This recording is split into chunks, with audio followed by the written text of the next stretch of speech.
Tantor Audio, a division of Recorded Books, presents Bad Idea by Max Walker. Narrated by Greg Boudreau. 1. Gabriel Fox Morrison. Miami, the city of vice, city of sex. It was my city, and it was my vice. Another vice of mine? Stuffing my dick down some random guy's throat in the bathroom of Club Trinity. The stalls were cramped, dimly lit. They didn't have any of the gaps at the bottom, providing some semblance of privacy, while also making the stall resemble a church confessional. Made sense, seeing as how someone was down on their knees, except no one was doing much confessing tonight. Music pounded from outside the bathroom, drumming in my veins, mixing with the shots of rum I had just downed. I needed this. I needed this buzz-headed, clearly CrossFit-obsessed man down on his knees, lips wrapped around my cock. I needed the lust-filled gaze as he looked up at me, begging for me to come, his hands milking me. It was a simple and euphoric way of getting the stress off my shoulders. Opening up a new investigation agency wasn't exactly easy, and neither was the case that had fallen on my lap a few weeks ago. For God. The man's words got slurred as I stuffed my entire size inside his mouth, sliding down his throat. The sensation was enough to push me close, my balls tightening against me. I groaned as my fingers dug into the back of the man's head. He looked up at me, eyes watering, mouth stuffed with my dick, and I fell right over the edge. "Give it to me," he said around my cock. "Oh, shit," I managed to grunt. I dropped my head back and unloaded, shooting my cum straight down the man's throat. He swallowed it up like it was his last supper. I did exactly as he asked, gave it all to him. Quivering, I stepped back, cum still dripping off the head of my dick. The man, Axel was his name, I remembered now, got up to his feet and wiped his big lips, smiling. He was sweating through the white and blue tank top he wore, the straps looking more like strands of hair with how thin they were, clinging to his big, veiny chest. "That was fucking hot, dude." "Thanks," I said, the stall suddenly feeling more and more cramped. I turned and unlatched the door. My body was feeling good, and my mind wasn't far behind. I wanted to get home and get some rest so I could hit the ground hard tomorrow. I didn't get what I wanted tonight, which meant I'd be coming back. "Hey, wait," Axel said, stopping me before I left the stall. "You want some?" He pulled out a tiny, clear bag from his incredibly tight jean pocket. Inside the bag, I could see the bright green pills I had come searching for. Dragon. "I just bought it," he said, opening the bag with the care of a jeweler examining a rare gemstone. Well, maybe I was getting what I wanted tonight after all. "From who?" "Huh? Who did you buy it from?" I put my back against the stall door. Neither of us was getting out until I had my questions answered. This was what I had come to the club looking for, and everyone I had talked to kept their mouths shut, or just didn't know what I was talking about. Apparently a 6'3" guy with a short haircut and a built frame immediately got people thinking of undercover police. I mean, they weren't that far off. "I have my hookup. This is the pure shit, too. The brand new stuff, dude. Everyone's going crazy for it. My dealer said I can't get this anywhere. Like, anywhere. It's like a Club Trinity exclusive shit." He opened the bag and dug a finger in, but I grabbed it before he pulled the pill out. "Hey, what the fuck?" He tried to snatch it back, but I dodged, turning and taking a closer look at the pills. Outside of the door, the sounds of the club were thumping. Guys laughed and sang as they washed their hands, while girls shouted "fierce" and "yas, queens." Toilets flushing at a nonstop rate. "Let me see it for a second." The pill itself had no signature, other than the bright green color, and the tiny print on the center made to look like a dragon scale. It looked like a fucking sweet tart. Except this wasn't a candy. This little pill had already taken 10 lives, and the Grim Reaper was lined up for a magnitude more if someone didn't put a stop to this. "All right, are you done acting like a narc?" "Holy shit. Are you a narc? It's not mine. I found it in my pocket. Someone must have—" I turned back to face him. The cramped space was growing humid. Sweat beaded across my forehead. Relax, I'm not a narc. I crossed my arms, keeping the bag of Dragon away from Axel's reach. I'm trying to set up a distribution channel. I slipped into my cover story as if it were a second skin. I want to make this shit explode. I need to know who's selling it first, though, before I figure out how to franchise it. Axel shifted on his feet. He was trying to judge my story, I could tell. How do I know you're saying the truth? You've got to trust me here. You trusted me enough to put my dick in your mouth, so... Good point. Good point. His shoulders lost the tension in them. All right, well, I guess I can help a local business, huh? My dealer won't mind that. Here, this is his screen name. You have to download Slap, the chat app. Axel showed me the screen name Dank69. Wow, I deadpanned. He's a creative one, huh? He's got great stuff, dude. Dragon, weed, coke, whatever you want, he has it. He's a nice guy for the most part, too. I'm sure he'll help you with this drug expansion thing you're doing. Just meet him in public. He can be a bit of a loose cannon sometimes. My brow arched like the London Bridge. What's that mean? I needed to know as much as possible about this Dank69 character before I met him. Preparation was key to a good investigation, and the last thing I wanted was to trigger some kind of angry reaction from this guy, which would then close off one of the biggest leads I'd gotten yet. And in this case, time was crucial.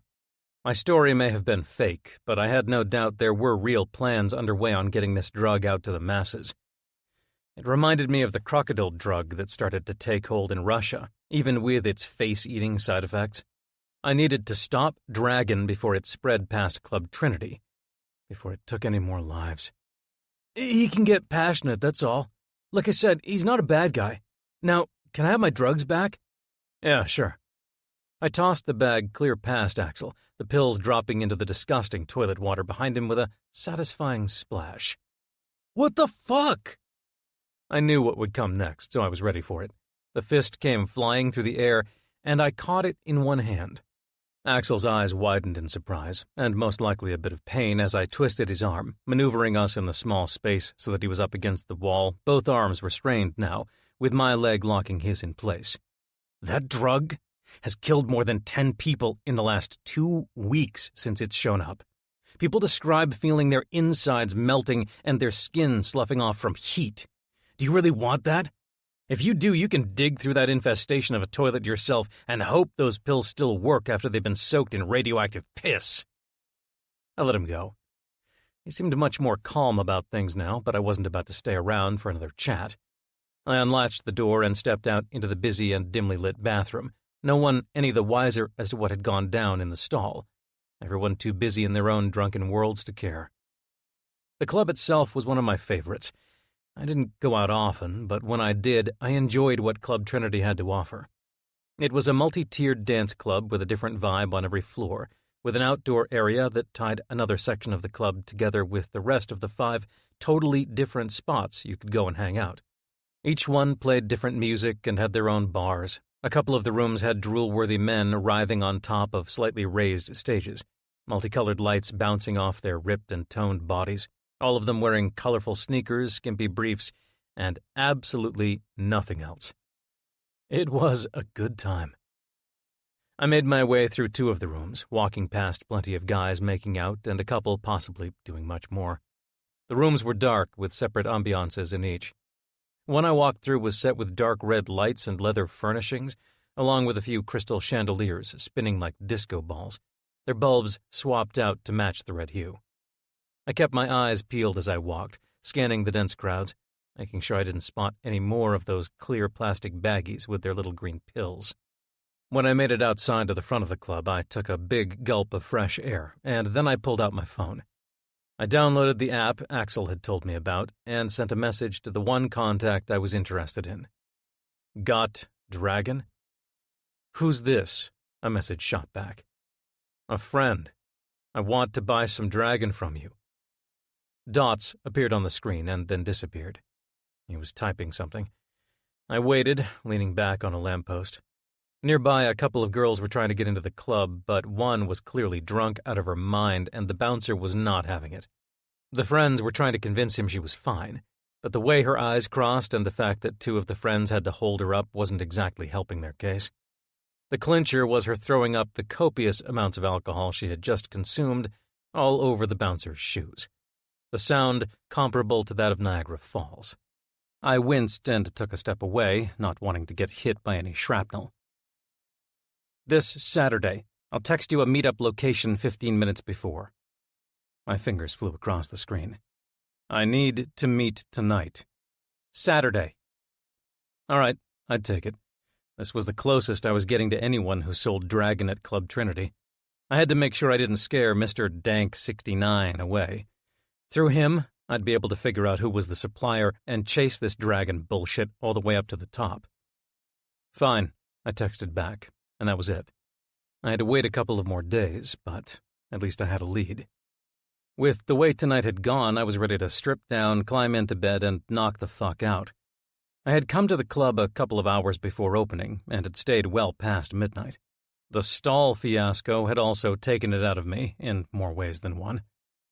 I pulled up my ride-sharing app and was about to order a car when the sudden sounds of a commotion drew my attention.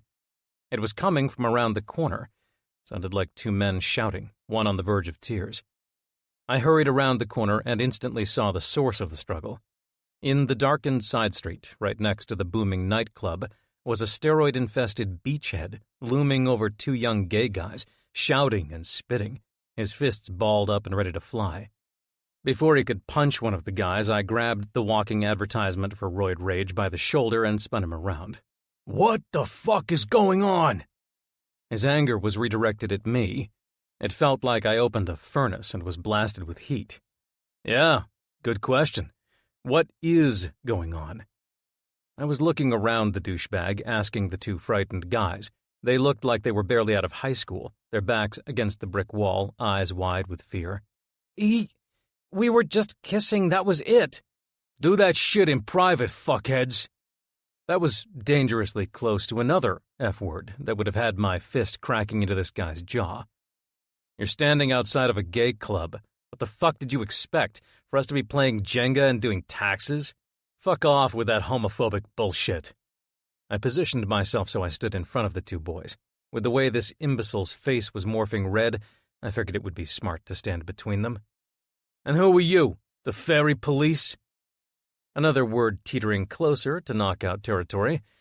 This guy was already vile, and he was pushing me.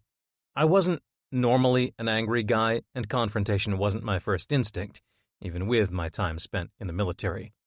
But when a motherfucker tried me, I made sure to try back. "Get the fuck out of here." "Nah, I think I'm going to stand right here. And then I'm going to follow those two queers over there when they decide to leave. Maybe they need a lesson on public decency." He looked over my shoulder, eyes beady and cheeks red. His blonde hair was thinning around the front, making him seem like he had taped straw on his forehead before leaving his house. "How's that sound?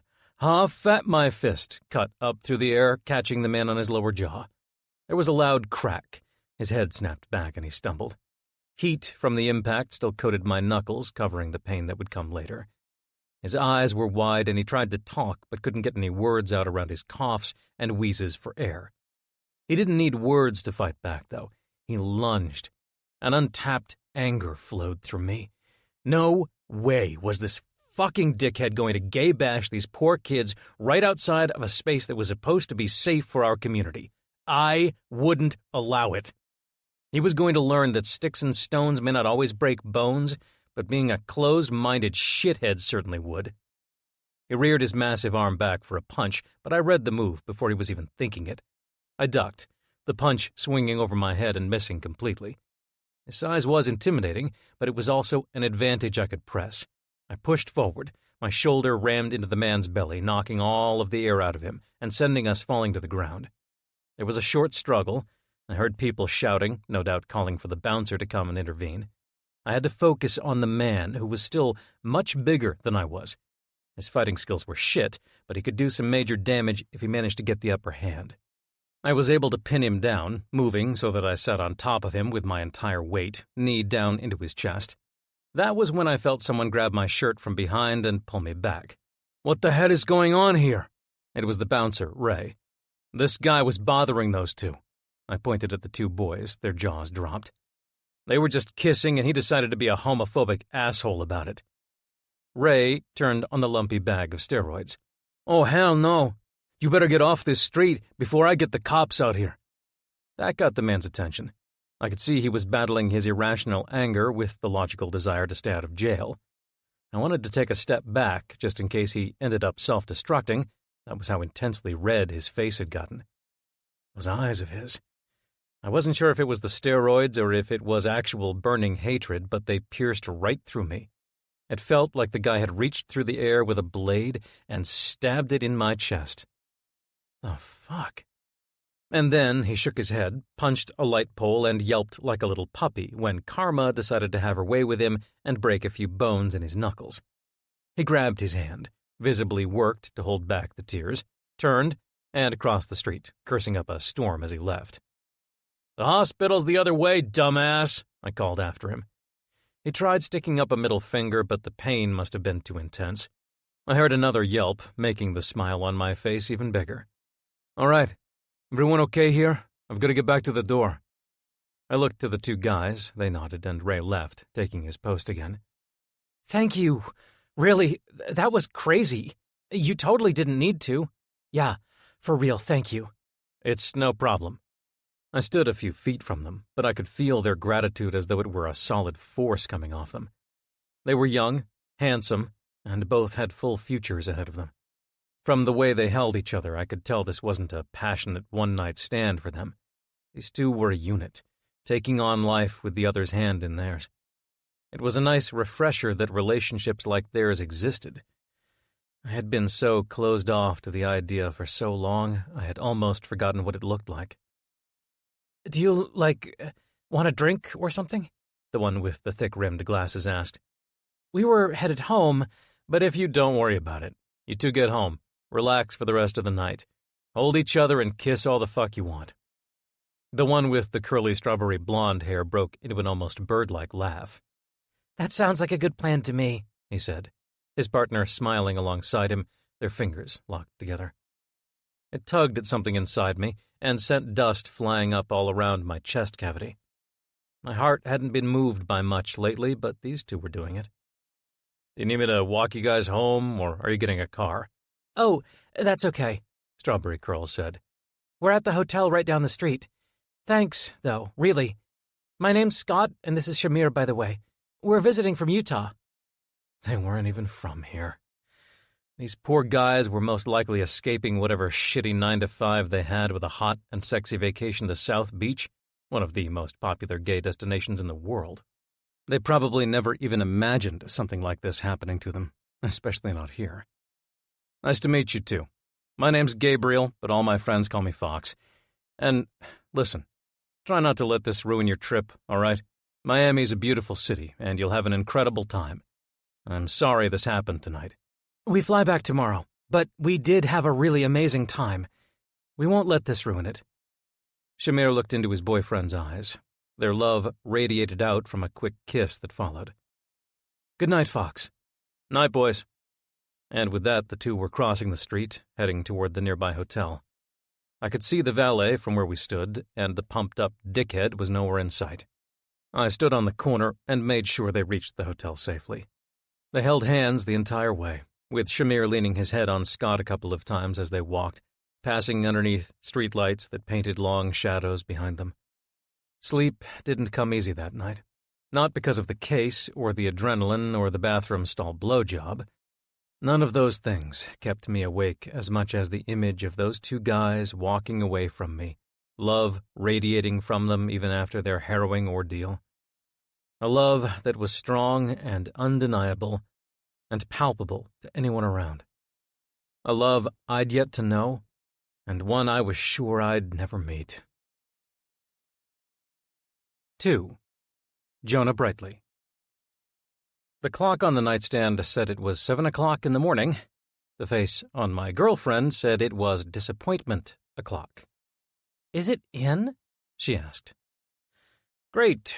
What every single man loved to hear when they had round-trip tickets to Pound Town. I looked down between her legs, my limp dick flopping like a white flag in combat. "No, give me a minute." "A minute? Ugh, come here."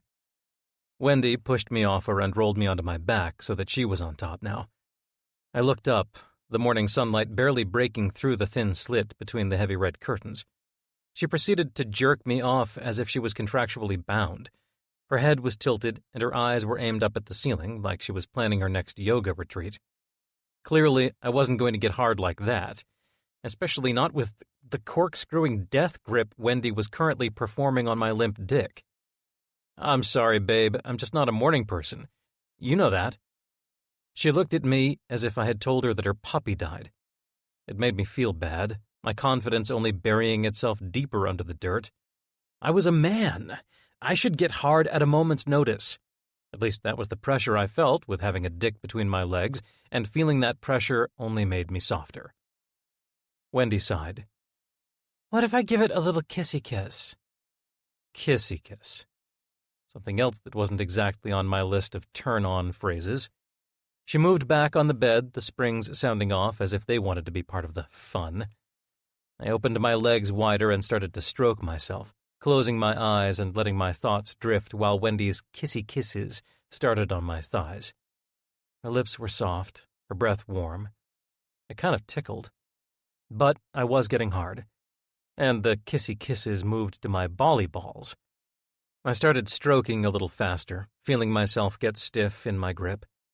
Her hands were on my legs, and her tongue started to trace around my fist. I let go, and she took me in her mouth. She wasn't asking if it was in any more. I let my head sink some more into the thick pillow, eyes still shut, dick no longer limp. Wendy took about a quarter of me in before coming up for air, trying again for more but still only getting the first inch or two in between her lips. I looked down, mostly just seeing her long brown hair falling over her like a curtain. Her hands were no longer on my thighs. She was rubbing herself with one, and the other was massaging my balls, tugging on them as she tried fitting more of me in her mouth. My head fell back on the soft pillow, my eyes shutting, my body finally going along with the plans. And then I felt it. Something I'd never felt before in my life, and something I instantly reacted to by bucking up my legs and almost knocking Wendy out cold. "Whoa!" she yelped, getting up from the bed and glaring down at me, her loose-fitting gray Decepticons t-shirt making her all the more ominous. "Seriously, Jonah, a kick to the head? I'm sorry, Wendy, You gotta warn a guy when you put a finger there." I was still clenched from Wendy's attempt to surprise finger blast me. She crossed her arms over her chest, head tilting. "Really? It's not that serious. I'm sure you'll like it. Watch." No, that's okay. I was pretty sure I wouldn't like it, not right then. Either way, I didn't want to test it out, and the way my dick was deflating like a popped balloon only emphasized that fact. "Really?" "I'm sorry," I said, not entirely sure why I was being made to feel like I needed to apologize for not wanting a finger up my ass. But with the look Wendy was giving me, I felt like I needed to buy her a damn bouquet of flowers and a bucket of chocolate after this. I started to wonder if there were little heart balloons that read, "Sorry for not letting you finger me," across them. "Whatever." It appeared as if her finger expedition was shelved for the time being as she climbed back onto the bed, her lips still bent into a frown. Maybe if it were another time, or if she had talked about it beforehand, maybe I would have gone through with it. I'd played with myself before, back there, even used 2 fingers once, but I don't want to brag. It was fun, thrilling, electric. It had me coming buckets when I did it, but it was also something I could only do when I was fully comfortable. As sad as it sounded, I didn't feel fully comfortable with my girlfriend of 4 years, who was currently typing something on her phone with one hand and trying to get me hard again with the other. She was a great multitasker, I'd give her that. "Forget it, Wendy." I moved my hips so my dick fell free from her hand. "It's not happening right now." She huffed some air and flopped onto bed, focusing fully on her phone. It sucked. It really fucking sucked. I knew I was disappointing her, and I hated that shit. I hated not being able to perform, but it just wasn't happening for some reason. This wasn't every time we had sex, but it had been something that was happening more and more lately. I grabbed my phone from the nightstand, as if copying Wendy was the only thing left to do. Might as well mindlessly scroll through the morning news for a few minutes before I got up to shower. Holy shit! Huh? What? Wendy was looking at me as if I'd just caught fire. And it felt like I had. My interview, it's today! Fuck, I totally forgot! How the fuck could I forget? I was an idiot. I felt like hitting the back of my head against our dark oak headboard until I gave myself a concussion. Maybe that would stop the worsening throb that was beginning to spread, made stronger by the nerves that were now rushing through me. My hands shook for a moment, my phone falling to the floor and bouncing across the room, sliding underneath the dresser. Shit. I felt defeated. The morning starting off on every single wrong foot possible. But it was still early.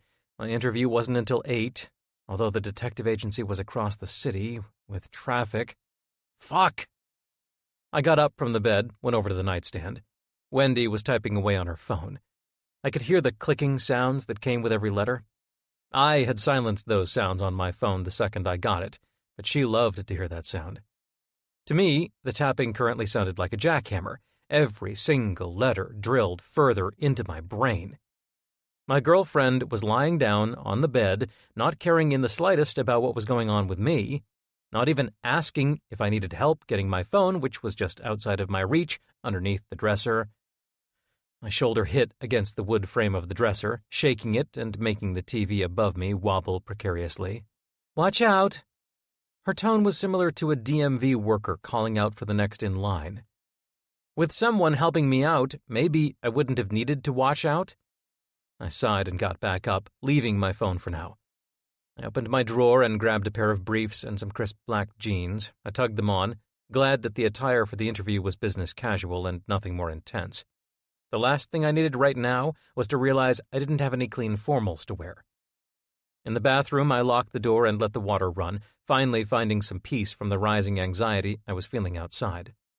From the moment I had woken up, I felt nervous, which most likely compounded my boner performance issues. I realized now it was because of the job interview, although I had a feeling Wendy contributed to some of it. I put my hands under the cold water, the temperature working to wake me up all the way. I cupped my hands, pooled some of the cool water, leaned down, and I splashed. The impact took my breath away, in a good way. I did it again, and then one more time. In the mirror, I watched as water dripped down my nose, over my lips, falling down off my chin and onto the white countertops stained with light blue toothpaste marks. 2 icy blue eyes stared back at me. If I had seen them a few months ago, I would have felt like they belonged to a stranger, not that they were actually my own eyes. Walking up to the doorstep of death and pulling back at the last minute usually did that to you. The entire thing was so bizarre. It felt like nothing on this body was mine. I remember for the couple of weeks after I woke up from the coma, it all felt as though I were watching someone else go through painful physical therapy and bouts of invasive tests. It wasn't me in the mirror, or the photos, or even in the memories. Thankfully, the dissociation didn't last, although I couldn't say that about some of the other complications that came with my injury. I turned the water off and put a slightly shaking hand up to the back of my head, right at the spot where the bullet had drilled in. I knew the spot like the back of my hand. It had become as much a part of me as the heart that pumped blood in my chest. There was a slight pain when I touched the spot, but nothing overwhelming. Only a spark of a reminder of how fragile life really was. Jonah! My eyes shut, and I took in a deep breath. Jonah! She rang out again. I need to use the bathroom. Are you done in there? I opened the door and was almost pushed into the sink from how fast Wendy burst in. Ow, shit!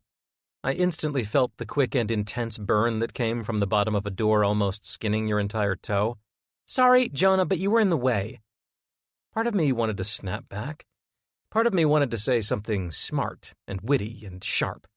Something that would tell her how hurt I was, not just by the fucking toe scalping she had given me, but by the fact that I had felt zero goddamn support from my girlfriend during one of the hardest times of my life. Instead, I hobbled out of the bathroom, closing the door behind me with a barely audible sigh. I was surprised to see the door hadn't been thrown off its hinges from Wendy's intrusion. No, I wasn't going to say anything. No need to start something right before an important interview. My headspace was already all kinds of fucked up. Seriously, it was worse than the final episode of Lost up there, and that shit was a huge mess. So, you can imagine. On the bed, I saw a flash of blue. For a split second, I thought Wendy had gone out of her way to find my phone under the dresser and had set it on the bed, screen down. On closer inspection, it was just the Apple TV remote. My phone was still under the dresser, and it was... Yep, it was currently blaring out with the alarm I had set to wake me up. I sighed again, this one more audible. Instead of dropping to my knees, I grabbed the two sides of the dresser and shoved. The dresser slid on the cheap faux wood floors. My phone was vibrating up against the wall. I reached down and grabbed it, turning off the alarm, then setting it down on the dresser. The toilet flushed, and a few moments later the door opened. Wendy stood there, eyes darting up from her phone for a second before dropping back down. "You got your phone," she noted, walking around me and getting back into bed. I did. There was a dark red bottle of Polo cologne. I spritzed a few sprays around my vital areas. "Kiki's planning a girls' trip for the end of this month, Jonah. She wants to make it a 2-week Cabo thing, so..." "So you're going to be gone for 2 weeks?" "It's a girls' trip, Jonah. I can't miss it." I walked over to my bedside and grabbed my watch off the nightstand. Part of me wanted to laugh. The other part wanted to shout. She had totally forgotten about my mother's birthday dinner, one I'd been planning for weeks, and one that my mom was excited to have her at. "I'm sure you can't miss it, Wendy. I'm sure there's absolutely zero reason why you should even miss it." "See, I knew you'd get it. That's why I'm with you." She was as oblivious to my sarcasm as she was to the growing chasm between us. "I'm heading out," I said. There was still some time before I had to be at Stonewall for the interview, but I really didn't want to be inside with Wendy much longer. I figured I'd go and grab a Cuban coffee and some fresh air, along with some much-needed space away from my girlfriend. If only she could go to Cabo now, maybe that would fix us. Maybe her being gone for 2 weeks was the kind of reset our relationship needed. Because there was one thing that was a certainty. Our relationship needed something. Whether it was a reset or an entire reconstruction, something had to happen. Because this wasn't working. It just wasn't. And it hadn't been for a long time now. "Okay. Remember, you have to be home today at like 4. We have Sandra's dinner party tonight, and you know everyone's going to judge us if we get there late." Right. A dinner party. Exactly what I wanted to do. Sit around with some other stuffy assholes chatting about the weather or the most recent trending topic on Twitter. Conversation bound to be so vapid and void, I would rather talk to Chibi, my pet iguana, than to the group of people Wendy was forcing me to sit down with. "Don't be late," she emphasized as I left the bedroom. In the living room was the stand holding the glass tank that Chibi called home. He was currently sitting on a big gray rock. His head held high toward the light, his eyes trailing me as I crossed the living room and went into the kitchen. There I quickly chopped him up a bowl of fresh greens and vegetables and went back to his terrarium.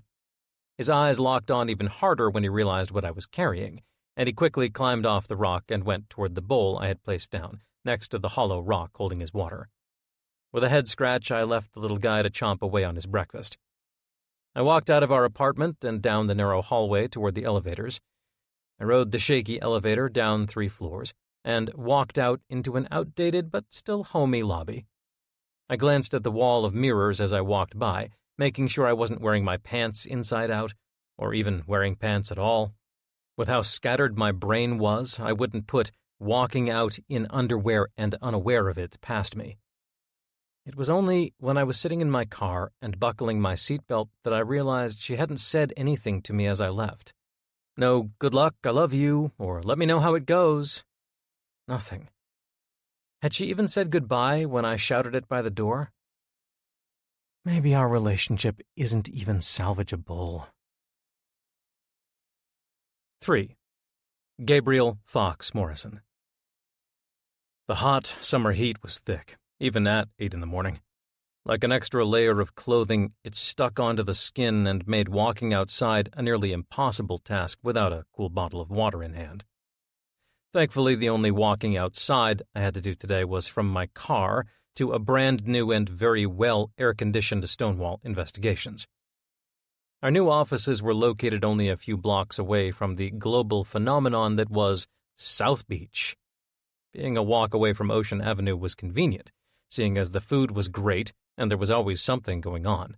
The streets constantly packed with bikini-clad women and shirtless men working on their tans. Tall, thick palm trees lined the street and swayed in the gentle sea breeze, seemingly unbothered by the intense heat slamming down on the city. Stonewall wasn't located on the main street, but we still got a ton of foot traffic, especially since parking by the beach was reserved for people who were masochists and enjoyed visiting a circle of hell. Everyone else parked a little farther out and walked, passing by our quiet little street on the way to their sandy destination. Currently, a troop of sorority girls, all wearing white crop tops with their sorority letters emblazoned across the front in big pink letters, were making their way downtown, walking fast, faces pass, beach-bound. It is a good beach day. In front of me was Stonewall Investigations. The waiting area resembled a quaint guest house, and flanking either side of the guest house was a couple of two-story buildings that held the different offices for the detectives. It wasn't imposing by any means, but it also felt special. The entire structure used to serve as a set of beach houses for a family from Australia, but they had decided to sell, and Zane Holden, founder of Stonewall Investigations, jumped on the offer.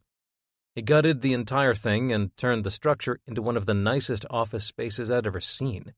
Not that I'd seen many, but still, I imagined it had to be one of the nicest.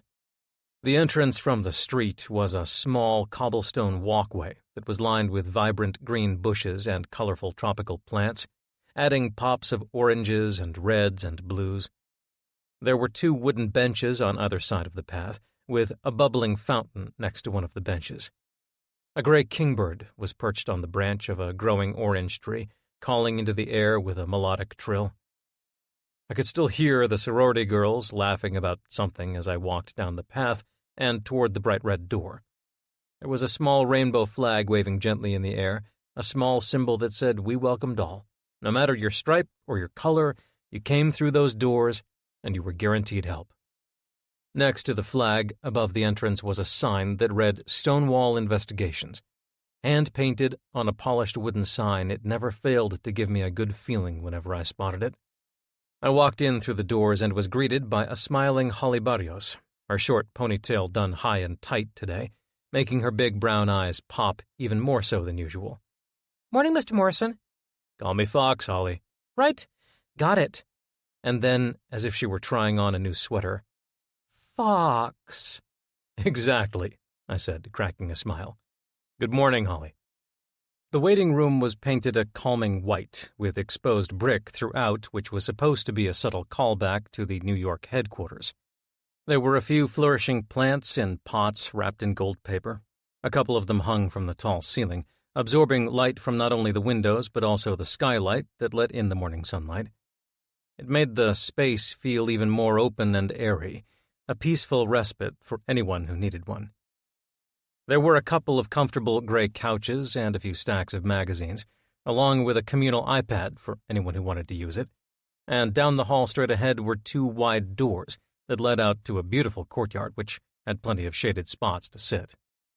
Holly's desk was set next to a large glass door that opened to a hallway. I stood by the door, ready to head into my office, when I heard movement from the other end of the building. "Hey, Fox!" It was Andrew Barker, a cheery guy who was quickly becoming one of my closest friends. He had a way about him that just drew you in, made you feel like family from the jump.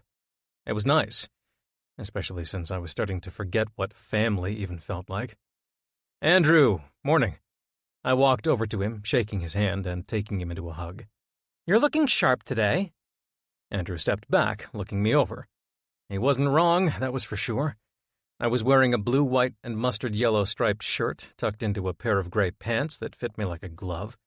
I had gotten a haircut a few days ago and was wearing the new silver chain I had bought myself last month, as a sort of congratulations for my new job. Do I look dull on other days? He looked at me and cocked his head, a playful grin on his face. Sorry, you're looking extra sharp today. I laughed, always impressed at how quick Andrew was on his feet. He was a thinker, a problem solver, and that was one of the reasons Zane had chosen him to run the Miami branch of his detective agency. I had a hunch he was looking into becoming a detective, but he also seemed more than happy with steering the Stonewall ship. Oh, you've got that interview today. Duh. He was shaking his head, realization dawning on him. The last detective to fill up our offices. How exciting! If he does well in his interview, I amended. He was good on the phone interview I had with him, but yeah, we'll see what happens when the two of you go into a room together. It's all about chemistry here. Even though you all work individual cases, I can't have rivalries or fights breaking out. This is a family, and we'll treat it like one. I nodded, wholeheartedly agreeing with him. It felt good to hear, too. A family. God, it had been so long since I heard that word, since I really felt a part of one. It used to be that my squad mates were my family, the guys I'd see day in and day out under conditions that none of us wanted to repeat. Those guys were my family, but even then, we all drifted once our deployment was over. My blood family? Those were gone years ago. Oh, come with me, Fox. Let me show you the new plants I got for my office before your interview gets here. Andrew led me through a door and into a bright hallway with a couple of closed doors down its length, each with a frosted window set on the center and the name of the detective scrawled in a gold font across the glass. No one was working any cases except for me, so all the doors remained closed until we reached a door at the end of the hall, after a short turn to the right. Andrew let me walk in first, into a spacious and comfortable-looking corner office.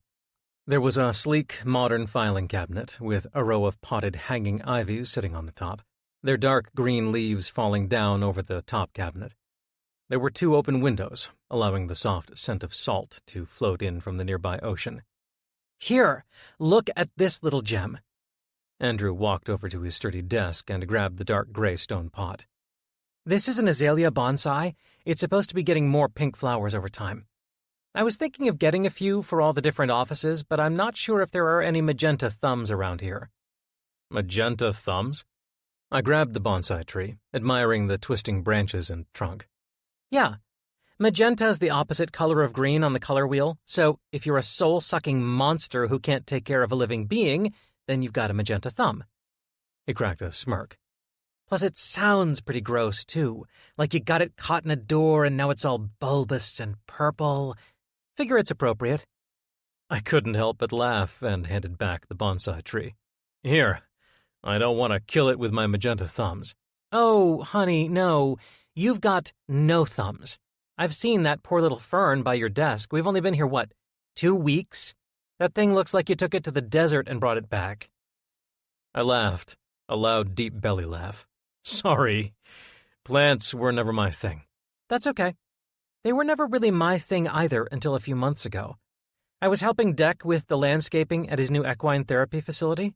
I literally didn't go to sleep for about 3 days because I had fallen down a deep internet wormhole on all kinds of plants and flowers and how to take care of them.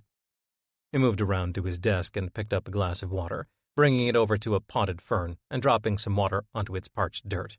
Example, did you know that you can put a thin layer of mayonnaise on plant leaves to make them look shiny? That's how all those magazines and TV shows do it. Crazy, huh? I was legitimately a little mind-blown by that. Mayonnaise? Yep, just a little mayo and bam, you've got the Naomi Campbell of ferns. Works best with plants that have big leaves like a bird of paradise or a monstera. Andrew laughed at my bewildered look. If he were rattling off bird species, then I would definitely be able to relate, but plants were a no-go for me. I'll see if I can bring the one in your office back to life, and then we can put a cute little plastic one in its place. That sounds like a plan, I said, matching his smile. How are you liking Miami so far? I'm guessing there's a lot more green than New York, I asked as Andrew put the glass of water back down on the corkscrew coaster. He looked out the window, his big eyes bright, his happiness genuine. You'd be surprised on how much green New York has. But I really do love Miami. Love it. I could probably live without all the rain, but it's fine for now. I just pretend Declan and I are in the Notebook whenever there's a downpour. He put up a hand. The good part of the Notebook, not the end where they die holding hands after you find out Allie has Alzheimer's. Spoilers? Oh, please, you've had what? He glanced at his wristwatch. About 15 years to catch up. I laughed, the happiness from Andrew spreading.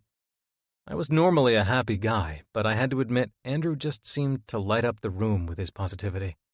It was infectious, and it was making me glad that he was the one steering this ship.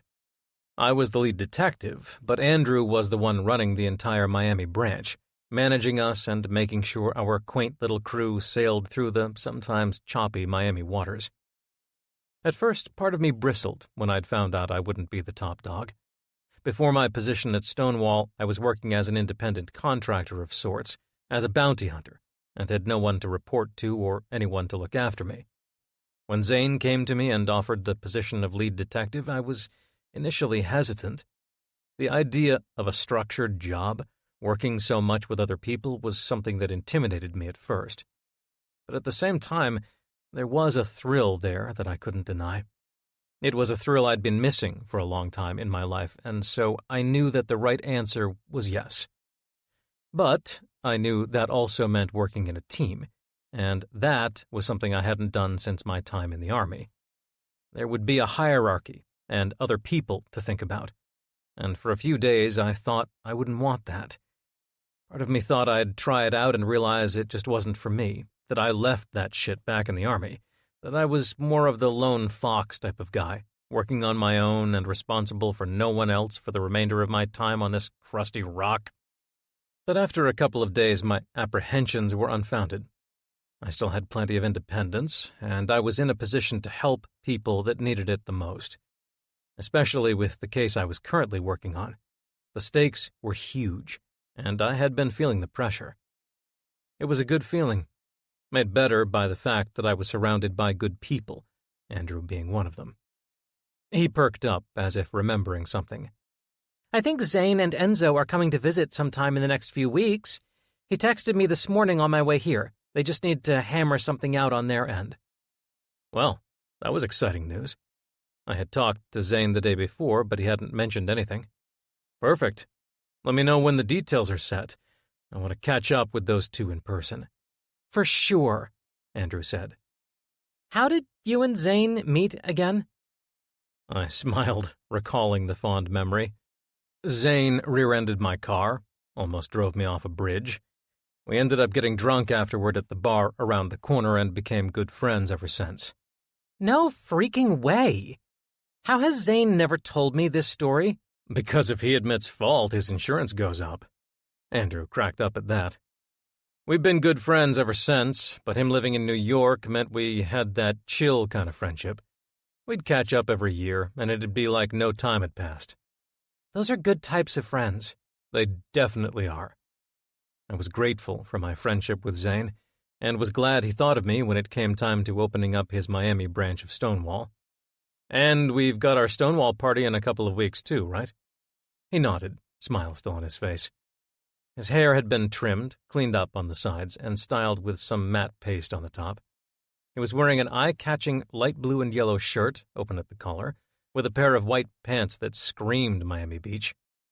I'd come to learn quickly that Andrew had a flair for fashion, and I could only hope it would rub off on me over time. It should be a good party. All the detectives have RSVP'd already, so it'll be a great bonding exercise. And wait until you see what me and Holly are doing with the courtyard. You're gonna love it.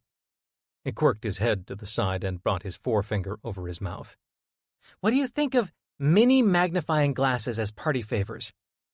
A snort escaped me. Seriously? Okay, fine, no magnifying glasses. But do you think I have to return the long trench coats and dark sunglasses I bought everyone? That had me cracking up.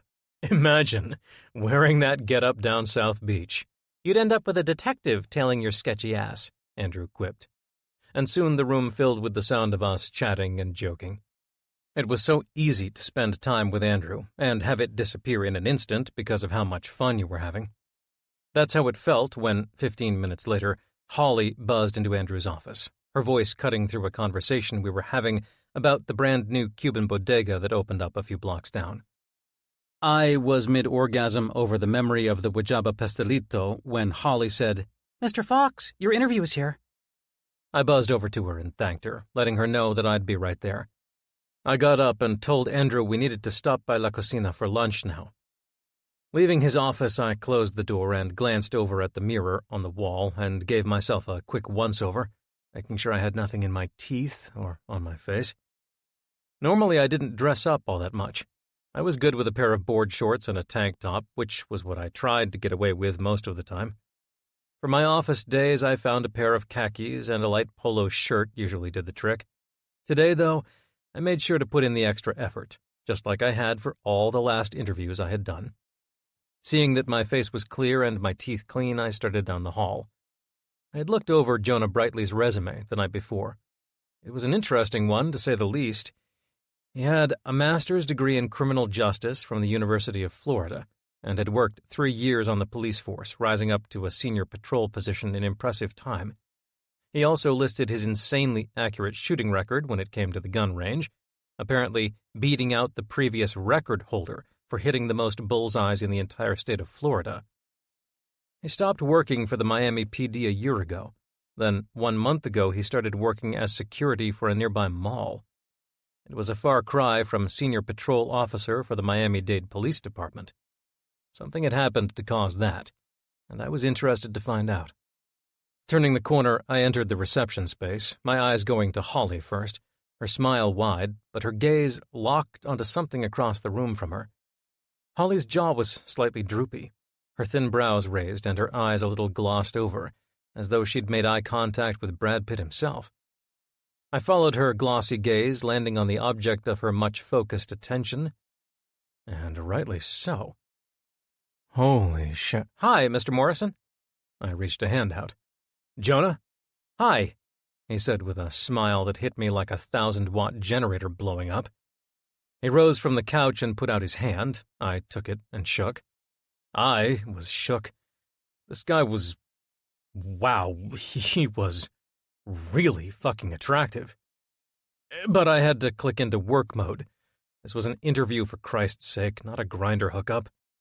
I couldn't focus on Jonah's steely blue eyes or his lickable jawline or that obviously left-leaning package of his.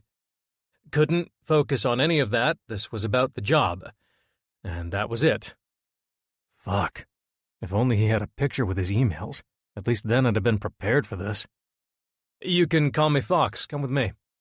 I turned and led him past Holly's desk, who was considerately building an indoor pool for us to use, with the amount of drool she was collecting in front of her. Come with me. Huh. More like come on. No, this is a potential colleague. I have to stop thinking like that. And then I got a whiff of Jonah's cologne, cedar and orange, and a boner-inducing musk. My thoughts crumbled instantly after. 4. Jonah Brightly. All right, okay. All right, this man, was not who I expected to be interviewing me today. He was sitting across from me, the sunlight from the open window playing on his face and highlighting him like a spotlight, and I was sitting in front of him, currently wondering what the hell was going on with me. When I found this new job opening, I envisioned working out of a dimly lit and badly furnished office with a bunch of older guys cosplaying their inner Sherlock fetishes. I had no idea I'd be working out of a beautiful space alongside a man who could easily walk outside, pose by a palm tree, and have a full-time career as a cover model. He was wearing a gray pair of slacks that fit him pretty tight, and he was definitely gifted with an ass. That part was obvious. And kind of hypnotizing if I'm being totally honest. I had a difficult time keeping my eyes from trailing downward when Fox was leading me to his office. He was attractive, there was no denying that, Whether you were straight, gay, bi, wherever you landed, as long as you had functioning eyes, you could see that Gabriel Fox was a man who commanded attention. And if your eyes were of the non-functioning kind, you would most likely be able to tell how handsome he was by touch and scent alone. Fingers softly brushing up that stiff jaw over the freshly shaved cheeks, still gray with hair already growing back. The strong brows that marked eyes shielded by impressively long eyelashes. A nose that may have been broken once, but most likely healed better than it had started as. And those lips. They were thick enough to lay your head on for a nap. Holy shit, this guy was hot. Hot. I mean, he's attractive. He's good-looking. Hot, though? He leaned back in his seat. This had the effect of stretching his shirt over his chest, showing a dedication to the gym through the obvious rise and fall of his muscles. His impressive hazel eyes were locked on me, and it was only then that I realized he had asked me a question, and I had yet to respond. Mainly because I forgot the question. Shit. Yep, this guy's hot. I'd deal with the bullshit that came with that realization later. Sure, I had found plenty of men attractive in my past, but, well, never like this. I had never felt this kind of heat before. A heat that rose inside me at such an intense clip, matching the undeniable heat that was sparking throughout the air around us. Sorry, I said, clearing my throat. The question again?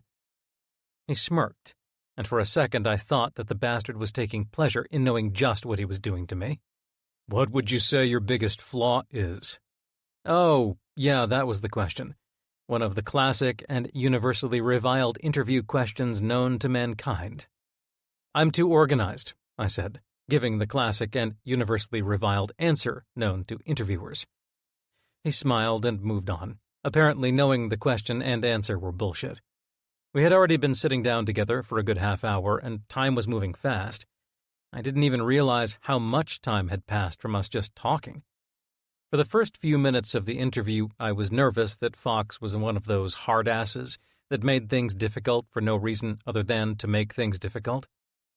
Thankfully, moments into the interview, I was assured that wouldn't be the case. Fox was warm, if not a little guarded, and seemed to be as interested in me as I was in him. In the job. Interested as I was in the job.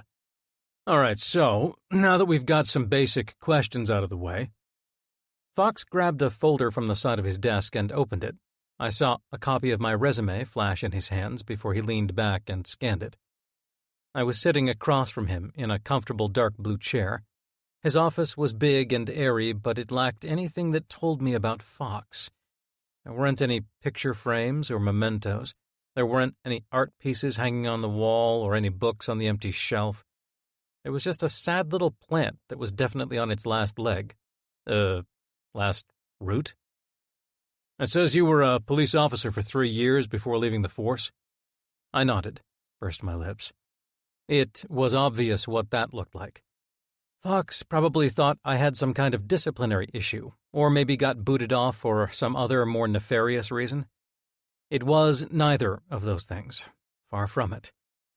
If I could, I'd still be out there, taking calls and making sure the Miami streets were safe for everyone. But with my tremble, I couldn't do any kind of job that required me to have a gun. There was an incident, I said. The back of my head started to burn, as if someone were pressing a hot brand against the inside of my scalp. It was bad. And it was still difficult for me to talk about. Weird how those things worked. I was never one to hold things back or find conversations difficult. Growing up, my emotions were always on full display, my barriers on low. And then I got shot. And all of that changed. My emotions turned inward, and a shield came up. We don't have to discuss it right now. Fox threw me a life raft. He saw me sinking and stopped it from happening. It won't affect my job, I guarantee that. I sat up a little straighter in the chair. It was getting harder and harder to meet Fox's gaze, although I had no idea why. And I believe that. He put the resume down on his desk. His chair squeaked under his weight as he shifted. What I don't believe is that you were a cop. With that baby face, I'm thinking more Gerber baby bottle model than officer of the law to me. He arched a brow and cracked a wickedly hot smile. Sorry. Uh-huh, I replied, narrowing my eyes to slits. I could feel my cheeks getting red under his gaze. Why did he have this effect on me? And then I laughed. That was my first job, actually. I just decided to leave it off the resume. Didn't want to intimidate you with my esteemed modeling background. I could take a joke, and I could hurl one back. Fox laughed, too. It was a belly laugh, not one I'd heard from him yet, but one that I wanted more of for some reason. And you, Fox? I asked, wanting to turn the tables for a moment. What was your profession before you joined Stonewall Investigations? He was about to answer before I cut in. Wait, let me guess. I chewed my lip, rubbed my chin. My cheeks were no longer red from his stare, but oddly enough, I could feel the flush start creeping across my chest. Before being a detective, you were a sexy TV magician. Did I just say sexy? No, I couldn't have said sexy. My mind colored that in after the fact. Sexy TV magician, huh? Fuck me, I did say sexy. No, although that would be an interesting career, I'm sure. Fox didn't latch onto my slip-up, thank God. Even though I knew I'd be thinking about Sexygate for a minimum of 16 years, most likely during the middle of a sleepless night or in the midst of a hot shower. Those were always the moments when the most embarrassing memories slapped you right across the face for attention. Ugh, I was just trying to be funny, what the hell? I was a sexy independent contractor. Fuck, he wasn't going to let it go. I laughed, trying to play it off as an insignificant moment, even though it was already being hung up in the halls of my brain folds. Shit. I don't even call Wendy sexy. What the... Before that, I was in the Army. Fox smirked, the warmth in my chest spreading faster than a wind-driven wildfire across a drought-struck hillside. I was a sexy soldier. Oh, for fuck's sake. Okay, that was a mistake, I cut in. You're not sexy. I mean, maybe you are to other men, or women, whatever you're into. I'm sure people find you sexy, but that was a slip of the tongue. It was a mistake, okay? His smile grew. It was like a cat discovering a brand new ball of yarn, claws at the ready to sink in deep. So, you don't think I'm sexy? The question surprised me, and I was left without an answer. Thankfully, it wasn't for long. Fox started to laugh, the laughter quickly spreading to me. Soon we were laughing, and soon we had both forgotten about what. In the blink of an eye, this interview had morphed into something that felt more like two old friends catching up than two strangers meeting for the first time in their entire lives. Kidding, you don't have to answer, he said, saving me from the self-imposed torture pit I had fallen into. Men, by the way. I'm into guys. You mentioned it. Oh, right, yeah, right. Gasoline from some unknown source was poured into the heart of the inferno now burning inside my body. Got it. I'm, straight. For some reason I felt like it was only polite to reciprocate the information. Except when I heard it back in my head, I realized how douchey I had said it. Not that I've got any issues with gay men or anything. Obviously, I'm here. This interview, I was going haywire. Another side effect from the gunshot wound, a rare one. It only happened when my nerves were at their peak. It made finding words difficult, like pulling them out of a tar pit. I had to dig for them, and even then I may not pull out the right one.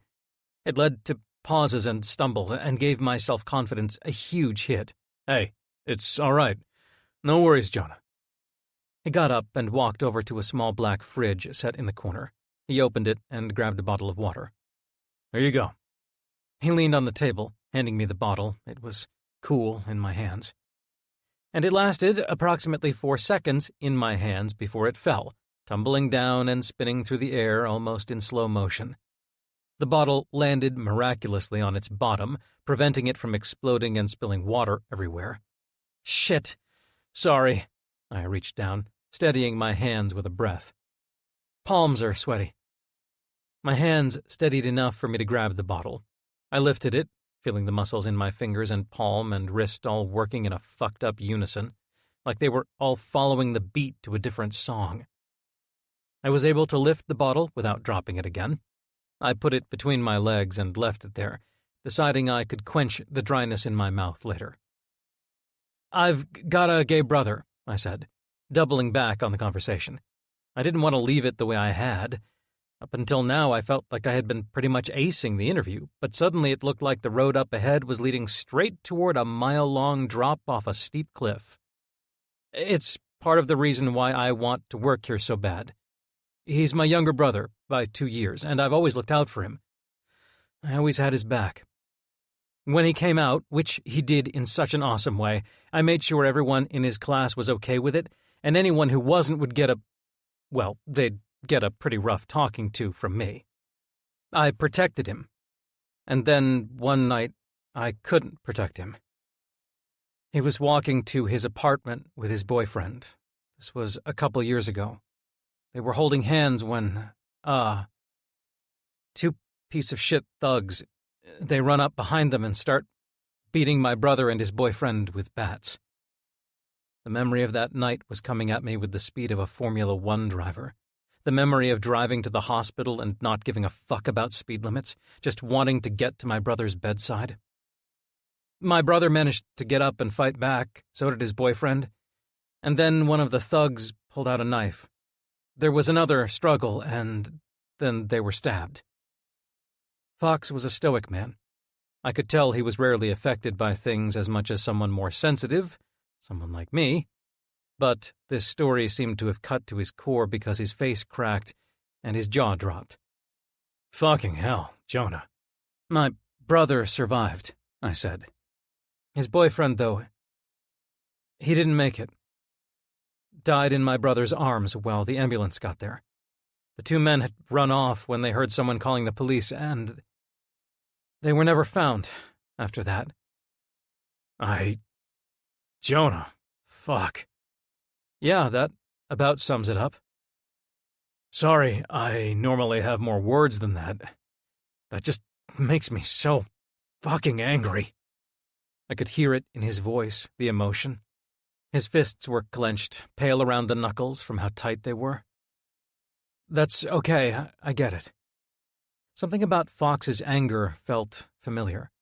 It was the burning sensation I had felt inside me, a different kind of heat than the one I was currently feeling. It was a cold heat, the kind that doesn't lick at your skin but tears it off, a vicious kind of heat that made it difficult to breathe, hard to see straight. You know, this is weird, but it's oddly comforting to see you get upset over my brother the way I did. When I first got the news, I wanted to find the two fuckers and wring them by their necks. It made me ashamed of myself, but I couldn't stop it. And the night it all happened, Wendy, my girlfriend, she deals with things differently. She saw the anger and how deeply upset I was, and she told me to go stay at a hotel that night. The night my brother almost died, and the night his boyfriend did die. For fuck's sake. And my anger was never directed in any way toward her at all, just to make that clear. I'd never even think that. But she still didn't want me around. So you stayed by yourself that night? In some random hotel while your girlfriend slept in your bed? Fox's forehead grew wrinkled from concern. Sorry, I should know, that's okay. I didn't sleep in a hotel that night, but I did sleep alone. I went to my parents' house and slept in my childhood bedroom. Not that there was much sleeping that night, obviously, or the nights after, which she also told me to stay away for. His brows rose even higher. Are you kidding me? Why would she do that? She said she liked the space and felt like it would be good for our relationship if it was extended a few days. Fox stayed quiet for a moment. Wow. He went back to his seat, rubbing a hand over his cheek up into his hair. This created a gap in the buttons on his shirt, giving me a clear view of the tattooed chest, bright colors popping through the gap.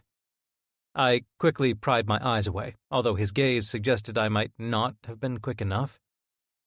"Anyways," I said, waving a hand through the air, half expecting it to get caught in whatever tension was thickening the space between us. "I should veer back to the interview. This isn't a therapy session, and I really don't want to have to pay you to psychoanalyze me." I was shocked at how much I had opened up to this man.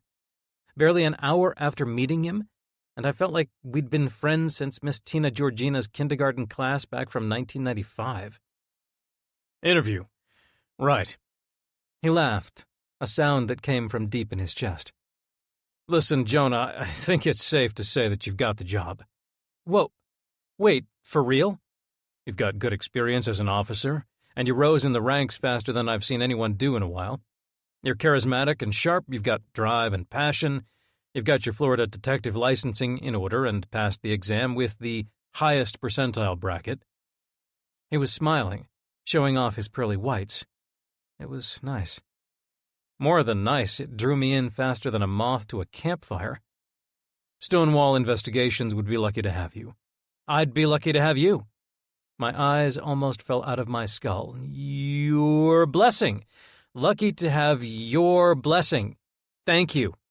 "Of course," he said, his eyes once again suggesting he wasn't falling for any of my bullshit. "So, when can I start?" "How does now sound?" Both of my eyebrows jumped. "Oh, okay, yeah, now's as good a time as any." And with that, I was officially hired as a Stonewall detective, after an interview where I had made a solid and convincing case for myself while simultaneously coming off as a complete and utter fool. Sexy TV magician. Really? Really? All in all, though, I was feeling more and more confident that coming to this interview and taking this job would be one of the best things to have happened to me in a very long time. Another good thing? Meeting Gabriel Fox Morrison. That was one other really good thing. Maybe even the best thing. 5. Gabriel Fox Morrison. Jonah had blown my expectations out of the water. All the previous detectives who had come in for a spot were similarly bright and driven, but none caught my attention as much as Jonah Brightly had. There was something about him that had me spinning off my axis. He changed the way I breathed, how I stood, the way I laughed, all from a simple hour or so of speaking with him. And then the kick to the nuts that I needed, he was straight. He was going to be a great friend, I could already sense that. But that was all he would be. A great friend and a great detective. I needed to be okay with that and nothing more. I had to get rid of the fantasies that started cropping up in my head. The fantasies that involved Jonah, his legs spread wide, his body aching for my touch, mine for his. Those fantasies would be saved for later, for the shower. I'd handle business and watch as my thoughts of Jonah, naked and writhing, went away down the shower drain. "All right," I said, looking from Jonah before my mind painted a picture of his sexy lips making a trail down my chest with kisses. "Okay." I glanced at my watch, finding it hard to focus on anything else but Jonah. "He's straight. He's got a girlfriend. He's a new employee. He's off limits. I've got a case I'm working on right now that I could use your help on. It's a big one, and I can tell that you and I would work really well together, so I want to bring you on it. What do you say?" I opened a side drawer and pulled out a heavy black binder. On the cover, written in a bold white marker, "Dragon Case." "Partners?" Jonah looked at me, a smile on his face that might as well have been answer enough. He leaned forward and grabbed the binder, setting it on his lap and opening it. "I agree," Jonah said, already skimming over the first page while he spoke. "I think we'd make a great pair." "Good." I looked away, hiding the growing smile. I felt absurd. Why the fuck was I so happy? It wasn't like Jonah told me I was winning. What the hell was wrong with me? "So, a drug case," Jonah said after going through the binder. Dragon? Yeah. It's bad, and it's getting worse. I took the binder back, set it on the desk. I'll make copies of all this and give it to you, but you probably got the gist of it. The owners of Club Trinity want this stopped before it decimates the gay community and spreads out even further. DEA is about to shut the entire club down, but the owner, Dylan, he's got connections everywhere. He was able to pull some strings and keep things running for now, but he's hoping we can stop the source of this shit before more lives are lost and his entire livelihood is thrown away in the process. Shit, Jonah said. So it hasn't spread then? It's mostly concentrated here in Club Trinity? Seems to be. There are a few isolated incidents I've picked up on, but nothing further than a 15-mile radius from the club. It's bad. This shit is fucking kids up, mainly gay kids. And when they aren't ODing, they're apparently experiencing a massive and addictive high. And you think this guy, Castelrico, is behind it? The head of the North Tarantinos cartel? He was referring to one of the last pages in the binder. I had watched him skim over it, but I didn't realize just how much detail Jonah had retained for the short time he'd had with my notes and findings. He's on the top of the list. I opened the drawer again, the space already filling up with files and binders, even though I'd only been in this office for less than a month. Here, check this out. I pulled out my dark green folder, the one holding everything I had on the North Tarantinos cartel. I had pretty much memorized everything that was in the folder. Surveillance footage of a drug trade with men wearing the North Tarantino colors, a bag of small, circular green pills being swapped between them. It was taken 4 blocks away from Club Trinity, and then the same man was seen in line to enter Club Trinity that night. There were photos of another drug trade, the same pills being swapped with different men involved, still wearing the same shade of brown and blacks. It does seem like Notas could be the source of this. Jonah sounded apprehensive to me. He shifted in his seat, cracked his knuckles, then handed back the folder. He chewed on his lip, something I wouldn't mind doing to him. What are you thinking? I asked point blank.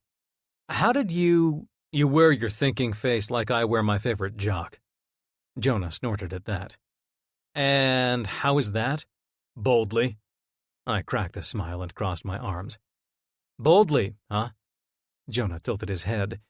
The way the sunlight bounced off his eyes had me hypnotized. I didn't even know you were wearing a jock strap. How can that be boldly? Wait until I'm off the clock, I said, chuckling. Zane put in a strict no jockstrap policy during work. Ah, gotcha. He was smiling wide, small dimples forming on his cheek. Zane Holden, he's the founder, right? I did some research a few days ago. Read all about how Zane and his husband stopped that sick fuck, the unicorn. Nodding, I let my gaze drift out the window.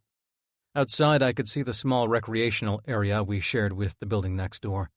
It was a well-taken-care-of garden, with benches and tables and plenty of shade, offering an escape from the heat. Thank God, I said. So many innocent men lost their lives, and then to discover who it really was, fuck. Right under their noses the entire time. Talk about trust issues.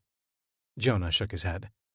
I'm not, a serial killer or anything, in case you were wondering. Although now that I'm thinking about it, that could be a serial killer thing to say, but I noticed Jonah getting a little frazzled again. I jumped in, rescuing him. Don't worry, Andrew followed up on your references, and went through with the background check you had verified. We know you're good. I cracked a smile. Besides, with that baby face of yours, I'd be shocked to find out you even step on cracks because you're scared of breaking your mama's back. Jonah paused for a moment before laughing. I also don't walk under ladders and cross in front of black cats. Cross in front of them. It's when they cross in front of you that the bad luck happens, right? He arched a brow, and his lips parted into an O. It was a nice shape. Oh. His eyes narrowed. Really? And then I tilted my head. Wait, are you being serious? Jonah shrugged. Possibly. He put up a finger. Or should I say, Persibly. You're something else, I said, laughing, enjoying the moment. As the seconds ticked on by, I was feeling more and more confident about my decision to not only hire Jonah, but also ask him to help on this drug case. I was quickly discovering that I could also really use Jonah's company along with his help. There was something about him that made me want to be around him, a light that drew me to him. I couldn't help but be pulled in by it, although I couldn't be overwhelmed by it. I knew Jonah would have zero interest in me, at least in the way I was interested in him, and that was fine, totally fine, completely fucking fine. It was fine, all right? Fine. Friend-zoned from the moment we shook hands. Jonah put a hand behind his head, sitting in a way that made him appear extremely comfortable. Besides, no one ever asks about the cat. Have you thought about that? Maybe, if a human crosses a black cat's path, then that cat is struck with years of bad luck, and then what? You'll feel like an asshole, that's what. No one wants to give a cat bad luck. That's just being a shitty human. I couldn't help the silly grin on my face. Jonah was funny and charming and layered and attractive as fuck, and also straight, which was a huge bummer. The chemistry he and I had was apparent from the jump. I'd never felt like this with anyone, not with my hookups or my past relationships, all of them having lasted about the length of Jonah's interview. None of those guys had ever made me as intrigued and entertained as Jonah had in the very short amount of time I'd known him. "Do you have any pets?" Jonah asked, his eyes searching mine. I appreciated how he was comfortable enough to ask me questions, even if they had nothing to do with Stonewall or the job. Hell, he could ask me how the rain cycle works in its entirety, and I would have pulled up Wikipedia, wrote up an essay, and read it to him right there and then. Odd, yes, but also proof that Jonah had me more than intrigued. No pets. My family, we were never a pet family. Or a functioning family, but that's a story for another day. Jonah nodded, his eyes still on mine. Fair enough. My family was kind of the same way, but when I moved out and went to college, I started raising geckos I had inherited from a roommate who up and vanished one day. Apparently, he went back home to Rome and never came back, but he left his 3 geckos behind. So, I took care of them and fell in love with little scaly reptiles. I've got a pet iguana named Chibi, which you're going to have to meet. I don't think I've ever met an iguana before. Well, besides the ones that sometimes end up in my driveway. But those aren't named Chibi, and would most likely whip an eyeball out with their tails if I tried meeting them. Yeah, don't bother those. Chibi won't whip anyone, though. Jonah paused briefly, smirking. Me, on the other hand... I tilted my head back, smiled. All right, so, back to the case, Jonah said, clapping and redirecting the conversation, but not before I noticed the slight pink that rushed to his cheeks. So, Castel Rico is the source. But why? Why not just stick to what works? And why start off so small? Because he wants to be the next El Chapo. There's not only a bottomless pit of money if he can become the only source of this dragon shit, but also a kind of fucked up prestige that comes with being that only source. Now, how do you know it won't spread past him? Not like there's copyright laws with these drugs. What's stopping anyone else from copying it? Good question. Jonah seemed full of them, which was exactly what a detective needed to succeed. A curiosity that rivaled that of the cat Jonah wouldn't cross. Dragon is something no one's seen before. I've talked to chemists who have deconstructed the drug and tried recreating it, and no one's been able to. It's impossible. Whoever is the head of this thing is the only one who knows how to make it, and I've got a feeling they want to keep it that way, at least for now. Being the only supplier makes them a monopoly, and that means money. And what does it do, this dragon crap? It gives you an unnatural high that people have described as getting inches away from the sun. It also has the effects of putting the user inches away from the sun. Apparently, after an hour on Dragon, your skin starts to feel hotter and hotter, until people describe a sensation of burning from the inside out. They tend to pass out by that point and start seizing. If they aren't taken to a hospital for proper medical attention, then they die. There have been 10 deaths so far, in the span of 2 months. It's only a matter of days before the media picks up on this. Jonah's jaw dropped, his head moving forward. So then why would anyone even take it? The chemist I talked to said that it's 100 times more addictive than heroin. Oh. And not everyone gets that burning from the inside out sensation. but it seems to be the majority of them. Jonah mulled on something. I could see him thinking, the wheels in that sexy little head of his spinning. He grabbed some papers and fingered through them, eyes scanning over them from top to bottom. I couldn't help but watch him. I used the time that his eyes weren't on mine to take him in, to memorize his shape. The slight tilt of his nose, the rise of his strong brows, the fullness of his lips, the light shadow of a freshly shaved beard. His eyes came back up, causing mine to flit away. Fox, isn't this, something meant for the DEA to handle? I arched a brow at that intense. The DEA is working on overtime while being understaffed and underpaid. Their solution was to shut down the club indefinitely, which could put Dylan and his family's business in huge jeopardy, while simultaneously knocking out one of the safe spaces queer people could go and get loose. Closing down Club Trinity would only cause Dragon to spread faster, not slower. Not to mention, there's an unnecessary war on drugs going on, taking up valuable resources. Meanwhile, an actual lethal issue has snuck right past the battle lines and into home territory. I've got to deal with this, Jonah, and the DEA can come in and clean up when I'm done. Jonah straightened in his seat, his eyes filling with the same steely determination that drove me. Then let's get this Dragon shit off the streets. Perfect. I've got a meeting set up with Dylan Rose. He's the guy who brought the case to me. He's an eccentric dude, but I think you'll like him, along with his 2 husbands. 2? Well, I guess they aren't technically both married to him, but they still like to use that term. Cool. When's the meeting? I looked down at my watch again. In an hour. Oh, shit. Okay. Let's do this then. You ready? If you want a few days. No, I'm good. I'm ready. I smiled, feeling really damn good about Jonah Brightly. Thanks for jumping on this case with me right out of the gate. I really appreciate it. Jonah's expressive eyes opened wide. Are you kidding me, man? Thank you for hiring me and letting me work with you. I'm not going to let you down. I won't let Stonewall down. No. I shook my head. I know you won't. That's why I want you on this drug case with me. Well, let's just say it's kind of close to home. I didn't feel like going into my fucked-up family history at the moment since, 1, it felt like a bit of a mood dampener, even though we were talking about a potential drug outbreak, and 2, I was in no way, shape, or form ready to open myself up like that. I hadn't talked about my mom in... Fuck, it had been a while. And I wasn't about to open up that can of baggage on Jonah's first day. Or ever. I had decided to myself after opening up once before that no one was really worth opening up to like that again.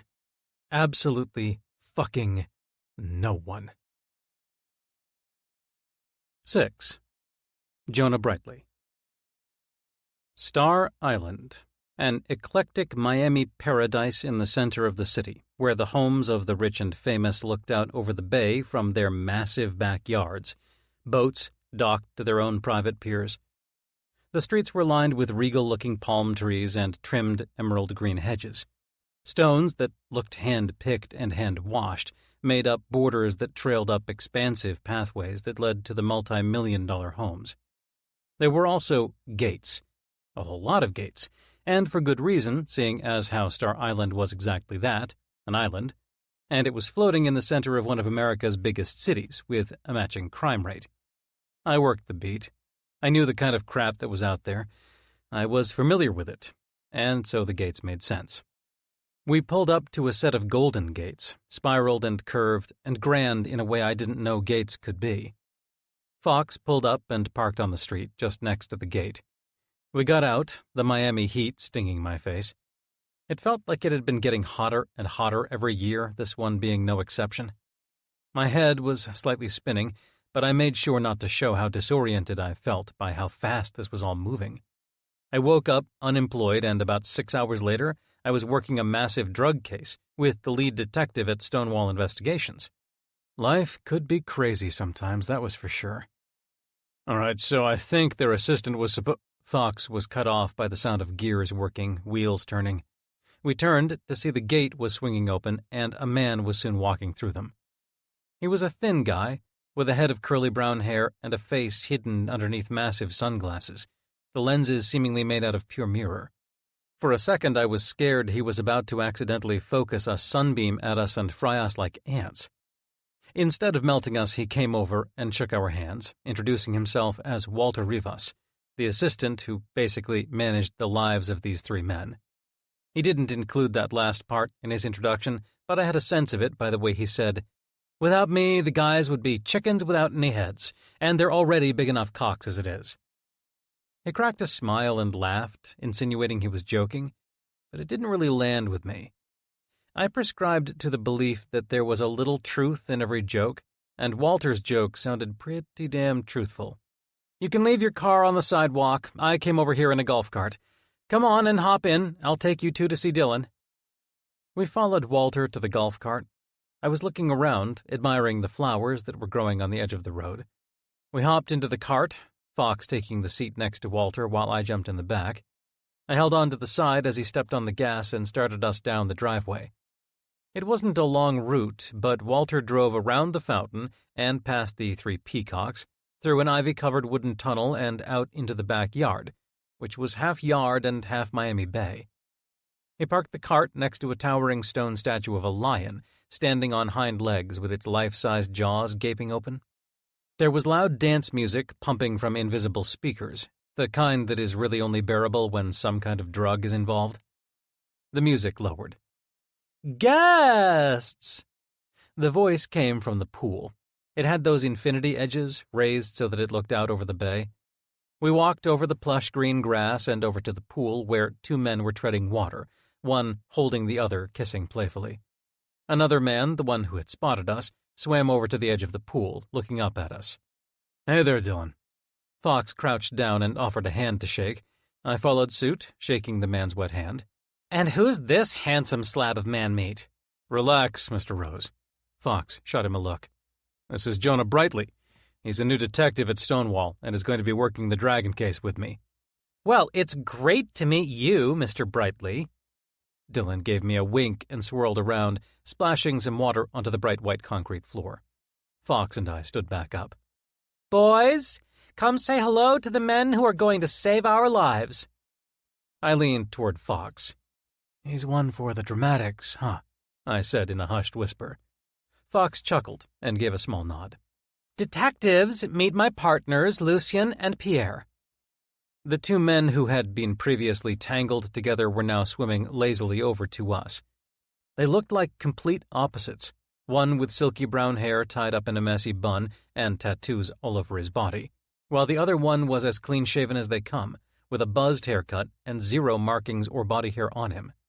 "Lucien," said the one with the bun and tattoos. He reached out a wet hand and we shook, same with Pierre, who suggested the three of them get out of the pool and dry up. It was considerate.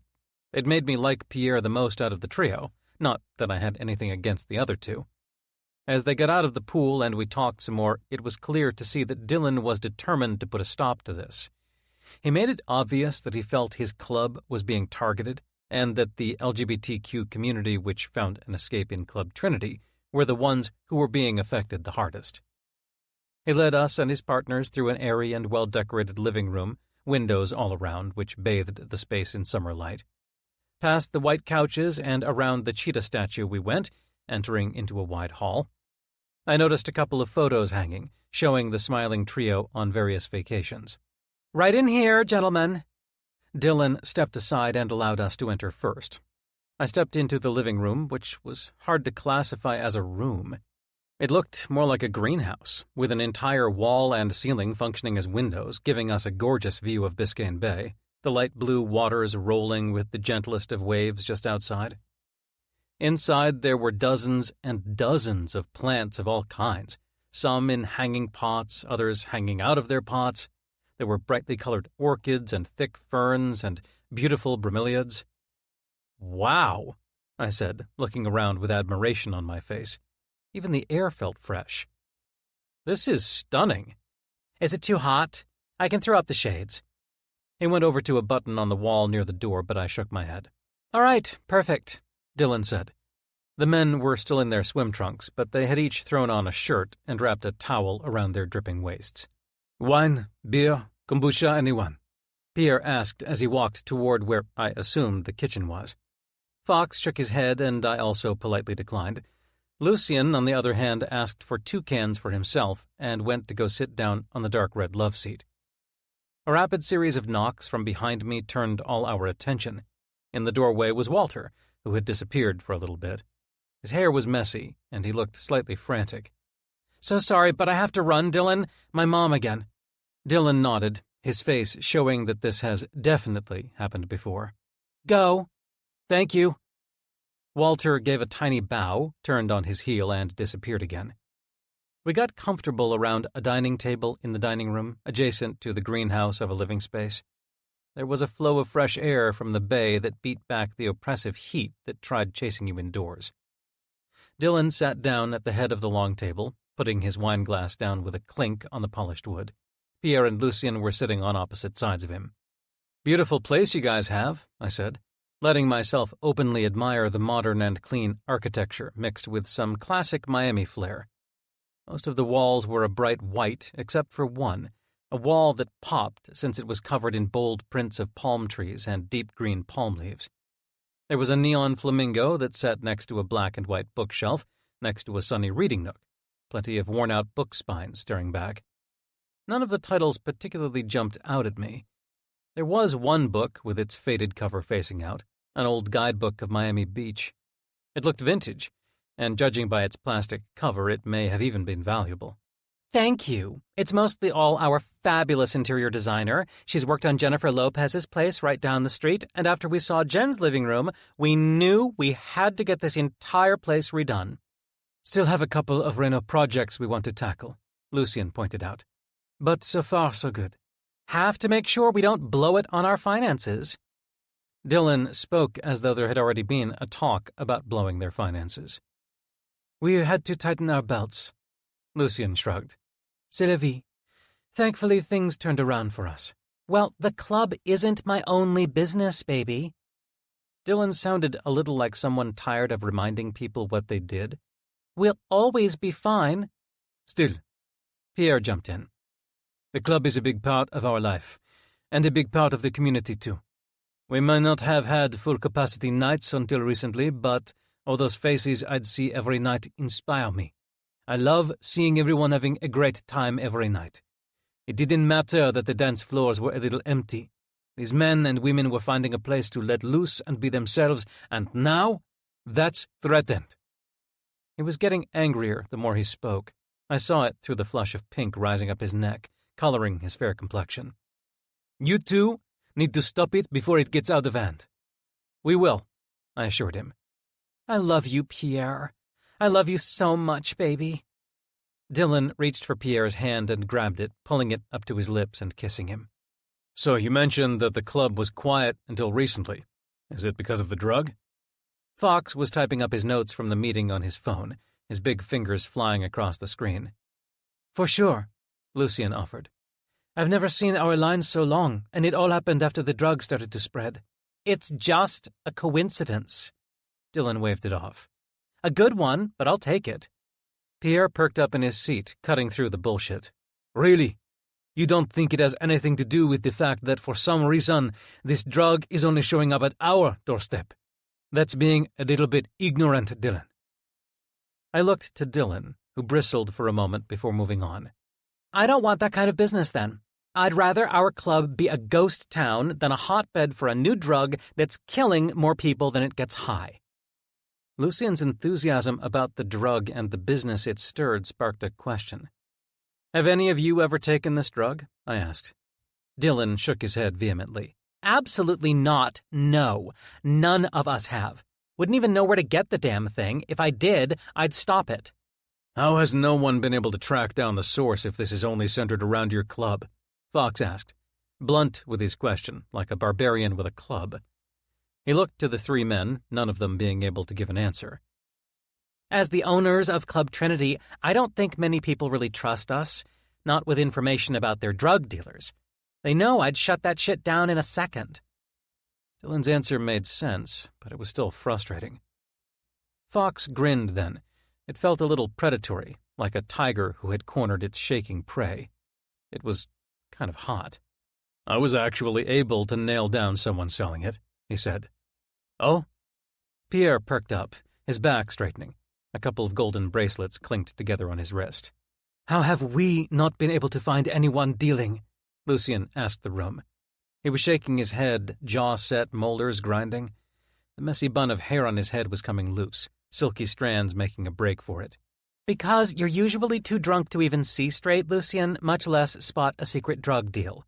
Dylan shot back with a loving kiss on Lucien's cheek before he moved over to Pierre's side, putting a hand on his partner's shoulder. Who's the dealer? Dylan asked. Do we know them? I don't know. All I've got is a screen name right now. Guys ready? Fox paused for dramatic effect. Dank 69. Are you kidding me? Pierre said, rolling his eyes. Fox chuckled, the sound feeling familiar to me for some reason. If his creativity is any indication of his smarts, then I've got a feeling we'll track this guy down sooner rather than later. What about your club's security footage? I asked. We've got 15 cameras, but with the flashing lights and the angles and the smoke, it's hard to see anything useful, I'll admit. We can get them to you. Actually. Pierre raised his hand, finger extended skyward. We can't.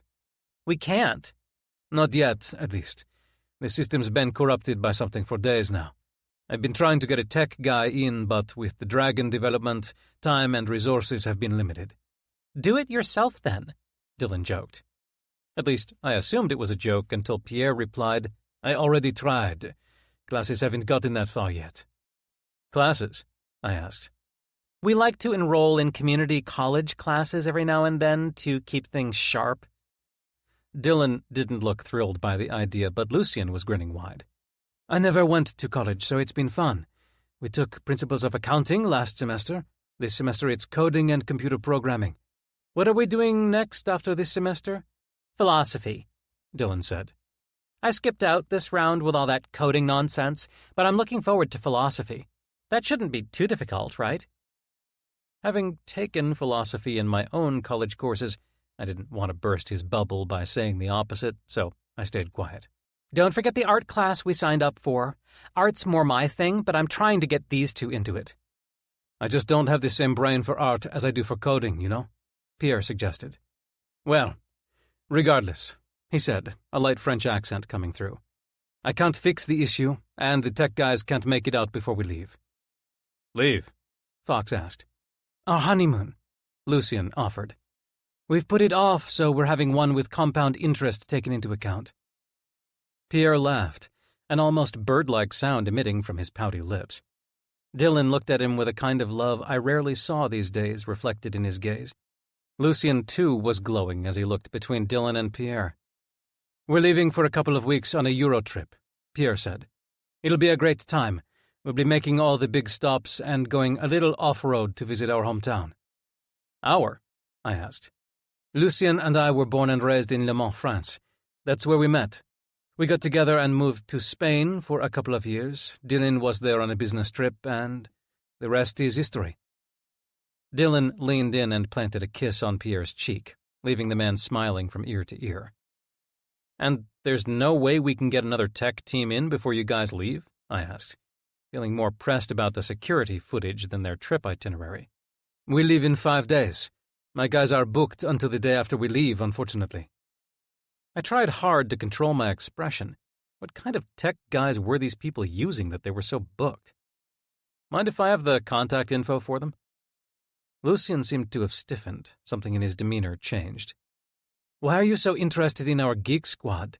You'll get the footage. Give us a couple of weeks. Jesus, we're the ones going through it over here. Why are we being put through the ringer?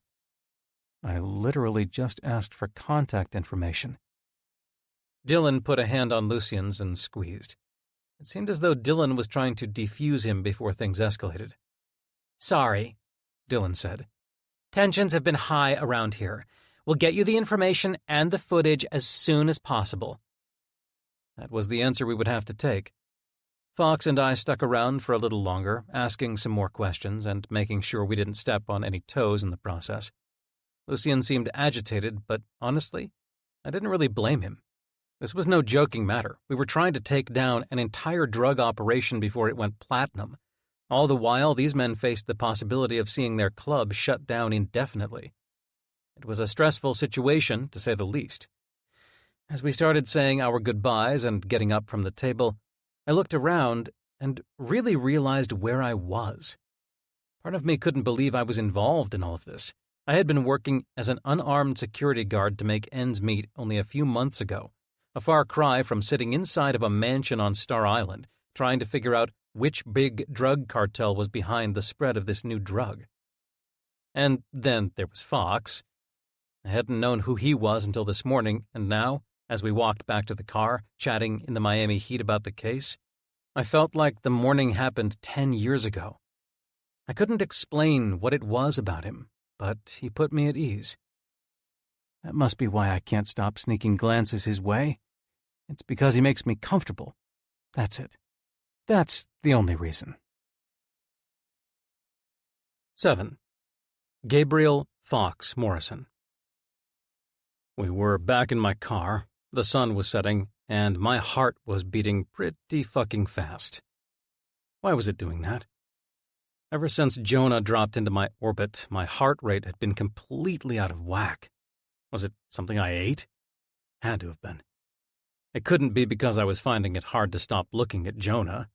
Every time I glanced his way, I spotted something else I liked about him. He was like a damned gemstone, changing every time the light hit him. He reminded me of a rainbow lorikeet, a bird with an array of colorful feathers that seemed to shift and dance with even the slightest movement. Fascinating birds to watch, as Jonah was a fascinating man to observe. A straight man with a girlfriend. Reminding myself didn't exactly stop the thoughts that were revving up in the same way my car was. During my time in the Army, I had encountered a good number of guys who came off as straight, but got off as a bottom.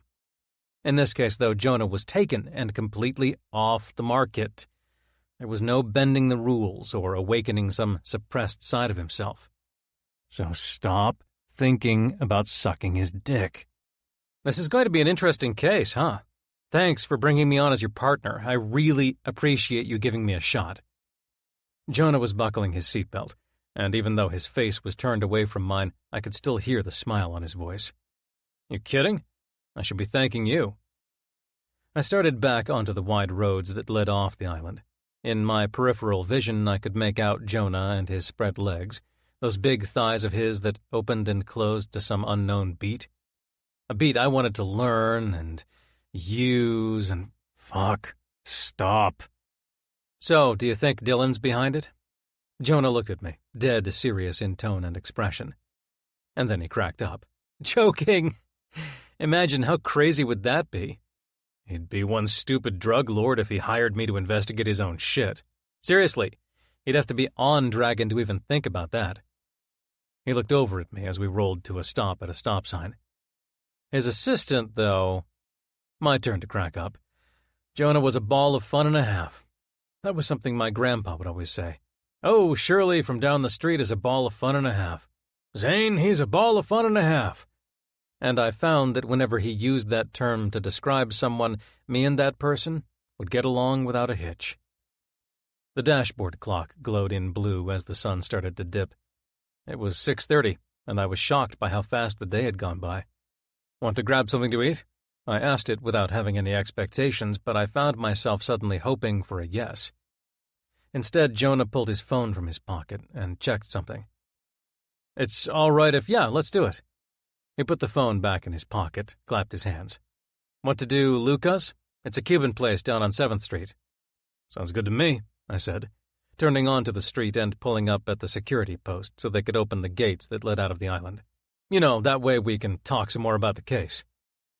I wasn't sure exactly what spurred me to qualify this dinner as anything other than a date, but I did.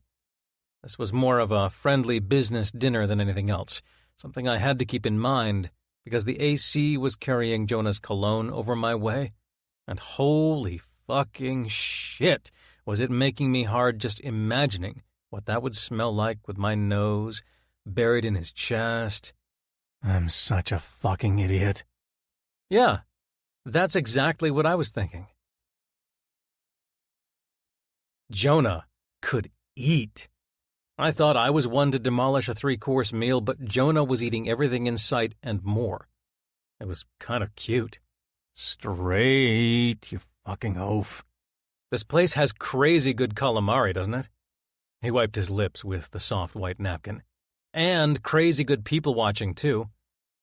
We were sitting at a small table on the restaurant's covered patio, a small white fence dividing the restaurant from the sidewalk.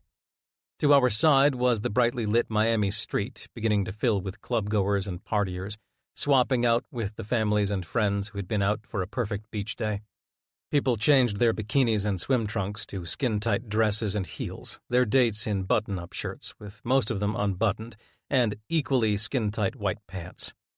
It was Miami, and I fucking loved it. If I had a superpower, I think it'd be invisibility so I could people watch all fucking day. I put my wine glass down. Sorry, that sounds creepy as fuck, doesn't it? If it's creepy, then call me Tim Burton, because I'd do the exact same shit. He cracked that effortless smile of his. Seriously, people watching is probably my favorite hobby, besides cars, if I had to list them.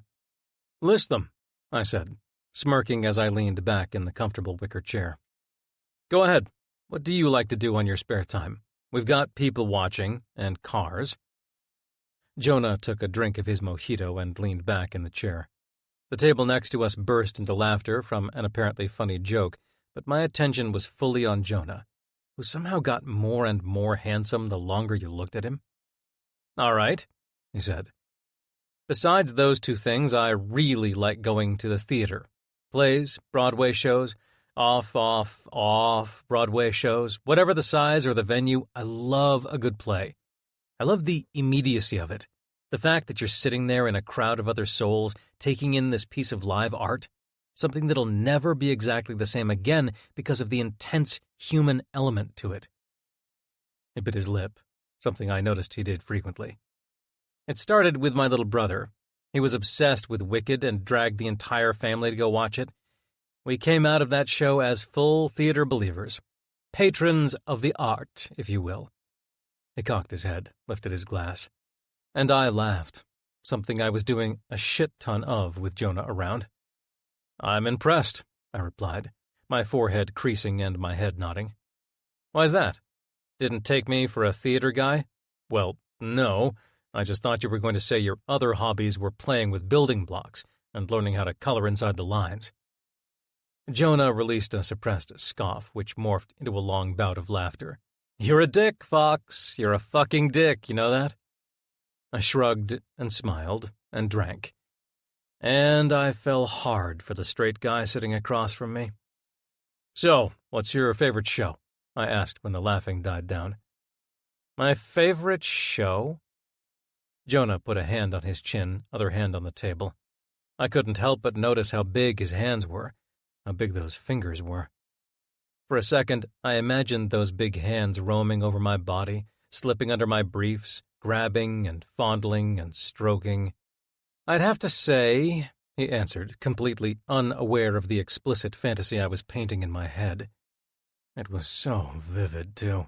The image of Jonah's hands down my pants. I could feel myself getting hard under the table. Sesame Street? It was my turn to be caught off guard. Thankfully, I wasn't drinking anything because a spit take would have definitely occurred.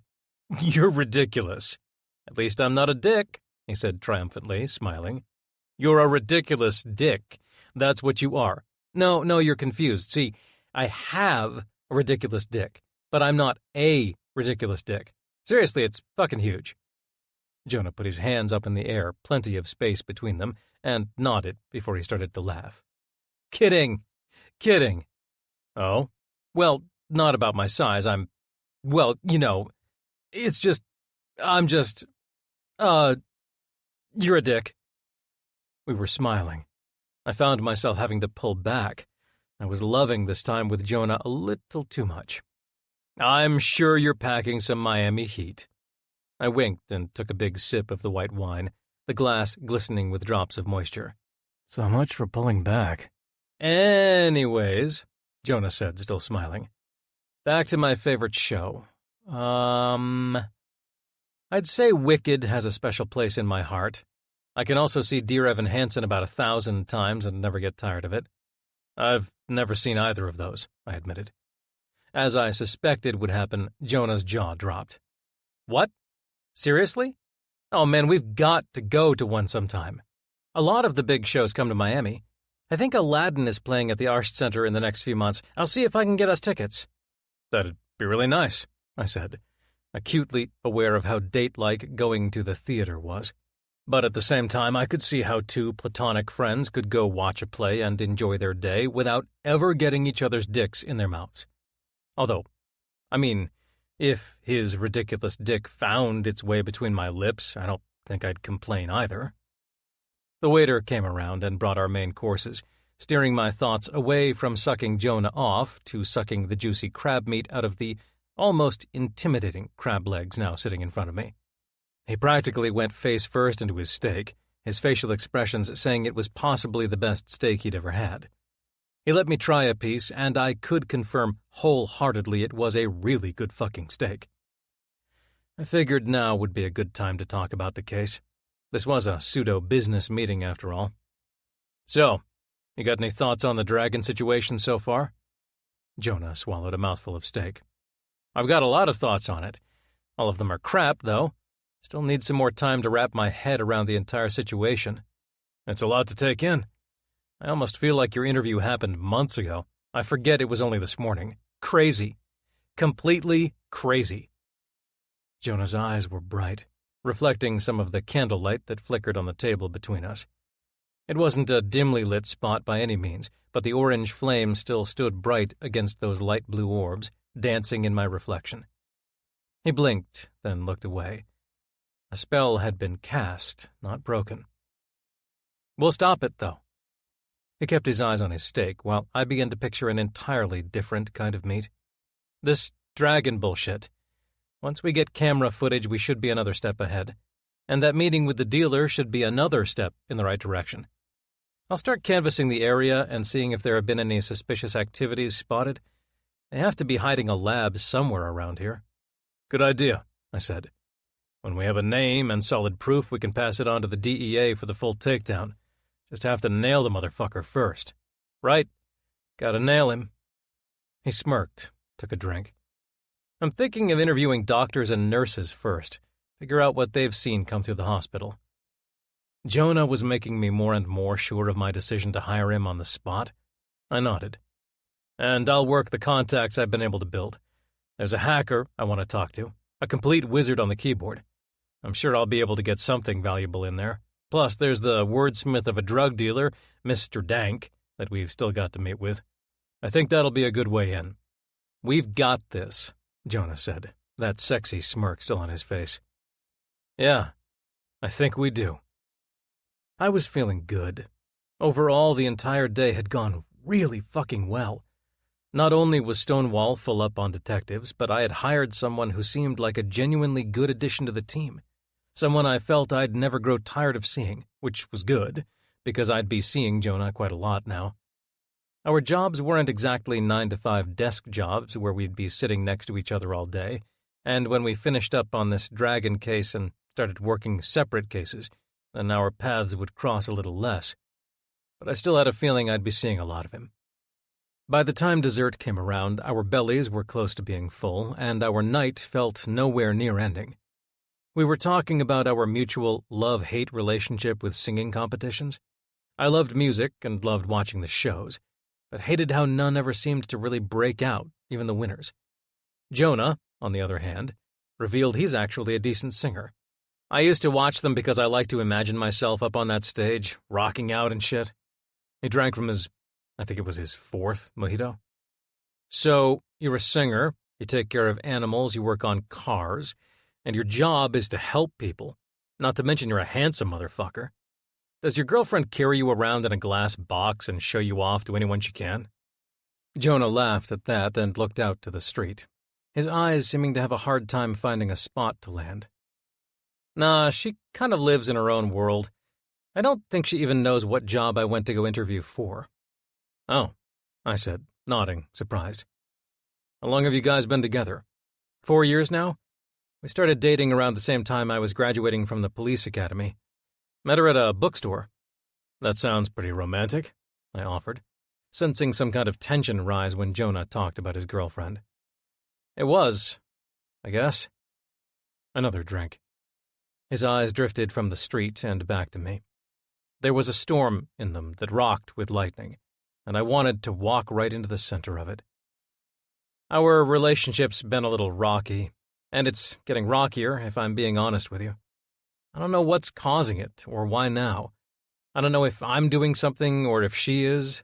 Both of us are, probably. She's my first girlfriend, so I've really got zero experience, and I feel like I somehow messed up at some point along the road. I don't believe that, I said. Jonah dug a spoon into the bowl of fresh fruit and ice cream we had ordered for the two of us while I spoke. I'm not saying I know everything about relationships, but I know that when they aren't working, it's usually because of both parties involved, so don't pin it all on yourself. I definitely don't know anything about dating women, but I highly doubt you're doing something wrong. Have you guys considered some kind of counseling? Jonah looked at me, his eyes scanning my face. He didn't answer. Huh? He asked, seeming to come to from whatever he was thinking. Oh, counseling? No, I don't. No. You don't what? Nothing. Jonah speared a pineapple and put it in his mouth, some of the vanilla ice cream dripping down his lip before he wiped it away. Didn't sound like nothing. I was like a dog with a favorite chew toy, and I wasn't going to let it go. Jonah must have figured. I was going to say I don't think it's salvageable, but I've never really faced that fact before, so... He sighed. Shit. That bad? The spark is gone, totally dead. It's not like we fight. We don't even care enough to fight. It sucks. It really, really does. Damn. Jonah really did seem like he was in a bad spot. I could see the stress from this weigh down his shoulders, almost like a physical force. And we've been together 4 years now, which is pretty much all I know. I can't imagine what my life would be like without her. Better? I bit my tongue. Now was not the time. Maybe you don't have to imagine it. Maybe it can be fixed. I tried staying on the positive side. It was a survival mechanism I had developed during my deployment. Always think of the positive, even if mortar shells and hellfire are raining down on you from the heavens. Think of the positive, and somehow you always keep moving. As soon as you focus on the negative, you trip and stumble, and you die. Maybe, Jonah said. Speaking of the disattached devil, his phone started to ring, the tone breaking through the music that was playing from the overhead speakers. He pulled his phone out and put it on the table, the name Wendy Powell on the screen. You want to answer? No, he said, silencing the call so it stopped ringing. That's rude. He smirked at me and put the phone back in his pocket. How about you? What's your dating life consist of, Mr. Smooth and Smoldering Detective? I matched his smile. Part of me wondered if he'd catch shit for ignoring her call.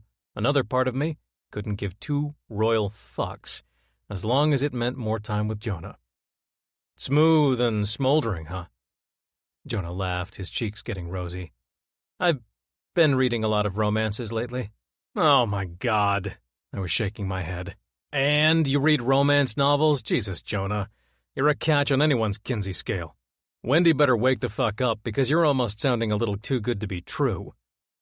By then, the alcohol was working its magic on us.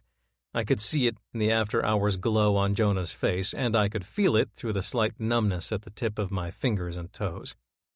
The alcohol was also annihilating my filter, and that was dangerous. I got hooked when my little brother told me to check one out, Jonah explained. I'm a big reader, and I switch between romance and fantasy depending on my mood. I read a ton when I was confined to the hospital bed. For a flash of a moment, the mood dampened me as I envisioned Jonah, hurt and helpless. But that mood was quickly pushed aside by the big smile on his face, reassuring me that it was all okay. I know. You're probably thinking I'm the first baby you've ever met functioning at a high school reading level. That caught me by surprise, and this time I had been drinking. It resulted in a spray of alcohol. Jonah was sitting in the splash zone, getting the brunt of it. "Shit, I'm so sorry," I said, apologizing and laughing as I got up with a napkin and went over to his side. I started to clean off Jonah's shirt, thankfully there were no stains, and then softly cleaned his neck, and some was on his chin, and his cheeks. And then I realized I was standing next to him while he sat, his face around level with my crotch, his head tilted up at me and his eyes on mine. Something in them seemed to reach out to me, like he was attempting to pull me in with his stare.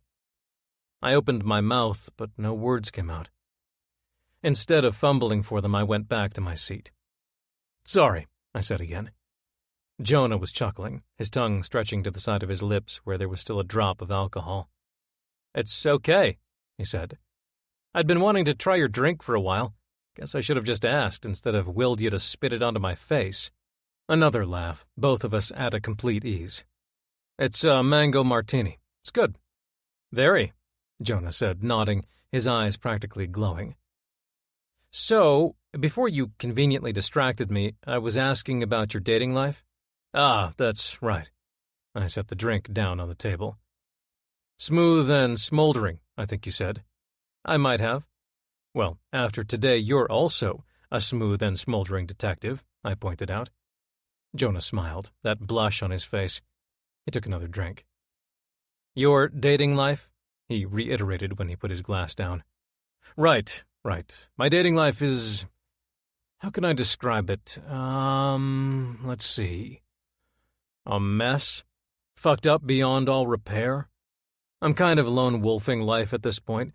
I've dated a couple of guys long-term, and by long-term I'm talking 3 months tops.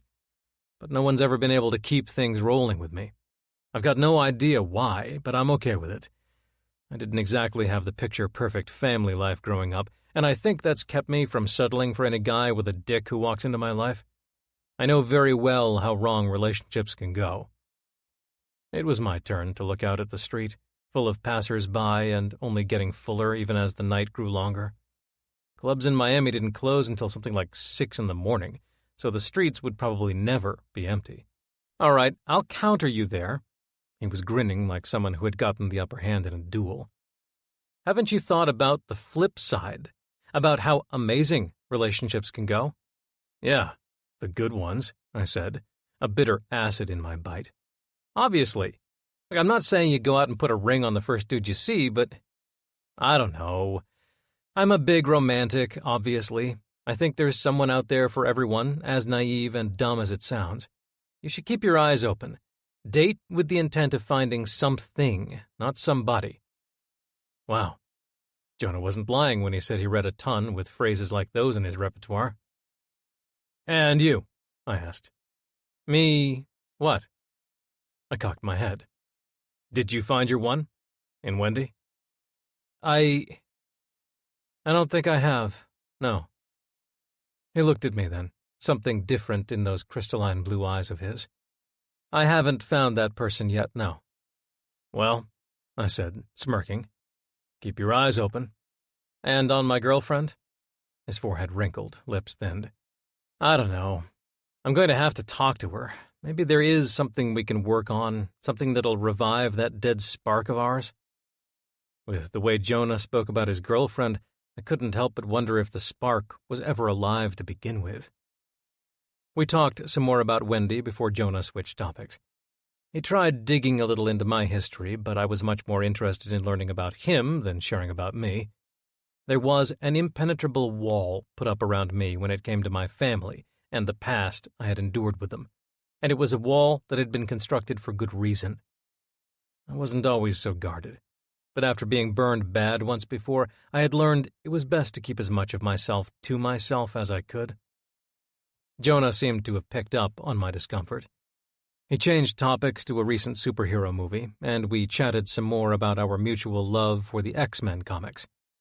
After deciding on our favorite members of the team, mine was Iceman, his was Psylocke, and talking about hypothetical powers we'd have ourselves, mine was impenetrable skin, and his was telekinesis, we decided to wrap up and pay our bill.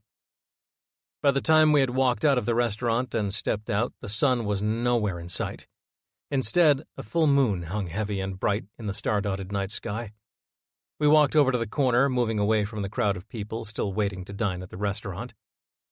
"All right, I should be headed home," Jonah said, his blue eyes looking up into mine. "Listen, man, thanks again. For everything. The job, the case. You really helped me out, and I'm going to make sure you see you made a good choice in me." I wanted to tell him I already knew that.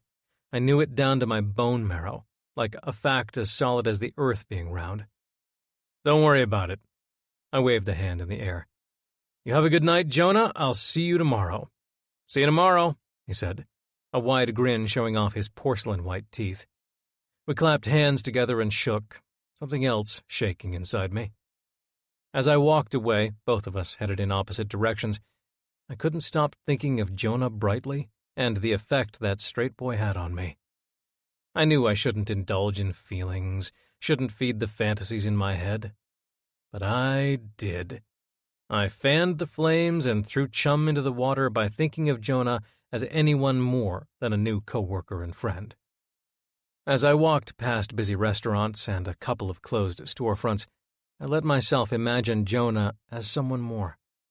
Briefly, from the time it took me to get to one stoplight from the other, I allowed myself to picture walking in the same direction as Jonah, walking with him, hand in hand, walking to our shared bedroom together, where we'd spend the rest of the night tangled up in each other. And in that short amount of time between walking from one corner to the other, I fell incredibly fucking hard for that idea. I knew it by the way my throat felt a little tighter, and the tips of my fingers felt tingles, matching the ones in my gut. I knew I had fallen for the fantasy by the way the sea of faces had disappeared around me, even though I was walking through the streets of one of the busiest cities in the entire world. No one else mattered. No other faces registered, no other sounds came in. I had just fallen into the image of me and Jonah together, the only sound being our breaths, our moans. I had fallen, and I had fallen real fucking hard for the new straight guy at work. God damn it. I had no idea what to do with myself, but I knew for sure that I couldn't go home. There was too much on my mind for me to go to bed right now. Oh, Jonah Brightly, what are you doing to me? 8. Jonah Brightly. The entire Uber ride home had me thinking about Gabriel Fox Morrison and that smoldering smile of his. The confidence that he wore like the most expensive coat he could find on the rack, and those fascinating hazel eyes of his. I don't think I'd ever seen a color like that, where the lightest browns blended with the brightest greens, creating a color palette I didn't think was even possible unless you went out of this earth and went looking on some alien planet. That was what Fox was to me, an alien, something extraterrestrial, striking up an intense curiosity down in the very center of my core. I was normally a curious guy, but Fox brought up so many questions inside me. One of the top ones being, why the hell was I so physically attracted to him? Seriously, I was sitting there in the back seat of an Uber as we aggressively drove through Miami traffic, the streetlights passing over us in streaks, and I couldn't stop myself from getting hard over the thought of Fox and those big lips of his, and his stony jaw, and those big shoulders, and the way his eyes crinkled whenever he smiled, really smiled, and how his cologne would sometimes drift over my way and set off an intoxicating chain reaction cascade through my body. I was rock hard, cock pressed against my thigh, and it was all for a man who was now a coworker and who I had just met. A man who was everything my wet dreams were made out of, dreams that I'd never tell a soul about, only recall them myself for days after, jerking off to the image of a hard, muscular body writhing over mine. A body like Fox's. Why does life have to be so damn complicated? Why was I so consumed with Fox's body? He was a he. I tried focusing on the bland pop song playing over the radio, and when that didn't bring my boner down, I decided to try and distract myself with some bland conversation with the driver. After a few minutes of discussing the weather and my cock still not getting the message, I switched gears and decided to think about Wendy and, yep, there we go, as limp as a wet noodle, which was perfect timing since the driver was now pulling up to our apartment building, and the last thing I wanted to do was walk out with a Fox-induced tent pole inside my pants. Maybe I have to jack off. That'll probably fix it. Yeah, that'll fix it. I thanked the driver and slid out of the car, back into the Miami humidity. It was 11 o'clock at night, and there was still a sticky kind of heat in the air. Enough to... Holy shit! Holy fucking shit, it was 11 o'clock! Oh, I fucked up. I fucked up big time. I'd been gone all day. I had completely forgotten about the dinner Wendy had set up with us and her friends, one that she had warned me not to forget. I hurried up the few steps to our building and went to unlock the front door, but when I moved to put the key inside the lock, my fingers pretty much gave out, and the key fell down to the floor, the golden color almost highlighted in the air. I watched as it tumbled down onto the floor, and then watched as it jumped down a few steps and slipped straight into a sewer grate, the distant noise of the key splashing into filthy sewage coming up as if it were mocking me. Are you fucking kidding me? I felt like crying. It wasn't something I did often, but right now it was the only thing I felt like doing. I knew what was waiting for me upstairs, and I hated it. I hated the fact that I felt chained to this relationship, and that chain had gotten more and more constricting. Even after my near-death experience, our relationship never got better. Hell, it probably got worse. And for what? I had almost died. I didn't need to be tied down to someone I wasn't happy with. I saw firsthand how short life could be, how quickly it could all be taken away. So then, why was I wasting such valuable time? Why wasn't I walking away? Should I walk away? On the intercom, I hit the sequence of numbers that buzzed our apartment. A short moment later, and the front door was unlocked with a loud click. I opened it and stepped into the small, musty lobby. At the elevator, I braced myself for the shitstorm I was about to endure. The 5-floor elevator ride was long enough for me to make up my mind. I steeled myself for a decision that was already being made in my head. In front of our apartment door, I second-guessed myself before knocking. The door was thrown open, and Wendy stood there, rage in her brown eyes, which were devoid of any love. I hadn't seen love there for years. In that moment, I knew exactly what I had to do. What in the name of all hell did you do, Jonah? You forgot about the dinner, and I was left looking like an idiot, and for what? Why would you do that to me? She was shouting, her voice bouncing off the thin walls of our hallway. I moved to step past her, but she put a hand up on the doorframe, blocking my entrance. You smell like booze. Were you out drinking instead of doing what you promised me you would do? You completely let me down today, Jonah. Like, I feel terrible. We've got to talk, Wendy. I had to cut her off. I couldn't let her keep making me feel bad when, at the end of the day, she didn't care whether I was there with her or not. In fact, she probably preferred the fact that she had to go alone without me by her side. I still couldn't forget the last time we went out with her friends, when my hand shook and spilled soup all over the table, when she looked at me with such disdain and embarrassment in her eyes that it made me want to shrink down and drown myself in the puddle of lobster bisque. Oh yeah, we've got to talk. She was like one of those dinosaurs in the beginning of the first Jurassic Park, the ones that have the frills and spit acid. She flared up right in front of me, already sensing where I was headed. We've got to talk about you being a complete turd of a boyfriend. Me? I was inside the apartment. She slammed the door shut, and the frame holding a picture of us smiling at Disney shook on the wall. Wendy, you've been treating me like garbage for months now. I feel like you don't want me around, and I have no idea why. I don't know what I did wrong, what I did to deserve it. Think about it, Jonah. She crossed her arms. She wore a pink t-shirt that only made her red face even redder. Think about what? All the times I had to drive myself to physical therapy because you had a nail appointment?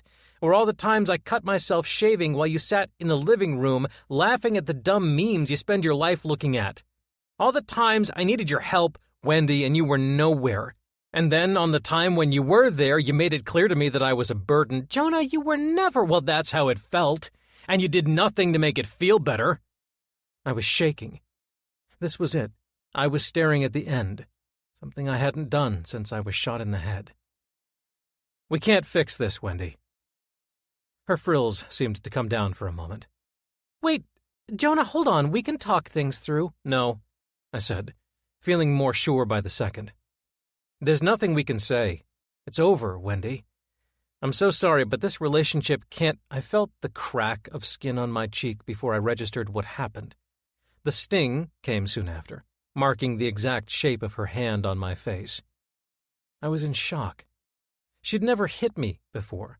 I never thought she would. And then I felt the warm drip of blood. I put a hand on my cheek and wiped, revealing a bloody palm. She had used nails. Wendy had been out for blood, and she got it. Get out, she said. I can't believe I moved down here for you. I can't believe I put my life on hold for you so that you break up with me. Well, guess what, Jonah? It's over like you said. This is me breaking up with you. She was pushing me now toward the door of our apartment. Get out. What? Wendy? Wendy, calm down. This is crazy. Crazy? Bad choice of words. Jurassic Park dinosaur was back, except this time she was a Tyrannosaurus Rex, ready to bite down on me and tear me in half. I stumbled back and opened the door, stepping into the hallway. Wendy, this is our apartment. My name is on the lease. Come back tomorrow to get your stuff. I really need to be alone right now. And with that, she slammed the door shut, locking it and kicking it for good measure, the cheap wood shaking. I'm pretty sure I heard the frame holding our photo come crashing down. I stood there in shock. My ears were ringing as if a grenade had gone off a few feet away from me. This all happened so fast. And yet, at the same time, it was years in the making. A slow-moving sinkhole that was threatening to consume my entire life if I didn't make a run for it. And that's what I did. I had to. Wendy wasn't happy with me, and I wasn't happy with her. The realization had come to me back when I was confined to a hospital bed and she was nowhere around, but it took until now for me to act on it. I wasn't sure if it was just timing, or if there was another factor that had pushed me to act. Everything okay? The voice scared me. It was Shirley, our 87-year-old neighbor who loved taking care of Chibi when I couldn't. That was another thing. Wendy hated my pet iguana and thought she'd get sick from looking at it, so when I was in the hospital, Shirley was wonderful enough to offer and help. Yeah, everything's— I tried to make sure my face was tilted in a way that she couldn't see the scratch marks. She put a soft, wrinkled hand on mine and looked up at me, age and wisdom, but more so love, radiating from her warm face. It will be okay, Jonah. It will be. You've been through hell and didn't even come back with a T-shirt. The least you deserve is a happy ending. I believe you'll get that and more, sweetie. Besides, I strongly believe you're much too handsome to be sad. So perk up and forget about the troubles that are haunting you now because the ghosts of tomorrow are much more pleasant. I promise. I smiled, something I didn't think possible with how I felt. Thank you, Shirley. That's actually pretty inspirational. Is it? She coughed and smiled. I'm on some new medical marijuana, and honestly, I wasn't even sure what I was saying, but I'm very happy it made sense to you. She started cracking up, which got me laughing, something else I didn't think was possible with the way I was feeling. I wondered if Wendy could hear this from inside the apartment, wondered if she was already making plans for a girls' trip to get her mind off me. And then, I started wondering where the hell I was going to sleep that night. All right, honey, I just wanted to check in. I heard a commotion and then peeked out the door and saw you here. I love you, Jonah, and I want you to know that whatever that bitch says, it's not true. You're a wonderful man, and anyone would be very lucky to have you. My jaw almost dropped to the floor. She gave my hand a squeeze, winked, and turned to disappear back into her apartment, laughing all the way. In my pocket, a key was practically burning a hole through my palm. I figured I wasn't going to get much sleep tonight anyway, so might as well head into the office and try to work on this dragon case. If I got too tired, I could crash with my head on the desk. Sure, my neck would feel like a bag of lumpy rocks the next day, but whatever. I'd deal with it. If it was really that terrible, I could always stay at a hotel. I would probably need to while I searched for a new place to live. Holy shit. What the hell? I started down the hallway, wondering what in the world I was doing, and if it was a mistake or not. And then, for some weird reason I would never be able to fully understand, my thoughts turned to Fox, and I didn't feel so unsure of myself anymore. It felt like every step I took was in the right direction. 9. Gabriel Fox Morrison. I decided to come back to the office after drinks and dinner with Jonah because I knew I wouldn't be able to sleep, and I wanted to channel that energy into something productive instead of counting a flock of sheep in my head. So I sat at my desk, the clock reading 11:30 at night, and I was currently digging through the dark web for any mention of Dragon and its source. It was a tiresome task, and the different subject headers started to blur together after a while. Plenty of illicit drugs were being offered for purchase, but there was no sign of Dragon anywhere. It must still be a small operation, which was a good sign for me. It meant there was still time to stop it from hitting the masses, and to stop it from taking any more lives. A thought hit me then, turning my stomach. It was bothersome to me that the drug's source was clearly targeting the gay community and treating us like their little lab experiments. They were more than likely fine-tuning the chemical formula before going to the big leagues, and they were using the gay community as test subjects. It was sickening, and it fueled me. I had to stop whoever was behind this. If I could get Dragon off the streets, I could save countless lives. And now I had help, which I felt extremely confident about. Jonah was an asset if I'd ever seen one before. And boy, did he have an asset. Bada boom, I'll be here all day, ladies and gents. My window was cracked open, letting in some fresh air whenever the breeze decided to kick in. The sounds of Ocean Drive were distant, but still audible, people cheering and shouting. He really does have one of the nicest asses I've ever seen on a straight guy. I closed out of the browser I used to search the dark web and shut down my computer. It was getting late, and when my thoughts started to focus on the asses of straight guys, I knew it was time to call it a day. Not to mention I was still feeling a little buzzed from the drinks I'd had with Jonah. Maybe instead of bed, I'd swing by one of the bars and see if there were any gay asses I could fondle and drool over. That way I could stop focusing on an ass that would forever be out of my reach. I got up, stretched, and started to head out. It was in the hallway when I heard a loud thump and a curse. I jumped, not one to be easily startled, but still surprised by the sudden sound. It came from Jonah's office. I noticed his door was open and the light was on, spilling out into the dark hall. I flipped the switch on the wall, the overhead hall lights flickering on, and walked over to Jonah's office. Hello? Oh, hey, shit. I looked into his office and saw Jonah on his knees, picking up a pile of papers that had fallen out of a box that was laying on its side. I hurried over and got down on his level and helped him with grabbing the papers. Thank you, he said, both of us getting back up on our feet. Since when were you in here?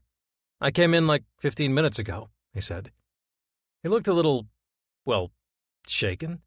What the hell happened to him? His hair was a mess and his shirt was untucked. Was his cheek red? I wanted to offer him a cold beer and a massage, but I knew how odd that would sound, so I offered him a compassionate look instead. You okay? I asked. You know you don't have to come into work until tomorrow, right? We have regular hours around here. He chuckled at that, although it sounded a bit hollow. Actually, I don't know if I'm okay or not. Shit. I pulled the heavy leather chair back and took a seat, motioning for him to do the same across from me. What happened? Wendy happened. Well, no, I happened, I guess. It was just really crazy. I'm sorry. Hey. I could feel his anxiety rising like a geyser. It's okay. You're here, I'm here, no one else, nothing else. You're okay. I made sure his eyes were on mine, tilting my head when he tried to look away. A lot happened, yelling and slaps. I wasn't thinking it would get so out of hand, but then I don't know if I was thinking. I'm sorry. I basically broke up with my girlfriend like an hour ago. I stopped my jaw from dropping, but only by milliseconds. Don't apologize, Jonah. It gave me the sense of someone drowning, fighting for that breath of fresh air. It took a lot for me not to reach across the table and put my hand on his, but I didn't want him to freak out more than he already was. You're with a friend. I've got your back. I'm here for you whenever you need to talk. Don't apologize. He nodded, seeming to collect some of himself. You're right. I do feel like I'm with a friend. It's weird, man. It feels like I've known you way longer than I actually do. When this shit went down with Wendy, I thought for a split second, damn, I should call Fox. No one else. Don't know what that says about me. He gave a self-deprecating laugh. I've got other friends, I swear. Sometimes you click with someone on a level no one truly understands. It happened in the Army all the time. Guys usually got along with their squads, they all become family. But there's definitely buddy pairs that form right from the start. Those are sometimes the strongest bonds I've ever seen. I kind of wish I had a friend like that. I kind of devoted all my time to my job and my girlfriend. My college friends are all scattered and we rarely talk. After my accident, I don't talk to much of anyone from the police department. Well, you've got a friend in me. I grinned at him, seeing a crack in that somber gaze. Toy Story style. All right, Woody. And then, with a deep breath, it seemed to hit home for him. His back straightened, the wrinkle between his brows disappeared, and his hands were no longer fists on the table. You'll be okay, Jonah. I can tell you're a strong motherfucker. I can also see this was a decision that you needed to make. I think, from what I can tell, you made the right choice. It will be difficult, but it won't be impossible. Not for a guy like you. You're right. You're right. I'm okay. It was a long time coming. I couldn't keep going, and her flame had clearly gone out already. Honestly, Fox, I think I might actually be better than okay. I'm kind of hopeful. Is that fucked up to say? That's not fucked up at all. I made sure to not let my eye contact drop, even though his blue eyes were drilling a tunnel straight to my soul. You were talking to me about believing in everyone having a one? I can see how strongly you believe in that idea. I love how strongly you believe in it. So I can't imagine how painful it was to be stuck in a relationship that you knew deep down wasn't the one for you. And now, you don't have to feel like that anymore. Neither of you does. There's an endless world of possibility open to you now. This is a rebirth, not a death. Jonah's entire demeanor was shifting. His shoulders were held higher and his smile felt more permanent, which was a good thing, because he looked damn good with a smile on his face. He took in another deep breath, let it out in a loud exhale. You're totally right. It's just, I felt like there was no other time to do it. And I feel so much better. I do. I feel like a dick saying that, but wow, I feel so much better. Sure, I don't know where I'm sleeping tonight, but that can be figured out. At least I don't have to sleep next to someone who looks at me more like a burden than a boyfriend. 1,000%. I was smiling now, matching the one on Jonah's face. We used to say back during deployment, the truth of the matter is that you always know the right thing to do. The hard part is doing it. So, good on you for knowing what you had to do and going through with it. Not a lot of people have the courage to do that, and that's when life gets really fucking miserable. Wow, that's pretty deep. Yeah, well, we also used to say drop your cocks and grab your socks, so not everything is really that elegant in the Army. Jonah laughed loud at that, his eyes crinkling with his smile. And what's that mean? To drop whatever it is you're doing and get ready. The drill instructor would shout it at the top of his lungs every morning during boot camp. That was fun. My tone was dry, but my grin was wide.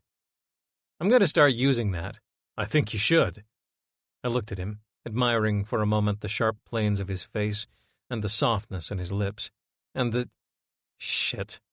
I was staring. I coughed, sat up a little straighter. That's when I got an idea. "Come," I said, slapping a hand on his table. "I've got a few beers so we can walk down to the beach and sit by the water. Get your mind refocused. It usually helps me when I'm going through shit." Jonah nodded, standing up as he did. "All right, let's do it." With a grin, I said, "Drop your cocks and grab your socks, buddy." And we left Jonah's office laughing, going to the kitchen and grabbing a couple of beers before heading out. We walked the short way up to the beach, past the still busy Ocean Drive, and onto the warm sand. We took our shoes off and held them in our free hands as we walked through the sand, the soft grains filling the spaces between our toes. We made it as close to the water as we could before getting to the wet sand. There we looked at each other, and without saying a word we plopped down onto the sand. In front of us the open and dark ocean stretched out for an infinity, the moon dancing with its reflection across the small waves that crested and crashed on the shore. The air was sweet, the breeze cool, and my heart, as shielded as it was, began to feel as bottomless as the ocean ahead. And I was beginning to get a strong idea as to who I wanted it to be filled by. 10. Gabriel Fox Morrison. During my deployment, there was a man. He was straight, and he was in my platoon, and we were falling hard for one another with every passing day. It was a strong feeling that was impossible to deny. Except he did deny it. He continued to deny it until one day when the two of us were alone underneath the star-blanketed Iraq sky. He turned to me and told me what I had been waiting so damn desperately to hear. He was feeling something. The words rocked me. I lost all sense of logic and reacted purely on gut. Instead of answering him with words, I was rushed away by the romance of the situation, and I kissed him. I leaned in, and I kissed him. And he freaked. Fists flew, kicks were landed. It was a really rough fucking night, regardless of how romantic it all seemed. And now? Well, shit. Now I was living out a romance-filled wet dream. Don't think about how romantic this is. Don't think about it. Don't think about it. Stop. Don't do it. Don't. Fuck, this is romantic. No one else was around. The neon lights of Miami Beach were behind us, but in front of us, there was nothing but the water and the darkness and the warm magic that combination entailed. The blanketing sound of the waves crashing onto the shore only added to the sensation of being secluded from the rest of society, even though there was an entire city at our backs. For a while, we drank in silence. The cold Corona was refreshing, and the soft scent of salt water was soothing.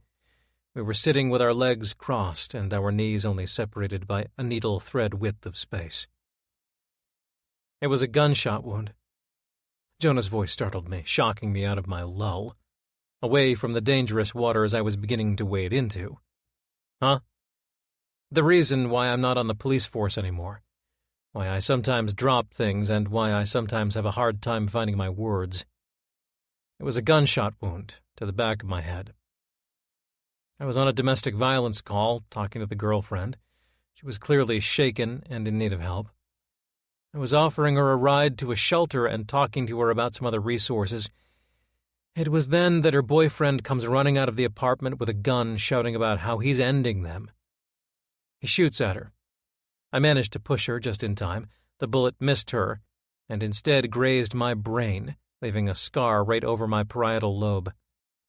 Doctors said that if I had moved even a nanometer more in the wrong direction, the bullet would have shredded me. Thankfully, it only kissed me.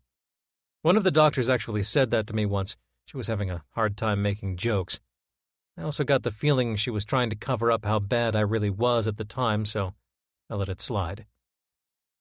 Either way, the bullet kissed the back of my brain and caused swelling for months that kept me in bed. A couple of hour-long surgeries, a lot of painful physical therapy, and some intense emotional therapy sessions later, and I'm clearly doing better. He looked at me, his crystalline blue eyes catching the moonlight, a sheen to them. And that's that. He took a swig of the Corona, and I tried popping my eyes back into my skull. Holy shit, Jonah. I thought it was something along the lines of an injury, but a gunshot wound to the head? You're a fucking warrior. I had so much respect for you before, and now it's off the charts. I don't know about all that, man, he said. I reached out and squeezed his shoulder. Jonah, that's hero status. A lot of people give up when faced with a situation like that. You persevered. Doctors said I had a 20% chance to walk again. I wanted to pick Jonah up, carry him into a bedroom, encase that bedroom in an impenetrable bubble, and never let him out. I wanted to keep him safe, shelter him from the cruel, cruel world, and I wanted to do that with him in my arms. Even though this tragedy already happened, there was no protecting him. He'd forever bear the scar, the pain, the traumatic memory. So yeah. He drank more of the beer and looked out at the dark ocean. I couldn't take my eyes off him. You did good tonight, breaking up with Wendy. I don't know her, but I do know that anyone with a heart would have been by your hospital bed and never left your side. I wouldn't have left your bedside, that's for sure. She doesn't deserve you, Jonah. She doesn't deserve even a glance from you. His lips twitched into a smile before collapsing. It's scary, Fox. I've been with her for the last 4 years. Even though it felt like it was more of a business relationship than a real relationship toward the end, I don't know. I was comfortable, man? And there's something to say about comfort. Yeah, but it's useless. He scoffed at that. I don't know. I don't mind being comfortable. If you're talking about wearing comfortable silk pajamas and cuddling up under a weighted and heated blanket, then yes, that type of comfort is great. But the other type, the one that keeps you locked in a situation you don't like only because you're comfortable? Well, that kind of comfortable can go suck my left nut. We laughed, something far ahead of us leaping out of the water like a living shadow and splashing back down. I think everyone needs to be comfortable stepping out of their comfort zone. That's when the best part of life tends to happen. He seemed to digest what I was saying for a moment, the sound of the ocean filling up the silence. You're right, he said. Totally right. I was comfortable with Wendy, but at what cost? I can make it in this world without her, and I can be okay doing it. You survived a gunshot to the head, Jonah. You can survive a woman who treated you like a piece of gum stuck to her frizzy hair. It may have sounded harsh, but it was what Jonah needed to hear. My military background was beginning to kick in. My next instinct was to tell him to drop and give me 20. That was underneath the instinct that was currently lighting a fire in my balls.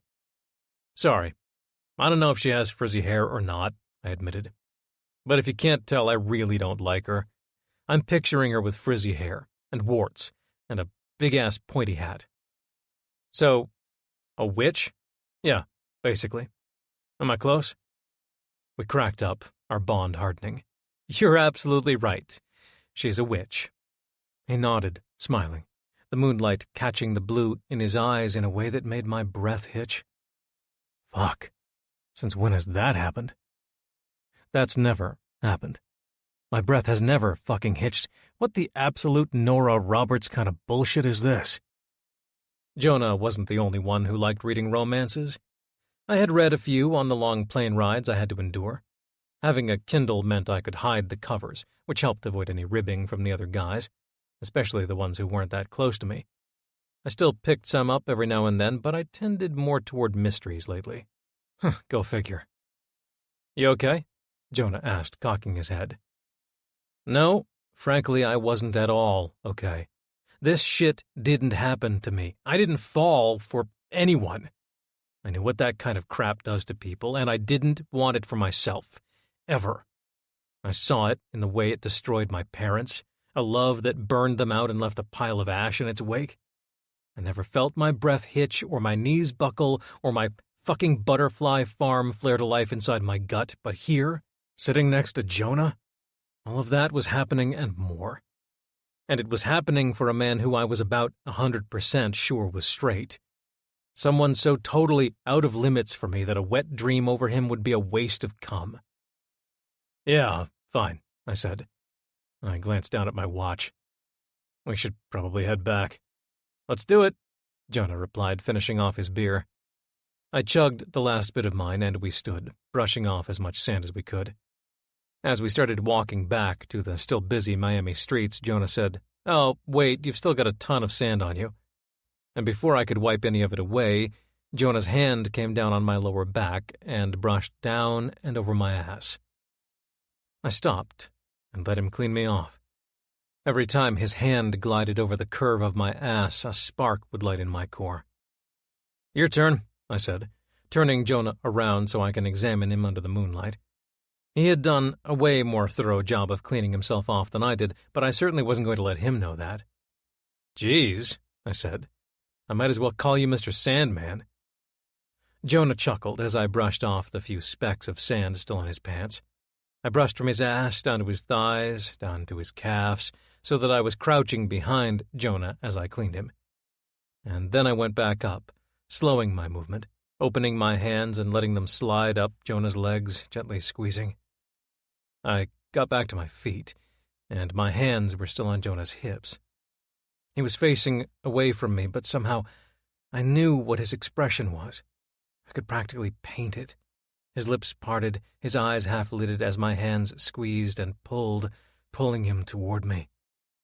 Our bodies were pressed together. I could smell Jonah's shampoo in his hair, the salt of the ocean, the musk of his sweat. An intoxicating mixture that had my cock getting rock hard. And Jonah, to my intense surprise, pushed back on it. He must have felt my stiffening dick against his ass, and he fucking pushed up against me. My fingers tightened around his hips, and I took another whiff of his hair. I was quickly and irrevocably coming undone. My thoughts were in a blender, and my body was on fire, my core calling out for Jonah's raw touch. I turned him around. Our eyes were instantly locked together. An entire lifetime's worth of stories and words were shared in that loaded moment, as brief as it was. And then, as our lips were slowly crossing the galaxy of space between us, as our worlds were on a crash course for a devastating collision, a pair of voices drifted our way and startled the crap out of us. "This way, Billy!" We jumped apart, clearing our throats and looking around as if we were kids who were caught with our hands and feet inside all of the cookie jars. The voices belonged to a drunken pair who were running and tripping their way from the nearby street to the dark shoreline. One of them spotted us and started giggling, which set my cheeks on fire. "Thank God it's dark out here." Let's head back to Stonewall," I suggested, realizing we were standing in silence. Both of us most likely still processing whatever the hell just happened. Yeah, good idea." We walked the rest of the way back to the office in silence. I was beating myself up for making things awkward, but on the same token there was a pull between us that needed to be explored. At least, I needed to try exploring it. Shit didn't work out, that was fine. We'd move on. Tomorrow was a brand new day, and I'd help my new friend deal with whatever bullshit he was going through while also working on our crucial case. I focused on tomorrow and tried to forget about the almost kiss that would have shifted my entire world off its axis. We reached Stonewall, neither of us dying spontaneously from the intense awkwardness. We headed inside and made it all the way to Jonah's office when it hit me. "I'll lock up," Jonah said, stopping at his door. It was then I realized I had no real reason to be here, especially not in Jonah's office. It was something like 12:30. I should have been home and in bed. The only real reason to be here was Jonah, and to think he was going to spend the night here. "Come crash on my couch for the night." It was a simple solution to Jonah's problem, although it could have some complicating consequences. "Thank you, Fox, that doesn't sound bad." He seemed to consider it for a moment. "No pressure," I amended. "But I've got a really comfortable fucking couch." I wanted to throw Jonah a lifeline. I could see he was in a state of complete upheaval, and I wanted to help. "Exactly how comfortable?" He crossed his arms. "Come over to find out." "Touché," he said, smiling through the darkness that I knew was closing in on him, tendrils stretching for him. I wanted to fight it away, clear the path for him. He was a good guy. I could sense that from the moment we met. His smile deserved to be a permanent fixture on his handsome face. I don't know, Jonah looked down to his scuffed white sneakers, sand speckled across the tops. And for some reason I couldn't pinpoint, I was overwhelmed with a sense of disappointment. What the fuck was I thinking would happen? He'd come over and we'd realize our undeniable connection, and then we'd kiss and fuck and cuddle and fuck again until the sun came up? If I could punch myself without being thrown into a straitjacket, I would. Listen, don't worry about it. Have a good night, Jonah. I'll see you tomorrow. I didn't want to pressure him, and I certainly didn't want to put him in another awkward spot. He could find a hotel and figure things out in private. No need to look to me for comfort. I turned and started walking, every step I took stirring that oil spill of disappointment that spread through my chest. 11. Jonah Brightly. Wait! My voice cracked toward the end. Fox stopped. I was hurrying out of my office, locking the door and going down to the end of the hallway where Fox waited, the ghost of a smile playing on his face, highlighted by the bright office lighting that bounced off the light blue walls. Your really comfortable fucking couch has my interest. Fox was smiling for real now. All right, let's get out of here. I only live a few blocks down from here. We can walk. Let's go. I followed him out, shutting the lights off behind us. He locked up the main door and we started down the street, orange streetlights guiding our way down the relatively empty streets. We walked past a couple of bars that were still pumping music behind their big black doors, but overall our walk was quiet. I was mostly thinking about what happened with Wendy, and Fox was... well, who knew what Fox was thinking about? I wouldn't mind knowing. Fox was a little bit of a mystery to me, and I liked that. He had a big heart and always seemed to wear a genuine smile, but there were still walls there. He was holding back, and I wasn't sure what that was or why he was holding it back. But there was definitely something there, and it was a huge something.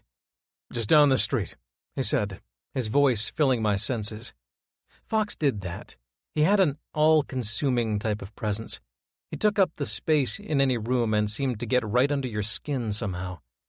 I felt it from the second I met him for the interview, and I felt it now as we walked side by side down a well-lit street, palm trees swaying gently above us, colorful beach houses lining the sides of the street. The back of our hands brushed against each other. Sparks flew through my nervous system. I suppressed the feeling, stuffed it deep down. No need to make things more complicated right now. There was already plenty I had to deal with. Again, hands brushed over each other, his knuckles grazing over mine. Again, sparks shot through me, and again, I suppressed them. Jesus, how narrow is this damn street? It wasn't narrow at all. There was plenty of space for us to walk with two other people between us. But neither of us seemed to be leaving any space for that to happen, like magnets. And on top of the sparks, there was something else going on, too. It was a butterfly feeling that I hadn't felt in decades, since I was a kid in middle school with a crush that seemed to be the center of my world. Those butterflies dusted off their wings, blew off the cobwebs that clung to their spindly little legs, and started fluttering around their dusty cave inside my gut. All because of the man who was walking next to me, currently leading me to his home. All because of a man, one who I almost kissed, a man who I desperately wanted to kiss. It's this one. Fox stopped in front of a one-story house painted a light pink with white around the windows and a bright blue door popping underneath the streetlight spilling over the area. It was not what I was expecting from Fox, but I loved it. He pushed open the gate of a white picket fence and led me up the short stone path to the door. There were two lawn flamingos on either side of the path, another playful touch that I wasn't quite expecting. Meet Frankie and Freddie. They're my guard flamingos. He gave a playful pat to one of them. The pat must have been extra hard because Frankie wobbled and toppled over onto its side. Wow, Fox said with a laugh as he crouched down to fix his fallen flamingo. This had the effect of stretching his pants against his ass. My eyes dropped to the target like an arrow finding a bullseye. "Need help?" I asked, just to give me something to do besides stare at this man's ass. Obviously, he needed zero help, the flamingo back on its thin metal pole in a matter of seconds. I pried my eyes off the curve of his ass before he looked up and caught me. "I'm good," he said, getting back on his feet. What the hell is going on with me? It wasn't the alcohol. I wasn't really feeling much of that anymore. So what else was making me feel like I was intoxicated on some crazy strong jungle juice? I should have been mopey and upset, having just broken things off with my long-term girlfriend, but for some reason I was happy. I was happy to be single, but also happy to be spending time with Fox. It's exactly what he said. I had felt like a brand new world was opening up to me, like I had gotten a second chance at finding my one true match, instead of forcing myself into a fit that was clearly not for me. Wendy and I had been in denial for far too long, and tonight had been the last straw. So instead of anger and sadness, I was feeling a bright hope light up inside me. Another thing I was feeling, the tightness of my briefs as I began to swell, Fox's ass having a little too big of an impact on me. Whatever, we're just two good friends, that's all. He's attractive, sure, but that doesn't mean... Fox unlocked his front door and pushed it open, stepping aside so I could go in first. I thanked him and walked in, the lights coming in soon after. Fox having followed me in and flicked them on. We stood inside a quaint living room with soft white walls and a couple of hanging prints that showed beautiful photos of colored geodes in sparkling blues, bright purples, and crystal pinks. There were 3 tall and thriving plants sitting in big white ceramic pots, made taller by the polished wood stands they were held in. There was a large flat screen hanging up on the wall across from a charcoal gray couch which, I will fully admit, looked comfortable as fuck. All right, I said, gravitating toward the couch. "Try it out. You'll see I wasn't full of it." I smiled as I plopped down on the couch, except it was closer to a cloud than a couch. Holy shit, I laughed as I kicked my shoes off and laid down, fitting comfortably with my feet up. This is better than my bed. Fox gave a deep laugh and walked over. "This part comes out. Here, get up." He lifted the cushion I was sitting on and expanded the couch to turn it into an equally comfortable-looking bed. "I've got a guest room, but it's a disaster zone. If I knew I'd be taking in a stray tonight, I would have gotten it ready." "No problem," I said, finding myself having to look away from those big hazel eyes before I got permanently lost in them. Want to hear something funny? I could barely remember if Wendy's eyes were brown or hazel. What the absolute fuck? Something's wrong with me. I started to feel guilty. My body felt stiff and my lids were like anchors falling heavy on my eyes. "Where's your bathroom?" "Right over there," Fox said, pointing down a hallway toward an open door, a bright blue room peeking through the crack. "Thanks." I went to the bathroom and closed the door behind me, resting my back against the wood and taking a deep breath. I looked up, as if an answer to all my questions would be written on the ceiling. At the sink, I let the water run for a minute, leaving my hands under the warm water and avoiding my reflection in the mirror. Suddenly, all my insecurities were grabbing me by the throat and thrashing me around like an old chew toy inside the jaws of a Rottweiler. I grew up as a pretty confident kid, but after a bullet almost rearranged my skull and subsequently forced me to rearrange my life, well, my confidence also took a hit. Especially early on, when I'd drop everything I grabbed, when sentences were hard to form. My confidence had taken a nosedive, and it was only recently that I'd been able to start picking it back up again. Now, though, it was back in a free fall. Was this a mistake? Should I have gotten a hotel? What did he see in me? Why did I care what he saw in me? Why was a huge part of me shouting that a hotel would have been a terrible idea? Why was a huge part of me shouting for Fox? Why? Why was this happening to me? Why now? So many questions, but I wasn't about to fuck up Fox's water bill over them. I turned the water off, took another deep breath, let it out, and told myself I was going to be okay. I exited the bathroom, feeling a little steadier even though I still lacked all the answers, and was surprised to see that the couch bed had been transformed with a big blue comforter and a couple of fluffy pillows sitting next to a folded-up gray blanket, the extra soft and extra fuzzy kind. I turned to Fox, who was now wearing a pair of white basketball shorts and a snug-fitting t-shirt. "Wow, you really didn't have to, Fox." "Oh, this? Don't worry about it. This is for me." "Huh?" "Yeah, I tried out the bed, and it turns out there's a spring that's a little wonky." "Oh." "So you'll get my bed. I'll crash on the couch tonight until I get someone to fix it tomorrow. Here, you can change into these." He handed me a pair of black shorts and a white t-shirt, but I was still hung up on his offer to sleep on the springs. "No way, I'm not taking your bed. Thank you, Fox, I really appreciate it. I appreciate this all so much. Not many people...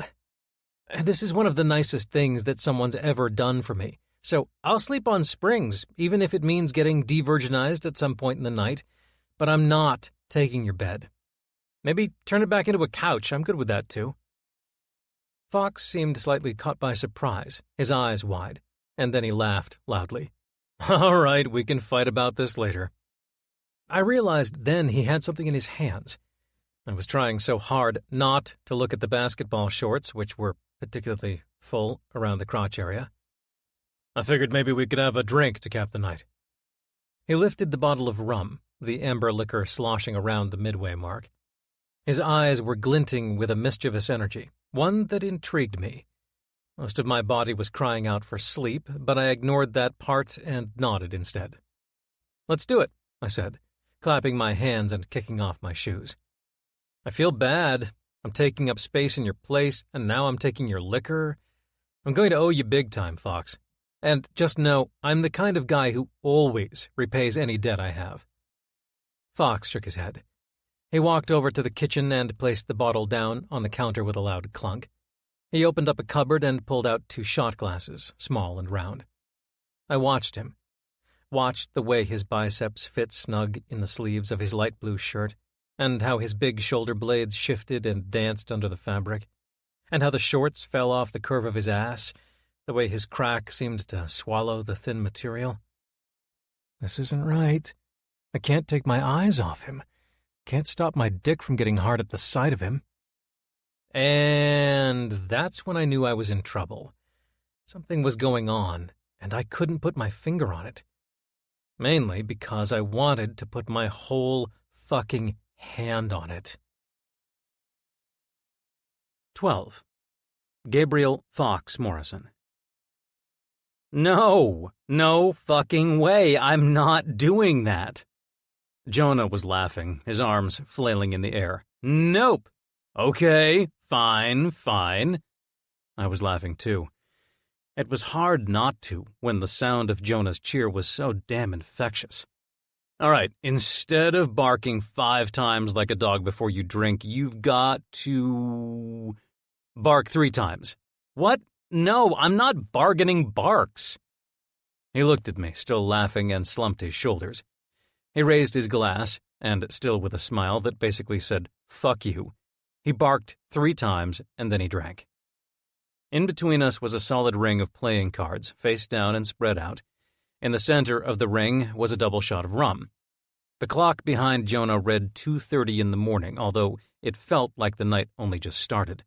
I definitely wasn't expecting us to start playing Ring of Fire from offering Jonah a drink, but I was quickly learning that time spent with Jonah was full of the unexpected. And I liked that. A whole fucking lot. Good boy, I teased. He got red in the cheeks, flashed those pearly whites, and then flashed his middle fingers. He went for another card, pulled it out while being careful not to break the circle, and then showed me the card. An ace! We got a waterfall! I lifted my beer bottle and clinked it with Jonah. He smiled and put his bottle to his lips, starting the waterfall. I followed, chugging the beer and keeping an eye on Jonah. I couldn't stop until he stopped, and that bastard was not stopping. His Adam's apple bobbed up and down as he glugged his beer, some of it dripping down his mouth, leaving a shiny trail. My bottle was almost empty, but I kept going, and finally Jonah put his down, the empty bottle sounding against the floor. I stopped and took a big breath. "Holy shit," I said. "You can chug." "I rushed a frat in college," Jonah admitted, wiping at his mouth with his forearm. "That explains it. Did you like being in the fraternity?" His lips tightened. It wasn't my favorite thing in the world. I was a junior in college and kind of lost. Didn't feel like I had a solid group of friends and thought a fraternity would be a good way to find a group. He shrugged. It was fun, and the parties were crazy, but I didn't really click with any of the guys. I never finished pledging. I nodded. "I could understand that. It's tough trying to find your tribe. I think I found a good one in the Stonewall family. Even harder, though, is trying to find your one. I'm still working on that." "How has a guy not locked you down yet? You're tall, dark, and sexy. You've got tattoos. You've got a great smile. You can make people laugh and feel comfortable and—" Jonah stopped himself, some kind of realization setting in on his face. "Thank you for all that. You're really kind. And also really full of shit." No, I'm not." He sounded sure of himself, even though his face looked like someone who spilled some kind of secret. "Well, thank you. How did you know I have tattoos?" I cocked my head, eyes locked on his, my lips twitching up into a smile. Well, it was through your shirt earlier. The bright colors pop." Something about the idea of him sneaking glances at my bare chest made my pulse quicken. "I've got a big chest tattoo that goes up over my shoulder and ends halfway around my bicep. You can't see it unless my shirt's off. That's why I was surprised." "I've got good eyes," Jonah quipped, smirking. "That's why I hired you as a Stonewall detective." "That's the only reason?" I cocked my head and licked my lips. "The only one." He laughed, his eyes dropping to my chest. "Can I see them? I've always wanted a tattoo, but I've always been kind of nervous about putting something so permanent on my body." I stood up and worked my shirt up over my head. Jonah looked up, his jaw dropping, eyes going wide. "Jesus, Fox, that's beautiful." He followed me up onto his feet and moved closer to me, being careful not to mess up the cards on the floor. "Thank you," I said, my eyes dropping down. On my chest was a blast of bright color that slowly transformed into a black and white piece as the tattoo went onto my arm. The colored part, going to just below my nipple, was a scene of bright pink and blue flowers with a couple of green and red hummingbirds placed strategically throughout. The watercolor effect gave the piece a surreal quality, made stronger by the transition into black and white on my arm, which was tattooed with the dark outline of a strong fortress, wrapping around my arm, stopping above my elbow. There was a dragon roaring from one of the top spires on the castle, a bright red burst of flame the only piece of color on that arm. "Wow," Jonah said a little quieter as he admired the tattoo. "Does it mean anything?" "It does," I replied, already feeling my chest tighten. "I started it on the 2nd anniversary of my mom's passing. These flowers, lilies and roses, were my mom's favorite flowers. I remember growing up and the house smelling like a fresh-cut garden every single day. The scent filled the air and I loved it. I loved seeing the overflowing vases she would always keep around the house, and the ones outside would always attract hummingbirds." Jonah's eyes drifted up from my tattoo to my eyes. "They're beautiful," he said, a touch of sadness in those blue eyes. "When did she pass?" "It's been 5 years now, and the pain was still as raw as if it happened yesterday." Some silence followed as Jonah continued to examine my tattoo, as if he wanted to memorize every little detail about them. "And what's this part of the tattoo mean?" His fingers came up to lightly brush over my bicep, over the dark, symmetrical lines of the castle walls. It was a flash of a touch, and it still hit me like a bolt of lightning. The castle and dragon represent the stories she'd always read to me as a kid. They were books I still sometimes read to this day. It also came to represent my closed-off self, something I felt had grown worse over the years. I didn't have to tell Jonah all that, though. "I love it." Jonah still had that awe-filled look in his eyes as he went back to his spot on the floor. "Thanks," I said, and went to put the shirt back on. "You can leave it off, in case, I don't know, you're too hot or something." Jonah wasn't looking at me, but I suspected me leaving my shirt off had nothing to do with temperature. "It is a little stuffy, huh?" I left the shirt on the floor and went over to the window, clicking open the latch and sliding it open. Instantly, a cool ocean breeze broke through, along with the not-so-distant sound of a city still awake. "And where's the Fox nickname come from?" It seemed as if Jonah was on a roll with the personal questions. Part of me bristled. I quickly calmed that part down. The speed at which I was beginning to trust Jonah was surprising, but it was also extremely refreshing. Besides, I wasn't going too deep anyway. When I was deployed, there was a little fox, had to be barely weaned off his mom, and it attached to me like a shadow for a couple of weeks. I started leaving my leftovers for the little guy, and then I'd find he was leaving me dead rats by my tent every night. Jonah and I both laughed at the sign of mutual affection that crossed species lines, a gift of food. At first, the other guys started calling the fox Gabe as a joke, and then realized I should be called Fox so that the little guy wouldn't get confused, obviously. "Very considerate of them," Jonah said, chuckling. His blue eyes seemed to scan me, almost as if he were studying me, painting me into his memory. Nah, why would he be doing that? "Well, it suits you. Fox. I like that name. Plus, the reason behind it makes me want to donate to the ASPCA. I laughed some more, finding it to be a common thing when Jonah was around. We chatted some more about the friendly fox named Gabe before we got back to playing our game, pulling cards and being careful not to be the one who broke the circle. I caught Jonah glancing at my chest a handful of times, and each of those instances made my cock twitch.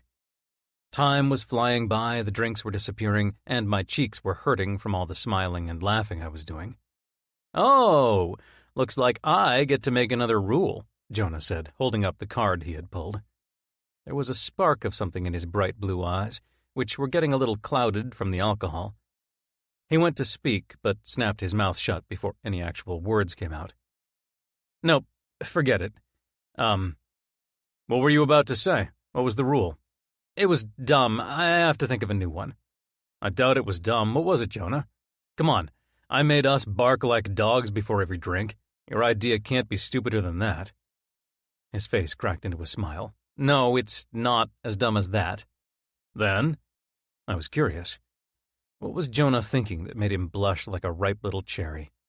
Fine. Jonah clapped his hands. "The rule is that whenever you drink, you've got to take off an article of clothing."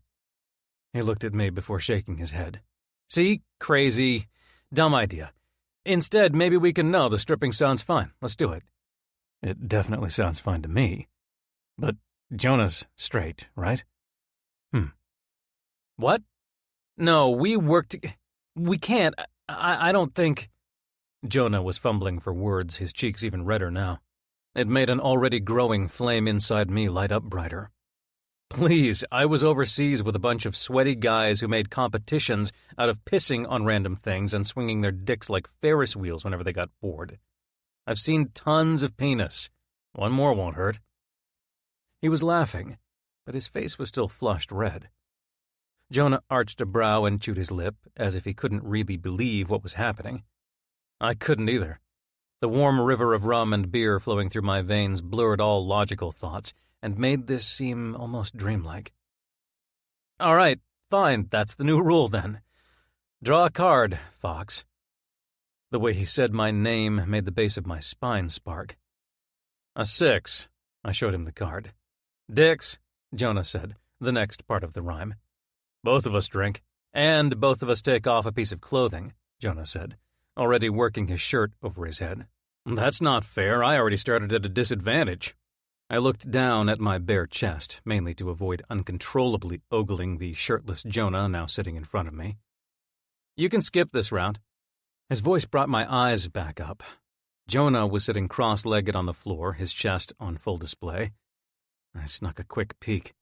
My mouth instantly started to water. Jonah was a snack. No, fuck that. He was a full-course meal and then some. His chest was strong, and his nipples were the perfect size to suck on. I wanted to lay him back and kiss a trail up his flat stomach. Your turn.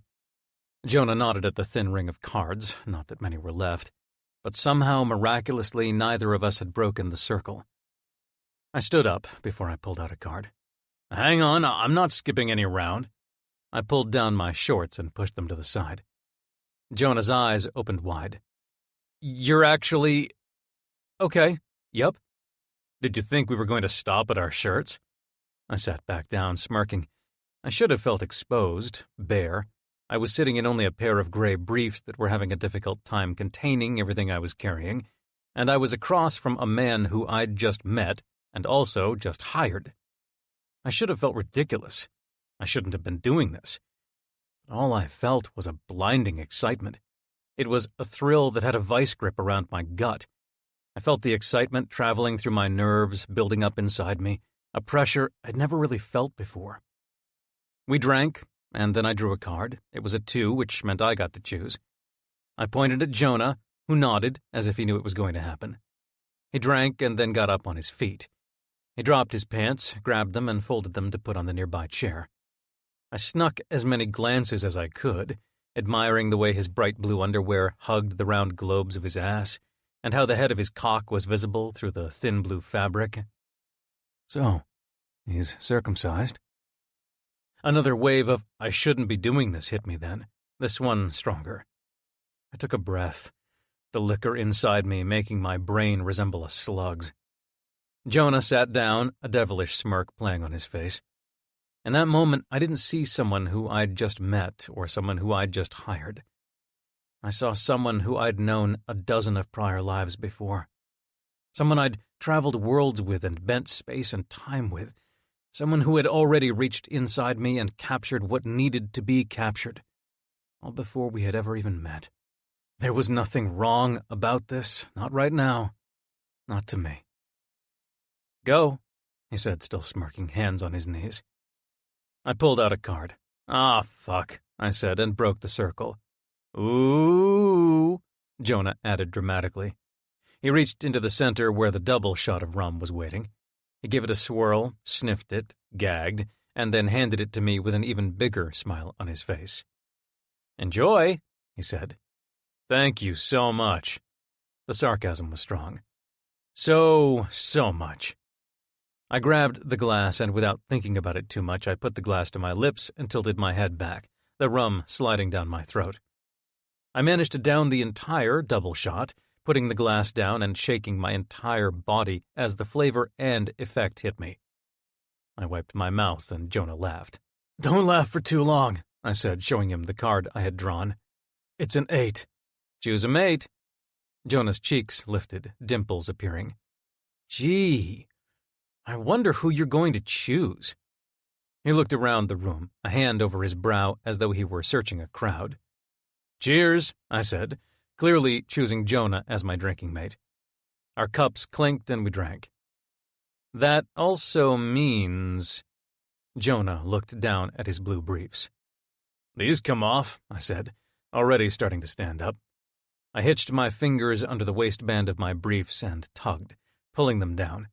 My cock and balls flopped out, which I tried covering with a hand to try and be modest, but one hand wasn't going to do much. Right. Yep, my turn. You don't have... Jonah's underwear was off and set to the side. He stood there, not using any hands to hide himself. It felt almost like he wanted me to look at him, to admire him. Fuck, I wanted to worship him. Jonah's body was everything. He had a well-groomed crown of dark hair over a thick dick, soft and sitting on top of a pair of nice full balls. I couldn't stop myself from envisioning my head between those thick thighs of his, those balls in my mouth, my tongue spelling out his name. Calm the fuck down. He's straight, fucking straight. I managed to peel my eyes off his naked form, which, well, he was standing there for a while. Did he really want me looking at him? When my eyes were off him and my hand held down my own swelling cock, he sat down. There. Now we're on an even playing field, Jonah said. I looked his way. He was sitting cross-legged again, the head of his big dick almost touching the floor. Perfect, I replied, trying to think of naked grandmothers and overflowing cat litter, whatever the hell I could come up with that would battle the oncoming boner. All right, so I think it's my turn. Jonah was smiling. He reached for a card and showed it. 7. Heaven. He pointed at the ceiling first with his hands, meaning I had to drink. I let him have it. There was no way I was taking my hand off my cock. I didn't want Jonah realizing how hard I was getting, the grandmas and cat shit doing nothing to stop the intensifying warm throb under my palm. I drank with my free hand and grabbed another card. That was when I noticed I wasn't the only one dealing with a sudden pull problem. Jonah was rock hard, his dick jutting up and out, and he was doing nothing to hide it. He must have realized I was looking at him. Sorry. And then I realized I was gawking at him. Drooling. I wiped at my open mouth, shutting it. Are you kidding? Don't apologize for that. Shit, if I had a dick like that, I'd have it out and hard as often as I could. Jonah laughed at that in a bashful kind of way that fanned the furnace full of need in my gut. Besides, I said, you aren't the only one who's hard. I moved my hand, my cock springing up. I was already leaking at the tip. Oh. Jonah's gaze was glued to my cock. Oh. Wow. His eyes were wide, his lips parted, and in that moment Jonah giggled?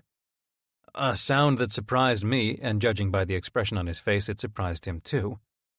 Shit, that was exactly something a Gerber baby model would do, god damn it. Jonah's face was serious for a brief moment before he started laughing, making me do the same. Sorry, it's the first time I see, a hard cock. Exactly. Jonah's eyes were back down on my dick. The curiosity in his expression was driving me wild. I wanted to stand up, walk over there, and give him a taste of exactly what he wanted. But a loud voice was booming past the primal lust. Jonah Brightly is straight and a brand new co-worker. Chill the fuck out. Although, that erection of his is pointing in the complete opposite direction as straight. Do you like what you see? So much for chilling the fuck out. I grabbed my balls and kept my eyes on Jonah's, his gaze still down on my leaking dick. Yes. Yes, I do. 13. Jonah Brightly. This was insane. I had lost my mind. The bullet must have damaged way more than the doctors initially thought. That was the only rational explanation for the way I was currently behaving.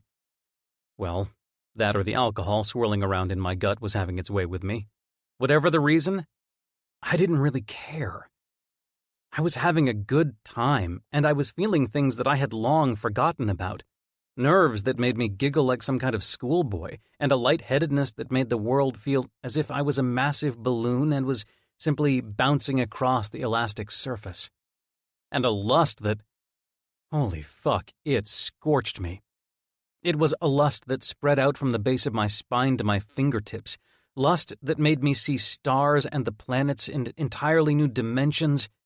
And cock. I was seeing a whole lot of cock. Do you want to help? Fox asked the question, knowing damn well what my answer was going to be. Yes. I started to move toward him, crawling. Please. It was the alcohol. That was all it was. I kept telling myself that as I moved closer to Fox, eyes pinned to his naked form. He looked like nothing I'd ever seen before. Sure, I'd jacked off to gay porn before, and all those men were hot with their massive dongs and their 10-pack abs, but Fox, he was... Holy fuck, Fox was something else. He was muscular, yes, but not in an intimidating kind of way. His army background was clear in those broad, strong shoulders. They framed a pumped chest with a covering of dark hair that led down over his chiseled stomach, hair that concentrated into a tantalizing happy trail. one that my eyes couldn't help but follow.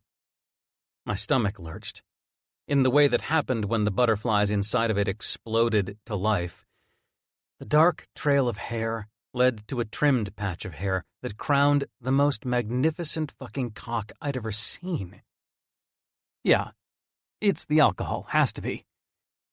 But that's also a pretty magnificent cock. Huh? Fox said. The butterflies all collapsed, dead, heart attacks. I had spoken out loud. You think this is magnificent? He looked at me, a devilish, playful smile on his face. He reached down and grabbed a handful, his fist unable to contain the entire thing.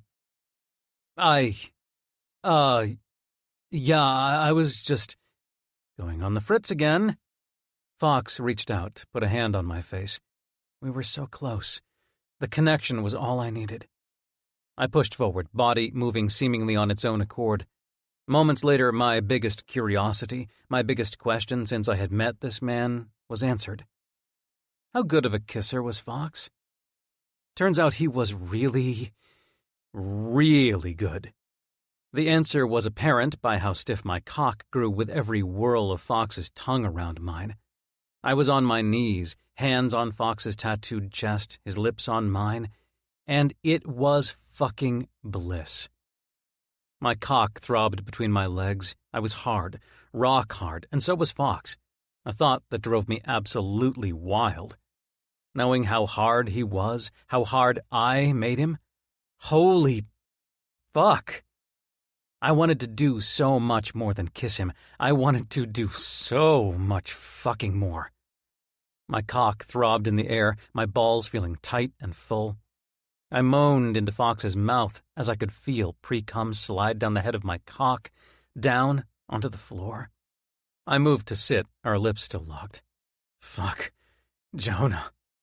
Fox said my name like it brought him pleasure. Our kiss was broken, but our connection was concrete.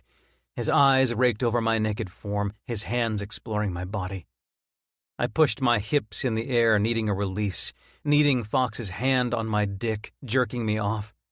I wanted him any fucking way I could. And then one other realization, the last one of the night. I couldn't do this. As much as I wanted to do this, I couldn't.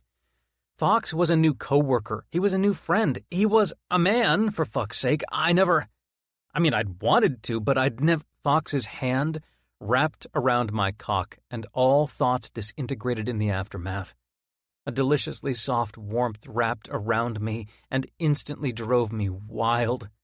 His lips found mine again, and his tongue probed my mouth, his other hand behind my head, pulling on my hair.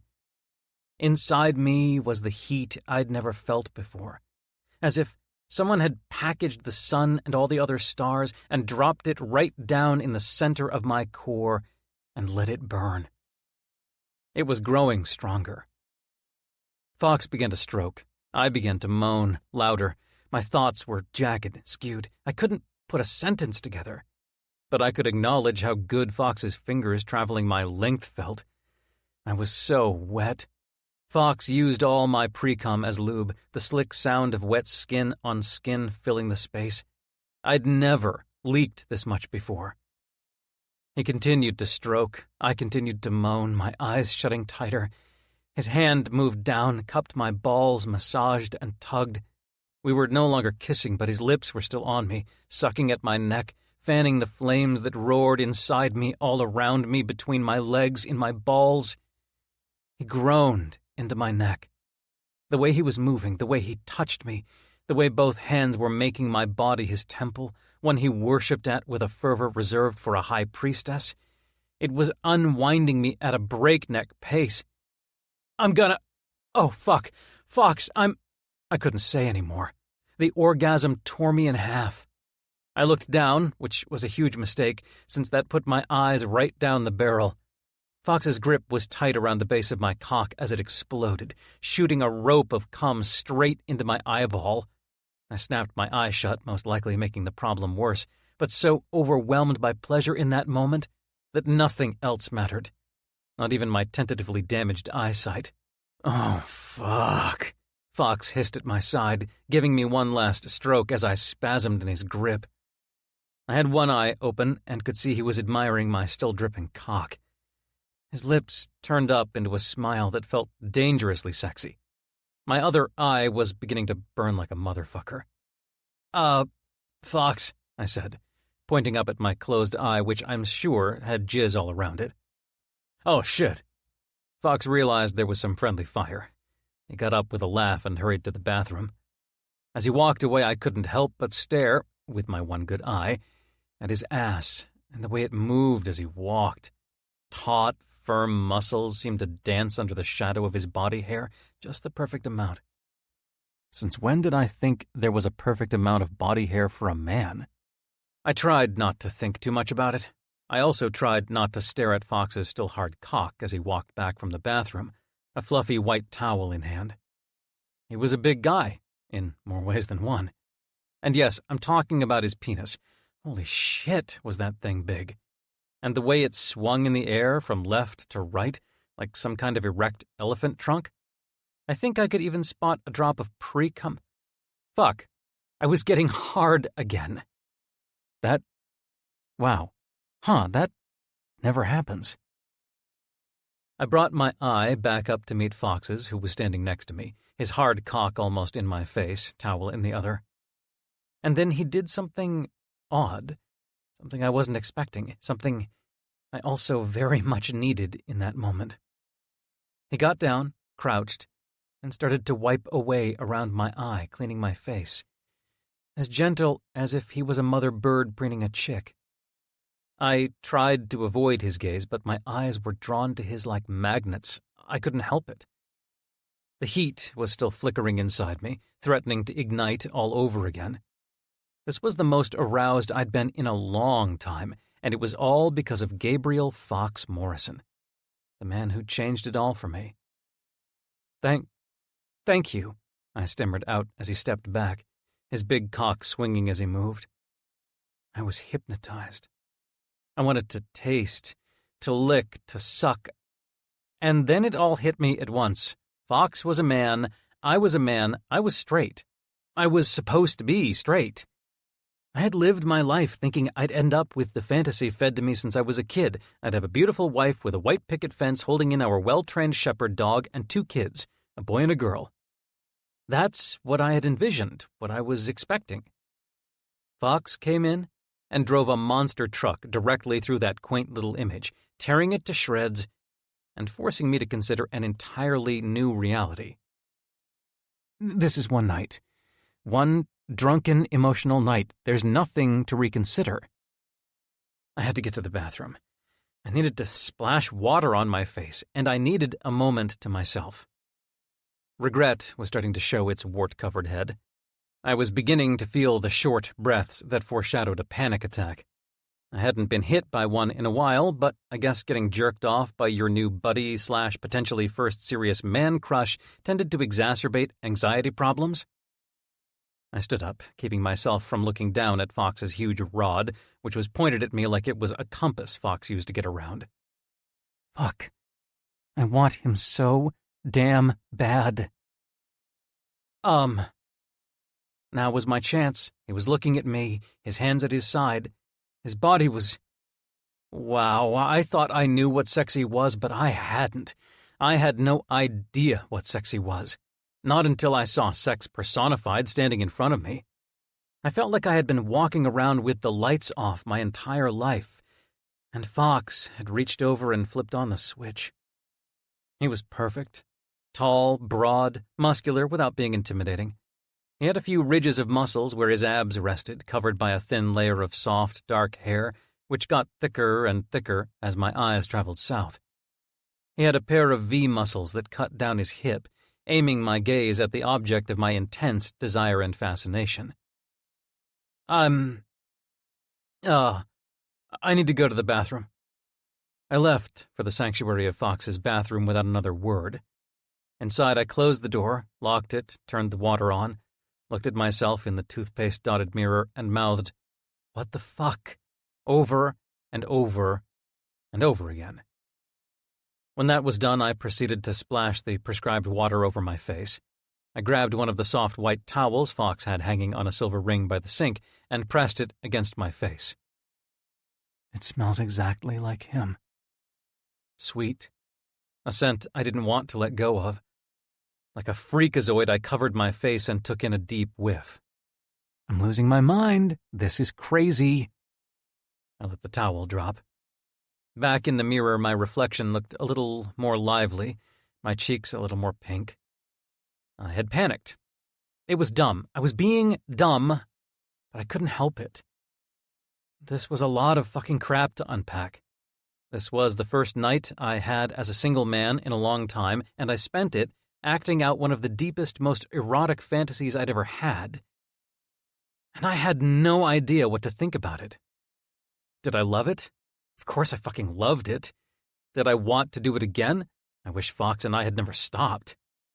Did any of this make me gay? Now there was the million-dollar question. If this were only a one-night thing, something that sparked out of some random circumstances and heavy drinks and nothing else, then I'd answer with a flat no. I think everyone had more than a right to experiment consensually with whoever they wanted and not have to be labeled from that experience. But, well, this wasn't something random or fleeting. This had come from thoughts I had been suppressing for years, from countless nights in my dark bedroom, gay porn pulled up on my laptop, my face lit up by the screen, the guys in the video doing things that made my cheeks red and my dick leak. And then there was the kiss that Fox and I shared. The initial kiss that threw the lit match onto the tinder in my chest was still tingling on my lips, in a way that none of my kisses with any female ever did. And my body's reaction to Fox's was another giveaway. Just thinking about that man, standing out there with his massive cock in hand, got my own dick hard in seconds. Another splash of water. I had to get out of the bathroom before Fox started to think I had drowned myself. I opened the door and stepped out, heading toward the living room. I expected to see him still standing there, naked, waiting for me to drop down to my knees. The idea made me nervous and excited, and really fucking horny. Instead, though, Fox had put on his black briefs and a tank top and was sitting down on the edge of the sofa bed, which was already set up and looked ready to go. A pale yellow quilt spread over the mattress that was sure to inflict murder on my back. When Fox saw me coming in, he threw my clothes to me. Not gonna lie. Seeing him dressed had a part of me disappointed, and you can take a wild guess as to what part that was. Another, much smaller part felt some relief. Only because there was so much to think about. I needed more time to myself so that I could really try and sort through it all, even though all I wanted to do was sort it out with Fox's naked, writhing body against mine, the hard planes of his muscles against mine. I pushed out any thoughts of Fox's naked body. I put on my underwear and my shirt, leaving my shorts off for now. After all, he'd seen it all. Not like there was much need to hide anything. "You feeling good?" Fox asked. He stood up, brows wrinkling together. "You must be worried about me." "Yeah. Better than good," I said, not lying to him. "It's just, well, I don't know. I don't want you to feel bad about anything. Not at all." I shook my head, my expression staying solid. Well, it was really good." My cock twitched at the thought. "I'd never done anything, not with a guy like that, like you." "Well," Fox said, the concern in his gaze being replaced by something else, something more primal. "There's a lot more in my toolkit than a handy J, just saying. Oh, I've got a feeling I know exactly what you're talking about." I tried so hard not to drop my eyes and look at his noticeable bulge, but, well, I failed. I failed miserably, my focus shifting downward to that delicious package of his, covered up, but not erased from my memory. I looked back up, locking with Fox's hazel gaze. You... I looked behind him to the bed he had set up. There were even pillows that appeared to have been covered with fresh white linen, propped up against the back of the couch, adding an inviting touch to the sofa bed. "Thank you, Fox. You didn't have to. I can sleep on a wooden plank and be fine." And by fine, I mean dead. I'd be dead. Oh, no, this isn't for you, Fox said, sitting down, leaning back and fluffing up the pillow. A spring shouted loudly under him as he propped an elbow on the bed. I'm taking this. You can get my bed. What? No way. I'm the one crashing your little beach house getaway. I'm not going to take your bed. He stood up again, crossed his arms. Little. I laughed at that and shook my head. You know what I mean. And stop trying to distract me. I'm sleeping on the couch bed. As if to emphasize it, I moved around Fox and flopped down, stretching out and rolling over. Underneath me, the springs pressed up as if they were protesting my sudden arrival. I felt a few almost give out, while a couple more were so firm I thought I was going to break a rib by rolling over the wrong way. It's terrible, isn't it? Fox asked me, a disapproving look on his face. Please take the bed and let me take this piece of shit. It's perfectly, serviceable.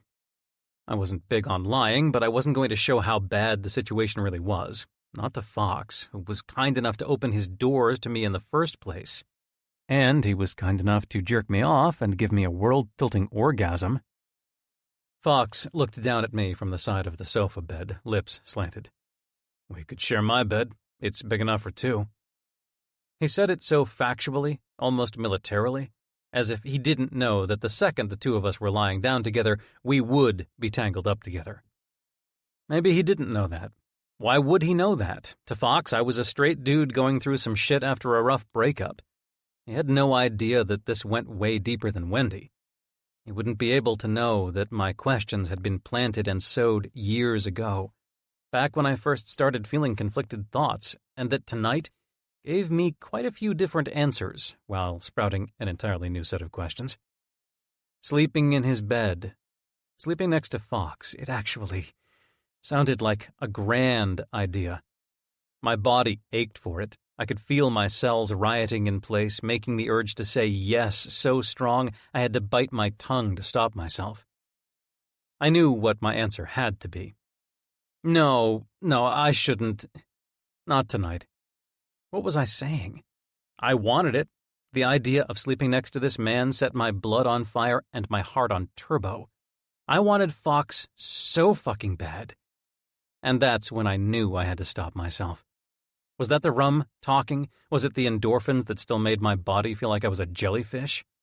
Or was it the fresh, albeit admittedly mild, pain of breaking up with my girlfriend and losing the stability that was pushing me into this?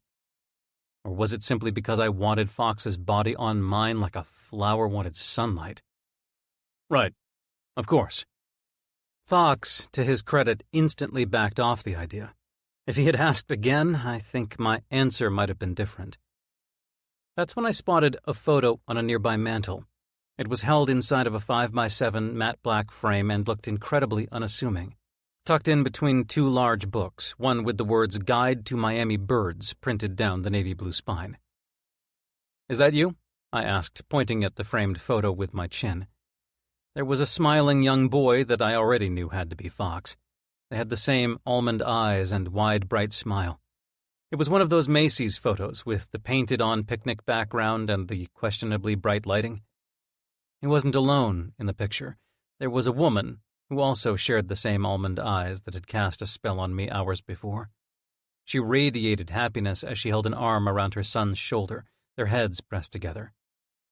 Yep, Fox said, confirming what I had already figured. But instead of falling into a heartwarming story about the time that photo was taken, which I also assumed would happen, Fox seemed to tense and pivot the conversation. Did you enjoy the drinks tonight? That was an odd segue. Yeah, really great rum. Where'd you get it? Brought it back from a trip to Jamaica. Nice. I wanted to ask him about that photo so damn bad. Not because I was a nosy person or because I wanted to make him feel uncomfortable. It was only because I wanted to know more about Fox. I wanted to know about what made him the man he was, who raised him, who shaped him. I wanted to hear all the stories about him learning to ride a bike and scraping his knees only to try again, or the stories of his holidays with his family, or whatever other stories Fox had to tell. I just wanted to know. Is she your mom? I asked, steering the conversation back to the photo. Yup. Okay, I was done. He clearly didn't want to talk about it, and I wasn't about to press. And then Fox surprised me. I was 7 in that photo. It was for my birthday. She wanted to do something special, said she loved the number 7, thought it meant only great things. She was big into that kind of stuff. We went to the mall and got the photo taken. I remember her being so excited that morning, and then excited later when we were picking out clothes at the mall to wear for the shoot and took the photos. She wasn't too excited when we had to return the clothes afterward, but we had the photos. Those we never had to return. He was looking up at the mantel, a distant smile on his face. I could feel the sadness radiating from him like a sudden change of temperature in the room, as if the air had plummeted. She's beautiful, I said, meaning it. The shot may have been taken in a mall, but she was giving it all to the camera. Her face was full and her complexion was flawless. Her face caught the overblown light like a professional, working her angles not only to look completely happy, but also exceptionally beautiful. She had a beautiful soul, too. He took a breath. I got up from the bed, springs squealing, and walked over to the other couch. I took a seat next to Fox and placed a hand on his knee. I don't know what drove me to do it, but the human connection seemed to have helped. He sniffed and straightened his back, looking up at the ceiling. Life's fucked up, ain't it? It can be, yeah.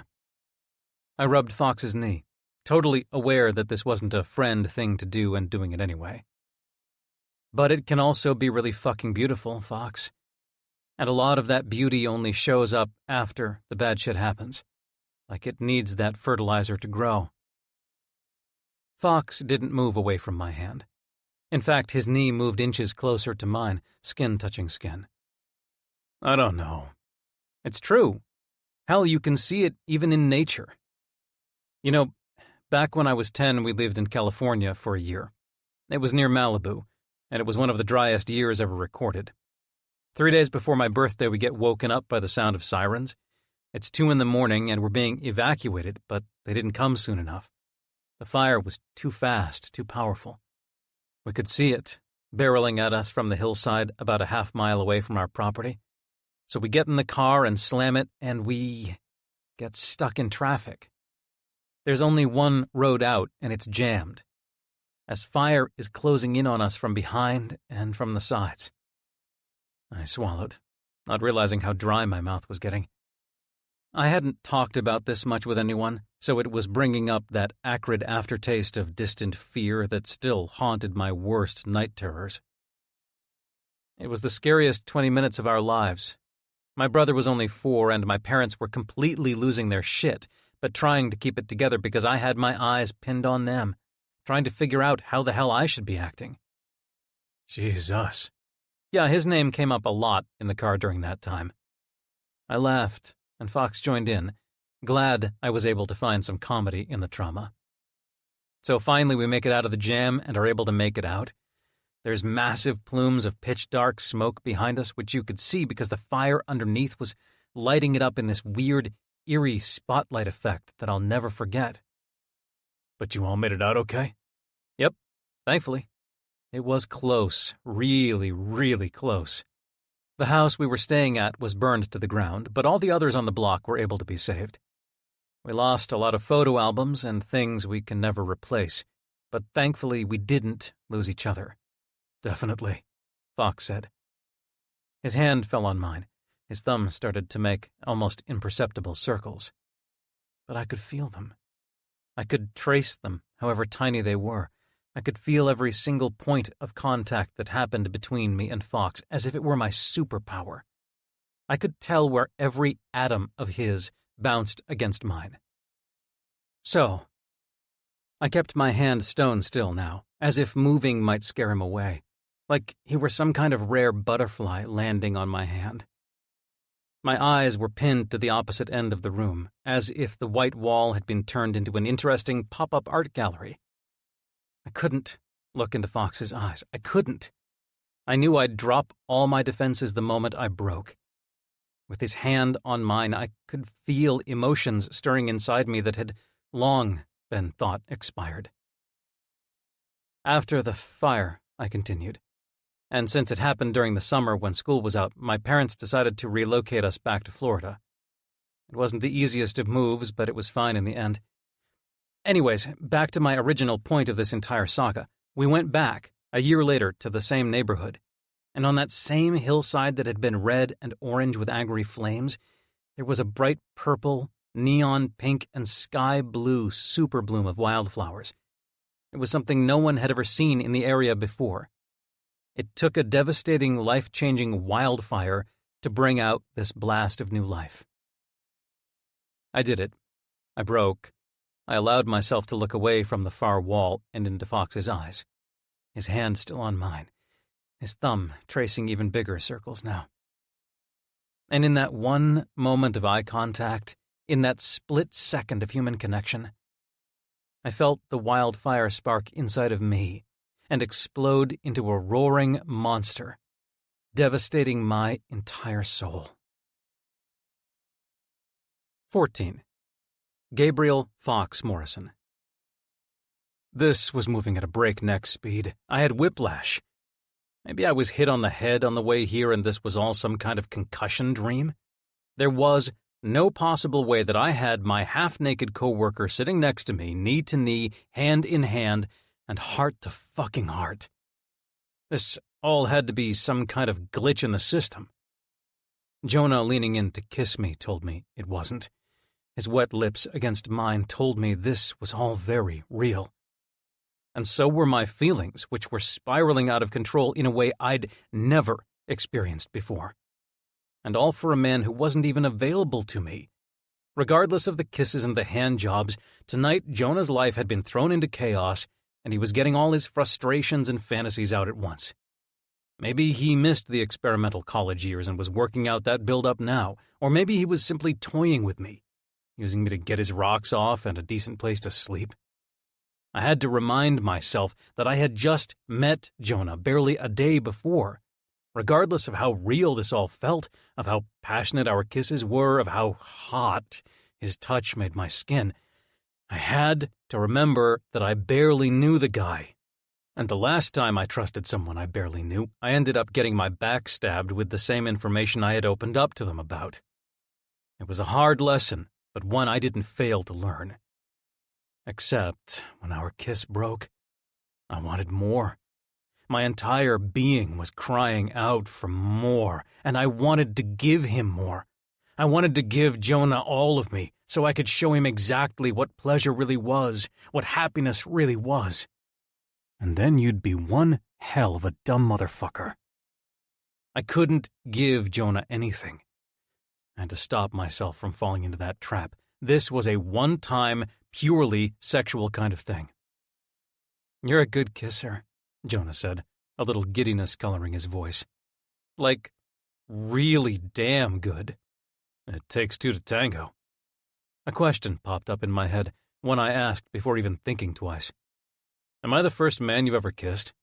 He didn't hesitate. "Yes." There was a curiosity lighting up the ocean blue in his eyes. "And? It's good. Like, fucking great, actually." He let out a nervous laugh. "There's something really different about it. Something really hot, and it feels right.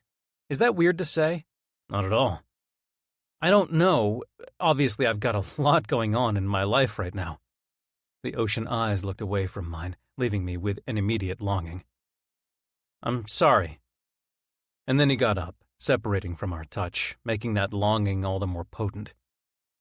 "I've got a lot to sort out. I don't know." Hey, it's all right."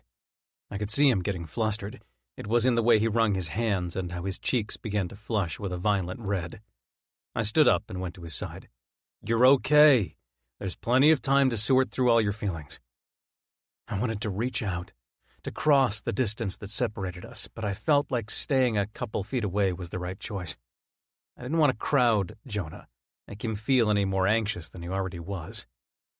"There isn't time, though," Jonah said, shaking his head. "Time's so damn short, you know that.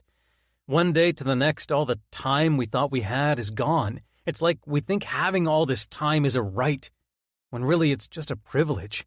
A privilege that can be easily revoked, man. He took a deep breath. The urge to grab his hands was stronger now. I wanted to pull him away from the chaos, into my arms. So then what are you going to do about it? I crossed my arms. Military training was beginning to kick in. I lived my life by seeing a problem and tackling it head on. I'd seen some of that in Jonah tonight when he cut off his empty relationship, but I knew there was more in him. He had a grit and determination to live that was proven after his battle in the hospital, where he came out alive. I also knew exactly what Jonah was talking about. Time was short. I had seen it firsthand during my deployment. Like the sand that stung my eyes on blistering hot days, time was granular. Especially if you zoomed out, looked at the entire scale of life. What we consider as time is infinitesimally small compared to the endless stretch of infinity. Life was meant to be lived, and sometimes that meant being pushed out of a comfort zone in order to live the way we were meant to. I'm going to... And then his shoulders slumped. I don't know. I saw defeat reflected in his expression before his head dropped, blocking my view of that picturesque face of his. You will know. I made sure to keep my tone firm. I wanted to get through to him. He looked up from the floor. You'll know what to do when the time is right. You've already got the gut and the courage to make big changes in your life. You're good, Jonah. And you'll continue to get better. Trust me. He nodded at that. I hope so. No, you know so. My tone was harsh. I took a step forward, keeping his eyes on mine. You've got this. I've got this, he parroted, sounding a little more sure of himself. I've got this. That's right. You're going to find a new place, and you're going to excel at your new job, and you're going to live your best fucking life. This is all up from here, all right? All right, he said, nodding. I could see him straightening his neck, feeling the confidence return. Thank you, Fox, for everything. For this, for the place to stay, for... He drifted off, although I was pretty sure I could guess what he was about to thank me for. Don't worry about it. I'd help out any of my friends. You're a friend now. Right. Friend. His lips twisted for a second before returning to a smile. You know, for a second there you got so intense, I thought you were about to yell at me to drop and give you 20. I was caught by surprise at that and laughed. No, I'm not a drill sergeant. I cocked my head to the side, smiling. Unless you want me to be. I mean... He laughed then. The heaviness of our previous moment lifted. Go, do it. Tell me to squat or something. He wiggled his shoulders, flexed his neck side to side. I'm not drilling you, Jonah. As badly as I want to, I won't. Come on, just a minute of it. Give me a drop end, okay? Jonah, it's... I glanced at the clock and my jaw dropped. Holy shit, it's 3:30 in the morning. Had Jonah lost it? Had I lost it? Was this all some kind of crazy fever dream that I was about to wake up from? And? Did you have a bedtime you didn't tell me about? Jonah asked. I crossed my arms, smirking. Listen here, Mr. Gerber. I'm actually saying the opposite. I'm usually out starting my nights in the club at this time. I've got places to be, drinks to have. I fist-pumped feebly into the air. Mm-hmm, Jonah said. Whatever. Yell at me for a minute. I want to get pumped up. It'll take me back to my time in the academy. He took a step back and began to stretch, holding his arm against his chest and twisting, making the skin pull tight against his abs, highlighting that lithe body of his. He repeated with the other arm and then did a few other stretches. I shook my head, smiling and having a hard time believing this was real life. Oh, and enough with the Gerber baby thing, all right? Jonah's face was stern. For a moment, I thought I had crossed a line with my last jab. Focus on my Pedialyte sponsorship instead. I snorted in surprise at that. Jonah joined in the laughing. Okay, and... go. Jonah clapped his hands and got into a ready position, still laughing. All right, now that I know I have the face of Pedialyte with me, go ahead and give me 5 push... Wait, what is this? The preschool edition? Is Barney about to come out wearing a combat uniform? Go ahead. I didn't come over here stooped over on a walker with tennis balls for wheels, okay? Give me the full army deal, Fox. Or sorry, sir. I scoffed at that image. You want me to get hard on you, huh? All right, tough guy. My lids narrowed down to slits. I built up the energy in my chest and made sure to project as loud as I could. Drop down and give me 20 fucking push-ups, you fucking rotten lima bean! Jonah dropped, but not before I saw his face contort into a hidden laugh.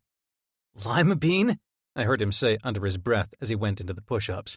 Yes, I accidentally ate a bad one this afternoon for lunch, and I'm still thinking about it, you puny little stick ant! Jonah collapsed at that, falling onto the floor in a heap of laughter. There were even a few snorts in the mix, although those may have come from me. I helped him back up onto his feet. You owe me about 19.5 push-ups, I said, back in my regular speaking volume. You can get them tomorrow, Jonah said, residual laughs still sounding from the two of us. We moved over to the couch and slumped down. Even with how late it was, I didn't feel like the night was over. Where are you from, Fox? I can't place you. Jonah was looking my way. He sat on the opposite end of the couch, arm on the armrest, legs out and open. He looked comfortable. For some reason, that made me really happy. Funny. And here I am wanting to place you on my lap. My father was born in London. His entire family still is, over there. He came to the States when he was 20, met my mom here in Miami. She had just come from Cuba, working at a sandwich shop at the time. The rest is history. Talking about myself, not something I enjoyed, but as comfortable as Jonah looked was as comfortable as I felt. There was something about his presence that dropped some of the walls I had built around myself. It could also be that double shot of rum pulling the strings right now. I did feel pretty drunk, don't get me wrong, but... No, there's nothing else going on. It's the rum. That's it. Are you and your dad close? It was like a gong sounded through the room, a warning bell. I shut down, giving him a half nod, half head shake, and staying quiet, understanding damn well that I hadn't answered his question. I couldn't. I didn't want to open up wounds right now. The night was going fine, great.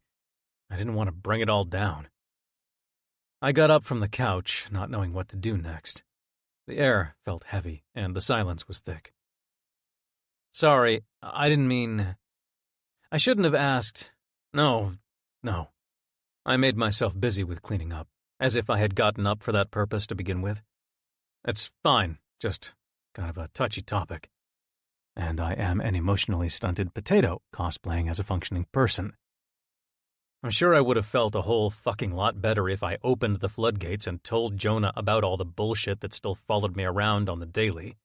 It would have made me feel like $1,000,000. I was sure of it. So why didn't I do it? Why didn't I hand Jonah the key and let him in? Totally get it, man. Totally get it. I continued to clean. Jonah offered to help, but I made sure he stayed sitting with a glass of ice-cold water in his hand. We chatted some more, time seemingly non-existent.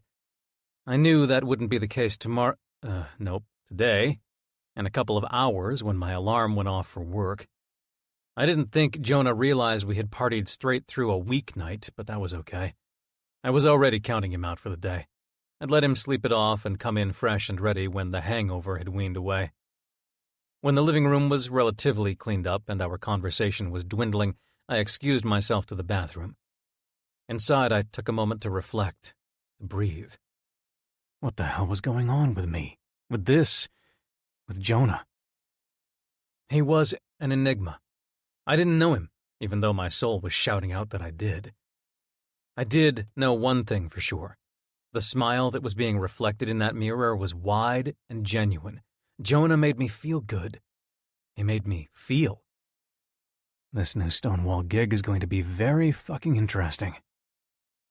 I finished up in the bathroom and went into the living room, expecting Jonah to be sitting up and ready to ask me some more deep-dive questions. Instead, he was slumped over on the couch's armrest, a gentle snore coming from the cave he had created for himself. His feet were up and curled under him, and I just knew that he was not going to be comfortable if I left him like that. I was quickly coming to learn that all I wanted was to see Jonah comfortable, see him happy, thriving. He was a soul that absolutely deserved to shine, and I was determined not to let anything dim that light. 15. Jonah Brightly. What woke me up first was the sound of a closet door sliding shut.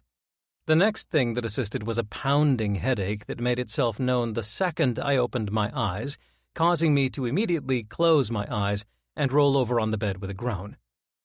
There's a glass of ice water next to the bed. I'd chug it if I were you. Please, I said in a cracked voice. Don't ever say the word chug around me again. Even thinking it made my stomach do a backflip. Ever. I leaned up on the bed and reached over, grabbing the icy-cold glass off the nightstand. Thank you for this. I No, I downed the glass, the water feeling like it had been pulled straight out of the fountain of life. And then realization pushed through the am-I-still-drunk fog. Wait, how'd I get into your bed? I looked to Fox, who was standing by the door to his bedroom, already fully dressed for the day in an olive-green button-up shirt that made his hazel eyes pop like they were being lit with a spotlight. The khaki shorts he was wearing were short enough to show off those thick thighs of his. The last thing I remember... And then I remembered, and... Holy fucking mother of pearl shit. Fox jerked me off. He had stroked me until I came. And it was... and this isn't an exaggeration, one of the hottest things I had ever done in my entire existence on this planet. I can't remember much, I quickly said, hoping the burn in my cheeks wouldn't give it away. Well?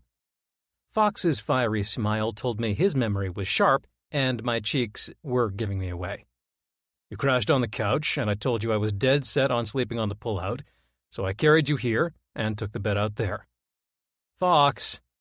My head dropped to the side. I was stunned. You really didn't have to. And although there certainly wasn't any obligation to have me sleeping on the good bed, my neck, back, and head were definitely thanking him.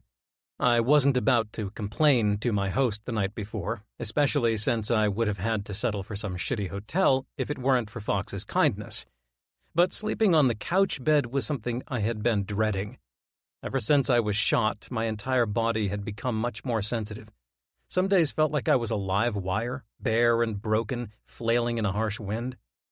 Thankfully, those days were few and far between, but I knew that sleeping on a spring-busted mattress was going to have me feeling like death. This hangover was already doing a well enough job of that, so the fact that Fox took the hit and carried me to his bed overflowed me with gratitude. This man was truly something special. And he carried me? That was actually... really nice. Kind of romantic. The most romance I'd ever had in my life was when I tried making a candlelit dinner for Wendy, only so that she could tell me she hated how I cooked and that the candlelight gave her a migraine. So, granted, my bar for romance wasn't exactly set high. But being carried by a I caught myself. This was spiraling. My thoughts were running off script. This must have been happening because of all the chaos surrounding me. That was all. I was torn up. Not over Wendy, exactly, but over the loss of stability in my life. A stability I had fought so hard to regain after I was shot. Sure, I wasn't happy, but I was comfortable. Now, though. Now, the name of the game was being uncomfortable. So I was projecting my emotions onto Fox, a man who came in like a white knight, swooping me up, literally, and fixing things I thought couldn't be fixed. And now, not only was I lacking a permanent place to live, but I was also growing fast and furious feelings for the man who'd come into my life only yesterday. Feelings I had no control of, and absolutely zero understanding of. These were feelings I had to take out to the back and put them out of their misery because nothing was ever going to come from them. That was one thing I could understand. The emotions that were beginning to develop from the explosive chemical reaction that was our meeting were emotions that spelled trouble. You can hang out here until that headache goes away. I also left a bottle of aspirin on the nightstand for you. And then it hit me. Wait, today is... Holy shit. I was an idiot. A massive fuck-up. I partied yesterday as if it were a Friday night, like there wasn't a care in the world and there weren't any responsibilities to handle the next day, as if I were a college kid all over again, hanging out with my buddy, shooting the shit and drinking until we passed out. Of course, my buddy had never jerked me off before, but hey, there was a first time for everything. That would all be fine and dandy if last night were Friday. I'd have the entire weekend to deal with my tangled-up thoughts, figure out what the hell was going on with me. I'd have that time to take to myself and wonder why the hell Fox's body made me so hard, why his hand on my cock felt like being shown a glimpse of nirvana. Why? Why was I growing so attracted to another man? Yes, I'd been physically attracted to guys before, but that was easier to deny. This attraction ran deeper than just the physical. It was an intense magnetism that made me blush by just locking eyes with him. Except, last night wasn't Friday. It was Tuesday, and today was my first official workday at Stonewall Investigations as a detective. And here I was, groaning and moaning, half naked, with a splitting headache, underneath my coworkers' extremely comfortable bed sheets. There was no time to think about what last night meant. The clock next to the aspirin bottle read 8:30. The heavy gray curtains were drawn shut, so I couldn't even tell it was that late in the morning. I threw the sheets off me. Shit! Hey, relax. I was figuring you'd be late today, don't worry. No, I don't do that. Fox, I work hard. Hangover or not, I'm working this case with you today. Let me jump in the shower for 3 minutes, I'll be right out. I rolled out of bed and opened the door to his ensuite, revealing a nicely sized bathroom with a walk-in shower, one of those rainfall showerheads, calling my name. 3 minutes, I said, more to remind myself than to remind him. I closed the door, turned on the water, and brushed my teeth with a toothbrush I had brought. I took off the briefs I had worn to sleep and stepped into the shower, the warm water falling over me, but doing nothing to wash away the sins from last night. I couldn't think about it because I was already getting hard. 3 minutes. 3 minutes. Fox was waiting for me in the living room when I was finished and dressed around the 7-minute mark. On regular days, it barely took me any time to get ready, so when I was rushed, I could move even faster, especially since I didn't have to take time choosing what to wear. I threw on what I had yesterday, and with a small amount of gel to mess up my hair a bit, I was good to go. That was quick. You sure you don't want to nurse that headache a little longer? I'm completely fine. A considerable portion of my brain throbbed like a chainsaw tore through it. Fine. Just need some coffee if we could stop at a cafe real quick. Sounds like a plan. Let's go. Fox looked fresh as a daisy. I had no idea how he did it. A glance in the mirror by Fox's door showed me heavy bags under my eyes and a face as puffy as the Pillsbury Doughboy if he had gone binge drinking the night before a big baking competition. Here, I think you'll need these to survive out there. Fox grabbed a pair of sunglasses off the collar of his shirt and handed them to me. Thank you, I said, once again finding myself eternally grateful for this man. The second he opened the door and the morning sunlight slashed inside, the sunglasses shielding my eyes became my absolute most favorite possession. Are these your only pair? I asked, concerned as we stepped out into the blinding sun, like a pair of vampires forcing themselves out into the open. I half expected to hear a hiss from one of us. Yeah, don't worry about it. He was squinting against the sun as we walked. I'd fight you right now, Fox. I'd get into a fistfight with you and make you put on these sunglasses because I know the only way of getting these back on your eyes is through a fight. But I'm just going to say thank you. Again. He chuckled, the sound almost drowned out by the growling sound of Miami Beach. As we walked toward Stonewall Investigations, we got closer to the main streets where all the tourists and beachgoers would be hanging out. You've already started to figure me out, huh? I don't know about that. You're a hard one to read. It gets easier, he said, his big lips curling into a smile. You aren't any simpler to read, Jonah. No, I guess I'm not. We walked side by side down the street, past a few brightly colored homes and then past some towering hotels with grand fountains of dolphins and whales by their valets, past other hotels that held on to their Art Deco history with colorful exteriors. Besides, I've got a black belt in karate and taekwondo, so I wouldn't recommend fighting me." Fox had a cocky grin on his face. I tried not to think about how good those lips felt when they were pressed on mine. "Well, man, I'm a black belt in jiu-jitsu, so maybe we'll have to duke it out anyway and see who comes out on top." "Maybe we will," Fox said, still wearing that same cocky smile. As we walked, I tried not to think about the pounding construction work going on inside my head. It felt like there were multiple sledgehammers and drills doing severe damage in there. I could even feel the scar of my bullet wound as if it were a hot brand, like someone had burned it into my skin hours earlier. Yeah, it wasn't pleasant. But there was also no way I would be missing this first day of work. I'd take the headache and the exhaustion and deal with it later, just like I'd deal with these confusing thoughts of mine. The ones that told me to push Fox into a bush right here and tongue wrestle him until we were arrested for public indecency. We reached the coffee shop without any incidents. Our walk had been pretty quiet, which had me wondering what the hell he was thinking. Was he thinking about what happened last night? Did he remember everything? The smell of strong coffee and sugary creamer wafted out of the open doors to the coffee shop. There was a short line of similarly hungover beachgoers waiting to order their cold brews. It was a tiny spot, with washed-out pictures of Cuba up on the bright green walls and a couple of scratched-up tables pressed up against the walls for anyone who wanted to hang out. A couple of fans kept a cool breeze going as we waited. Still, neither of us saying much. What's on the schedule today?" I asked when we had grabbed our iced coffees and left the little shop. I sipped on the icy cool, life-gifting beverage. "Well, since you've woke up early, I'm thinking we can block out the morning so we can comb over the dragon case again. You can learn it upside down and inside out. Then this afternoon I've got a meeting set up with that dealer moonlighting as Shakespeare. Was supposed to be for Saturday, but guess he could bump me up on the schedule. I'm hoping he can point me in the right direction. Our dank 69? Does he know I'm coming with you? I told him I was meeting with my business partner, yeah. The cover is we're looking to expand the drug, but we need to talk to the supplier first." "Sounds good." I was expecting to tell him my business partner got hit with food poisoning. I should have known you weren't going to skip out on today.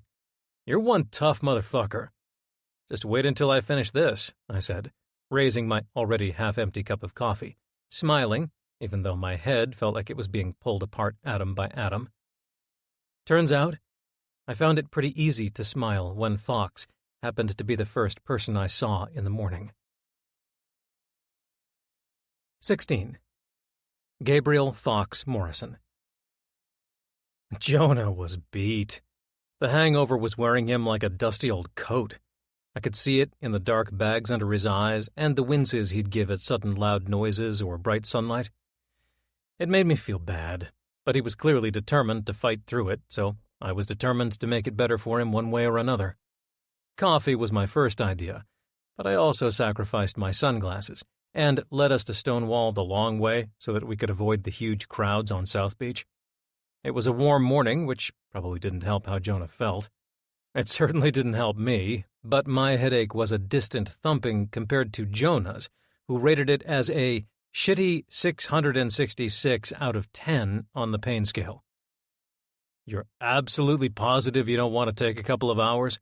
I asked as we walked the shaded path leading to Stonewall Investigations. "Positive," he said, exhaling a big breath. He was resilient, that was for sure. Inside Stonewall, 3 other people paused their conversations and all turned to greet us. I said hi to Andrew and Holly first, and then turned to Beckham Noble, another one of the detectives. He was in his early 40s, hair thick and styled and highlighting the dusting of silver that was beginning to crop up against the jet black. He had on a warm smile that pushed up his gray eyes and crinkled them at the corners. "Morning, Fox." "Hey, Beck, you haven't met Jonah, have you? He's the last detective to join us." Beck reached out a hand and shook Jonah's. "Nice to meet you," Jonah said. I noticed those gray eyes of Beck's raked over Jonah's form for the quickest of moments. A pang of orphaned jealousy cried out in my chest. I stepped an inch closer to Jonah, a move so small I doubt anyone else noticed. But it did make me feel a little better. "Very nice to meet you, too," Beck said, flashing his pearly whites more than I'd ever seen since I hired him a few weeks ago. He was a quiet guy for the most part, kind of like me. I liked that about him. He was from London, and he was a hard-working detective, already cracking 7 cases in the 4 weeks we'd been open. And he was also currently drooling up a puddle on the floor in front of Jonah. Hey, hey, hey, Andrew said, perking up. He was wearing a boldly striped shirt with thick vertical stripes of mustard yellow, white, and navy blue that matched his fresh pair of Adidas. No office romances. He crossed his arms, smiling between Jonah and Beck. Until I get the cameras in for my reality show pitch, and then we can let the drama fly. That got us all laughing. You two would make a cute couple, Holly said, and for a second my heart jumped up to my throat. Her dark green fingernail pointed between Jonah and Beck, her eyes lighting with a mischievous glow. Just saying. And my heart fell back down into my chest. I was glad the attention had fallen on Jonah and Beck, because if anyone were looking at me, they'd notice a flare of red in my cheeks. I could feel the heat from all the blood pumping to my face. "Oh, no," Jonah said, his cheeks also a violent red. "I'm straight-ish. I don't know. Yeah, I'm... But if I weren't, I mean, you're a good-looking guy. He's got a gay brother," I said, tossing in the tidbit. Jonah and the rest of the gang laughed, easing some of the tension that had formed. I could tell Holly was thinking, "Oh shit, I really stepped in it now," and Andrew was no longer looking at Beck and Jonah, but instead his eyes were jumping between Jonah and me, which was when I realized how close the two of us were standing to each other. "Invite him to the Stonewall party," Andrew chimed in. "Beck, you were telling us how lonely you've been." Beck shot a look at Andrew. "Lonely is a strong word. I meant I've been, independent, all right, mate? I've been independent and happy." "Mm-hmm." Andrew crossed his arms. "We'll go with independent, Beck." "All right, I got work to do." He turned to Jonah and put out a strong hand, which Jonah took in his for a shake. "Great to meet you, Jonah. I'm excited to be working with you. Just watch out for that cheeky bastard, all right?"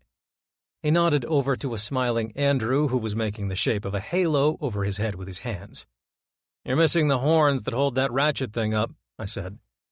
Andrew stuck out his tongue and mimed himself chucking the halo across the room. Holly giggled and turned back to her computer as Beckham went down the hallway. "So, Jonah, are you excited about working with us?" Andrew asked. "Oh, for sure." There was a fleeting glance toward me, one I didn't let drop. It was a loaded look, and it was quick, but the way Andrew's brows perked up, I had a feeling it didn't go unnoticed.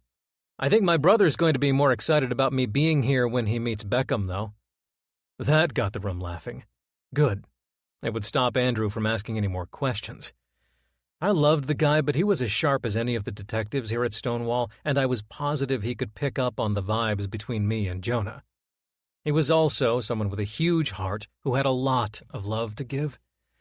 I had picked that up about him from the second we met, which meant he enjoyed playing matchmaker so that he could spread all that love he had. I couldn't have that. This wasn't a matchmaking type of situation. This was a one-and-done kind of deal. These feelings in my chest, the ones that felt like butterflies and rainbows and sparkles and fucking Rocky Road ice cream, were really just thieves in disguise, and they were poised to steal my heart and never return it. Jonah stood there, totally unaware of this tug-of-war going on in my head. He looked so handsome. Even with a hangover that must have felt like the bubonic plague, he was standing straight, with a warm smile on his angular face, his blue eyes bright and welcoming. Andrew had fallen into a conversation with him and Holly while I teetered on the outskirts, wondering what the hell I was supposed to do with these thieving rainbows and butterflies and gallons of Rocky Road. "All right, we should start getting ready. We've got an undercover interview to get done in a few." I looked at my watch, seeing we had a couple of hours before we were supposed to meet Dank 69. That would give us enough time to go over the basics of the case again and rehearse our cover story. Go, Andrew said, starting to shoo us away as if he wasn't the one who had pulled Jonah into a conversation to begin with. "And good luck today. First day on the job. No pressure, Jonah." "No pressure," he replied, sounding a little like someone who was feeling the pressure. We went down the hallway, leaving Andrew and Holly behind in the lobby. As we walked, I tried not to think about how close our hands were, or how Jonah's heat was practically radiating off him in waves and cascading onto me. I tried not thinking about pushing him up against the wall and stealing a risky workplace kiss from him. I tried not thinking about how good he felt when I'd had my hands wrapped around his rock-solid length last night. I tried not thinking about any of those things. I tried very hard, and I failed miserably. We were meeting the drug dealer in an area of downtown Miami unaffectionately dubbed the Graffiti Graveyard. It was a street of abandoned and run-down warehouses left behind by an exodus of companies during a particularly rough economical year. Quickly, the area was taken over by an unruly element. No matter how often the police tried to clear the warehouses, the rats always managed to regain their hold, eventually forcing the police department to focus its resources elsewhere in a city where crime wasn't exactly uncommon. Drug dealers, pimps, thieves, gangsters, they all frequented the graveyard. And now, Jonah and I were entering it. My blood was pumping and my pulse was quickening. It felt a little like entering into an active war zone. I could feel eyes on me, even though I saw no one. It was a good thing we had the time in my office to prepare. I hated going into any situation feeling unprepared, especially when that situation could quickly turn into life or death. This was serious. All of our warm smiles and flirtatious jokes had vanished, and in their place was a sharply focused determination to get in, get what we came for, and get out. The only sound was the crunch of rocks underneath our shoes, which echoed around the abandoned warehouses, amplifying the sound. We were supposed to meet at Osiris, which I knew had to have been code for the big graffiti mural of a pyramid. It covered the entire rusted facade of the centralmost warehouse, its massive, barnyard-like doors permanently opened, as though the looming structure were shouting out into the void. Maybe it was shouting at us. Turn around. We stopped in front of the towering pyramid. The shadow of the warehouse covered the entire area, the sun sitting behind the dead structure's crown. "This is the place, right?" Jonah asked. "Should be." We moved to the side, getting closer to the warehouse, feeling less exposed. I checked my watch and saw it was already 5 minutes past our set meeting time. There was no Dank 69 in sight. Were we being stood up by our drug dealer? "You two looking for Dank?" The voice caught us by surprise. A thin man walked from out of the warehouse's gaping maw, his head shaved bald, his eyes set deep and dark. There was a thin scar that crossed his upper lip and traveled down across his cheek. His clothes were baggy and immediately made me uncomfortable. A lot could be hidden underneath the folds of baggy jeans. "You Dank 69?" I asked, already knowing the answer. "Sure am." He stopped a few feet away from us. It was close enough for me to smell how badly the man needed a shower. The guy was shifty. His eyes were small and beaded, and his black sweater, stained with who knew what, smelled like methane and rust. Chemicals. It mixed with the strong body odor wafting off him, making my head spin. I was on high alert, not only for myself but for Jonah. I was clicking back into military mode when it was just me and my squad mates. 5 soldiers, all of our lives linked as we fought the odds. Back then, all I had stopping me from crossing the thin border between life and death were the guys in my squad, each of us watching a back, everyone responsible for the other. That's how I felt about Jonah. If there were bullets flying, I knew in which direction I'd be going. "So you two want some dragon? Neither of you are cops, right?" "No," Jonah answered, tone steady. "To both of those questions, we're here because we want to get in the business. We want to get on the ground floor of this thing before it blows up." Dank narrowed those already tiny eyes. "Entrepreneurs, huh? Want a third jumping in?" "It's a strictly 2-person operation." I didn't want this to last longer than necessary. I had to cut to the center of it. "So who's your supplier? How can we get our hands on this drug?" "All right, so let me get this straight." Dank sucked on his yellow teeth, the incisors as sharp as a canine's.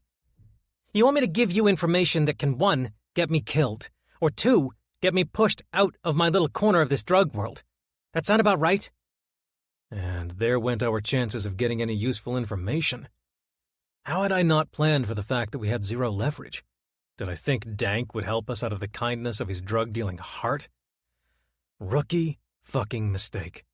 and now I had put Jonah in danger because of it. Then Jonah spoke, confident and firm. Listen, we can help you in other ways. I wasn't sure where the hell Jonah was going with this, but I trusted him. Already. All right. Explain. Dank shoved 2 hands into his baggy jean pockets. I tensed. Instinct was telling me to get his hands out of his pockets, but then he'd realize we were undercover for sure. Well, my partner and I aren't willing on bringing in a third, but we can consider bringing you into our primary business, the legal one. And if you think making a few million off of Dragon is a lot, your mind's going to be blown when you find out how much you can make if you help us. Dank straightened at that, tilting his head back, the gears clicking and spinning underneath that shaved scalp. What is it? I said, my turn to jump in. We want the information first, then we can consider if you're trustworthy enough to bring on. Jonah nodded. Even though my attention was fully on Dank, I could still see Jonah from the side of my eye. I wanted to keep him in eye-shot at all times. Exactly, he said, solidifying my point. Damn, we work well as a team. I didn't want to admit it earlier, but this entire endeavor was extremely risky. Not only were we entering into enemy territory, but our partnership was freshly minted and completely untested. We could have been like oil and water, and this entire operation could have been blown before it even began. But that wasn't the case. I knew that wouldn't be the case. You two are fucking crazy. I ain't giving you shit. Damn it, Jonah's plan wasn't working. Dank was shutting down. He was shifting from white sneaker to white sneaker, his hands still in his pocket, eyes beginning to dart around the dusty and dirty street. I had to bait him into giving us information. If he wouldn't divulge it by himself, then I had to steer him with my questions. Is it because of the North Tarantinos? We can offer you protection. There was an instant reaction, like throwing a spark into a gas tank. The fuck you bring them up for, eh? No fucking way. I don't deal with those fucks, man. Don't even say their names again, all right? So you don't work with them? I asked, pressing the issue. I fucking said no. Dank spoke through gritted teeth. I've got bad blood with them, so no. The Notas have nothing to do with Dragon. Bad blood? The North Tarantinos killed someone Dank cared about. No wonder he was so vehemently against them. Okay, so that was one chunk of gold that I had to store away. The North Tarantinos may not have been involved in this like I'd thought they were. It shot my entire theory down and dead, but at least we were getting somewhere now. Then who's got you running so scared? Jonah wasn't backing down. Why can't you tell us who to contact? Because I don't know, all right? I don't fucking know who's pulling the strings behind Dragon. They set up anonymous drops. I pick up my supply, drop off my payment, and go on my merry fucking way. Why Club Trinity? Why are you dealing primarily there? Dragon hasn't shown up anywhere else. It's one of the conditions. That made me reflexively arch a brow. Conditions? To sell. It's gotta be on Club Trinity property. If I sell anywhere else, my supply gets cut. Jonah and I shared a brief look. Is this the first time you've ever heard of this condition? I asked. Yeah. Whoever's running this Dragon shit is organized as fuck. They treat it like a fucking soda business or some shit. Crazy shit, but I've made some serious bank off it, so I can't complain. There was a sound, like a twig crunching. It was brief, but enough for me to be put on edge. I looked around Dank into the shadows that stretched into the warehouse behind him. But you don't know who's actually running it? Who created this? Dank shook his head, beady eyes jumping between Jonah and me. Everything is done through a phone system. I call a number and someone answers. They use a voice distortion thing every time, so I can't tell shit about them. There was only one time it dropped. Dude sounded like he had an accent. European, I think. Then they send me a message telling me where to go to pick my shit up. Where do you pick up your supply? I asked. I could feel Dank getting more and more suspicious of us by the second. His hands had come out of his pocket, but they were fidgety, and his lids were narrowing into slits as he looked us over. You know what? I think I'm done talking to you two. I've got a feeling my business is fine without anything you have to offer. Shit. We were losing him. And although we'd managed to collect a few nuggets of useful intel, there was still a lot left that I wanted answered. Are there a lot of dealers out there? Does this operation look like it's gearing up? He crossed his thin arms. A twisted smile bared his yellow teeth. You know, this is starting to sound a whole lot like a police interview to me. We're not cops, I assured him. If we were, we would have taken you down when you admitted to dealing. Not unless you two are fishing for an informant. That's not how it's done, Jonah chimed in. I didn't have to look to Dank to know that Jonah had messed up. And how would you know how it's done? Dank took a few steps back, creating distance between us. Huh? Pig? All right, I said. This had to end. We had to scrap the rest of our mission. We'd get answers some other way. It was worth a shot. Good luck to you, man. No one turned to leave, no one wanting to turn their backs on the other. Nah. Dank started to laugh. I think you two are up to something. I don't like it. I moved closer to Jonah. Every muscle in my body was taut, ready to explode. I could almost smell the danger in the air, swirling with the humidity. We could run, but that was going to leave us exposed, and if this guy had a gun, it wouldn't be hard for him to take us. Come on, man. We came here offering a business deal, that's it. Jonah was speaking in a calm, steady voice, which was a stark contrast to how I was beginning to feel. It didn't work out, so we'll drop it here and now. We don't even know your real name. We all leave here, and that's it. No harm, no foul. For a second, I thought Jonah had done it. And then Dank laughed, and I knew the game was done. I don't think so. He clapped his hands. Good thing I brought a friend. And then all hell broke loose. Dank stuffed his hand in his pocket. I knew I couldn't let him take out whatever was inside. I lunged, using all the power in my legs to launch myself through the air, arms extended. Jonah shouted something, but I couldn't hear over the rush of the wind, over the sound of two bodies impacting. We went crumbling down to the ground, Dank breaking the fall with his back. His eyes bulged as he gasped for air. "Knife!" Jonah shouted behind me. I turned around and saw a gleaming silver blade cutting through the air toward me. There was no time to stop it, no time to prevent the blade from burying itself straight into my chest. I was done. This was it. Jonah's hand came down on the knife-wielding thug's wrist, grabbing it and twisting it around at exactly the last possible moment before I was filleted. I felt the whiz of air being sliced as Jonah twisted the man's arm and pressed the blade up against the man's gut. Whoever Dank had brought his back up looked more like he belonged in a deli pigging out on sandwiches rather than a warehouse drug deal. Okay, the man cried out as Jonah held his other arm behind his back in a way that must have been incredibly painful. Drop the knife, Jonah said, giving the man's arm a loving squeeze. The man shouted, and the knife fell to the floor. Underneath me, Dank struggled. I pinned him down and reached into his pocket. I pulled out a small, jet-black pistol, as heavy as a boulder in my hand, even with its unassuming size. You should have told us what we needed to know. I looked down at the gun, double-checked the safety was engaged, spun the gun around on my finger, and brought the butt of it slamming down on Dank's forehead. It was lights out for him. Fuck! Let me go! He tried to kill my partner, Jonah said, driving his knee into the back of the thug's leg, making him fall down to the floor in front of Jonah. He looked at me. Want to do the honors? I'd be glad to. No, please. The man's eyes were bulging. Relax. You'll wake up from this. I pistol-whipped the man the same way I had done to Dank, and in the same way Dank passed out, so did the man. Didn't tell him he'll be waking up in a jail cell, though. Whoops, Jonah said, dusting his hands off. We looked at each other then, and I couldn't help but laugh. The sound rose out of me like some natural force, as if the laugh were carried on by a strong gust of wind. Holy shit, I said, still chuckling, Jonah joining me. That went a little messier than I had planned. Just a little. Jonah wiped at the beads of sweat that had accumulated on his forehead. My pulse pounded, adrenaline being carried through my system at an accelerated rate. I could hardly see straight.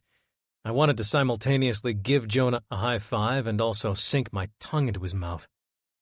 Let's tie these motherfuckers up, I said, spotting a pile of heavy rope in the corner. There was mold growing on it, but it was sturdy, and there was enough to tie up the hands and feet of both guys.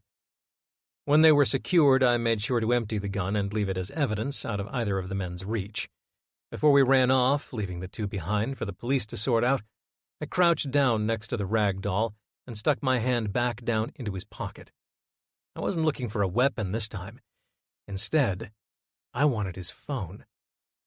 After a few seconds of digging, my fingers clasped around what I was searching for. With it in hand, I got up and returned to Jonah's side. This should come in handy, I said, showing him the old Samsung phone with its cracked screen and memory card full of vital intel. Jonah nodded, smiling wide. I wasn't sure if it was the adrenaline or what, but he was oozing sex appeal with that dewy, flushed look he had going on. Nice job. Let's get the hell out of here. Let's.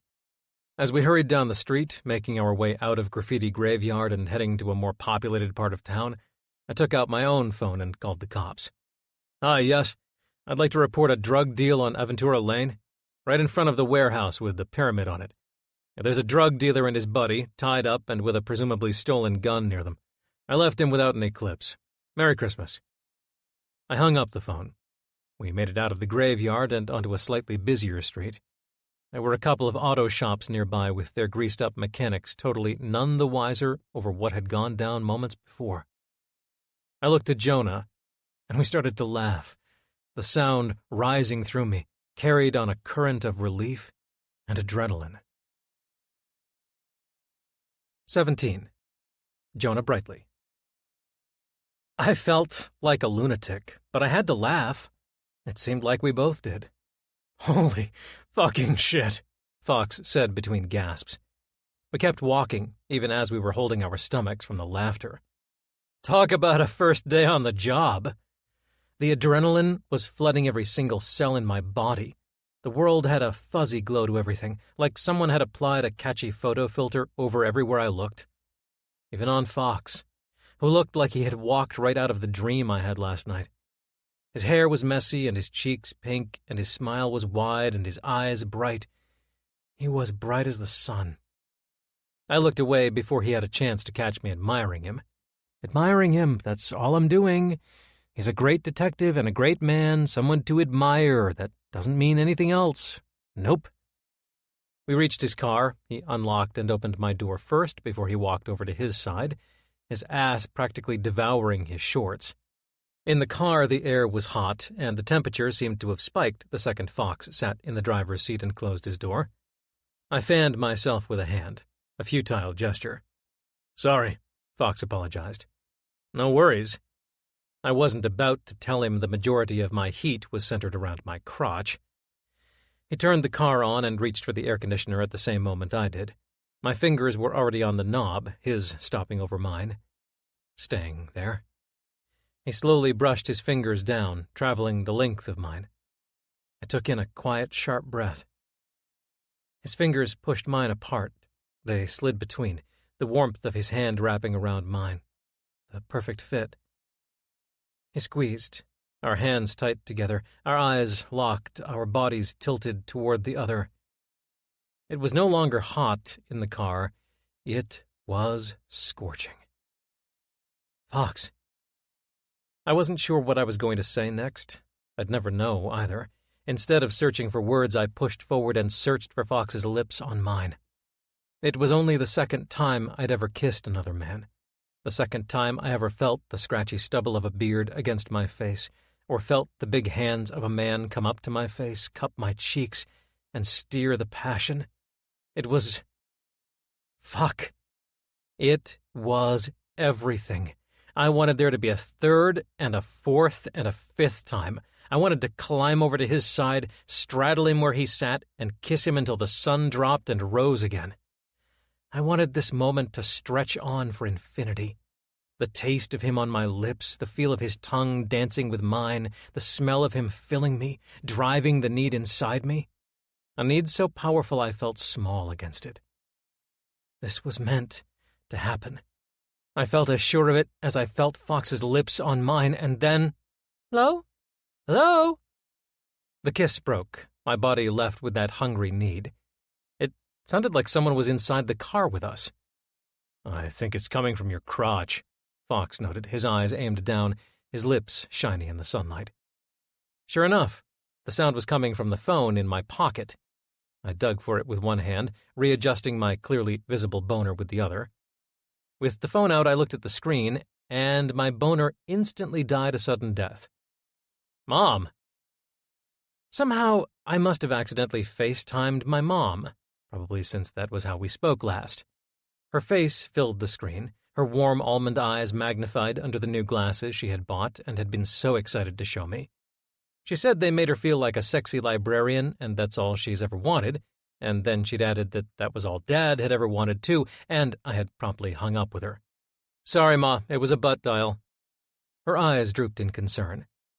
"Honey, why do you look like you were just chased by an alligator and made it out with only one testicle intact?"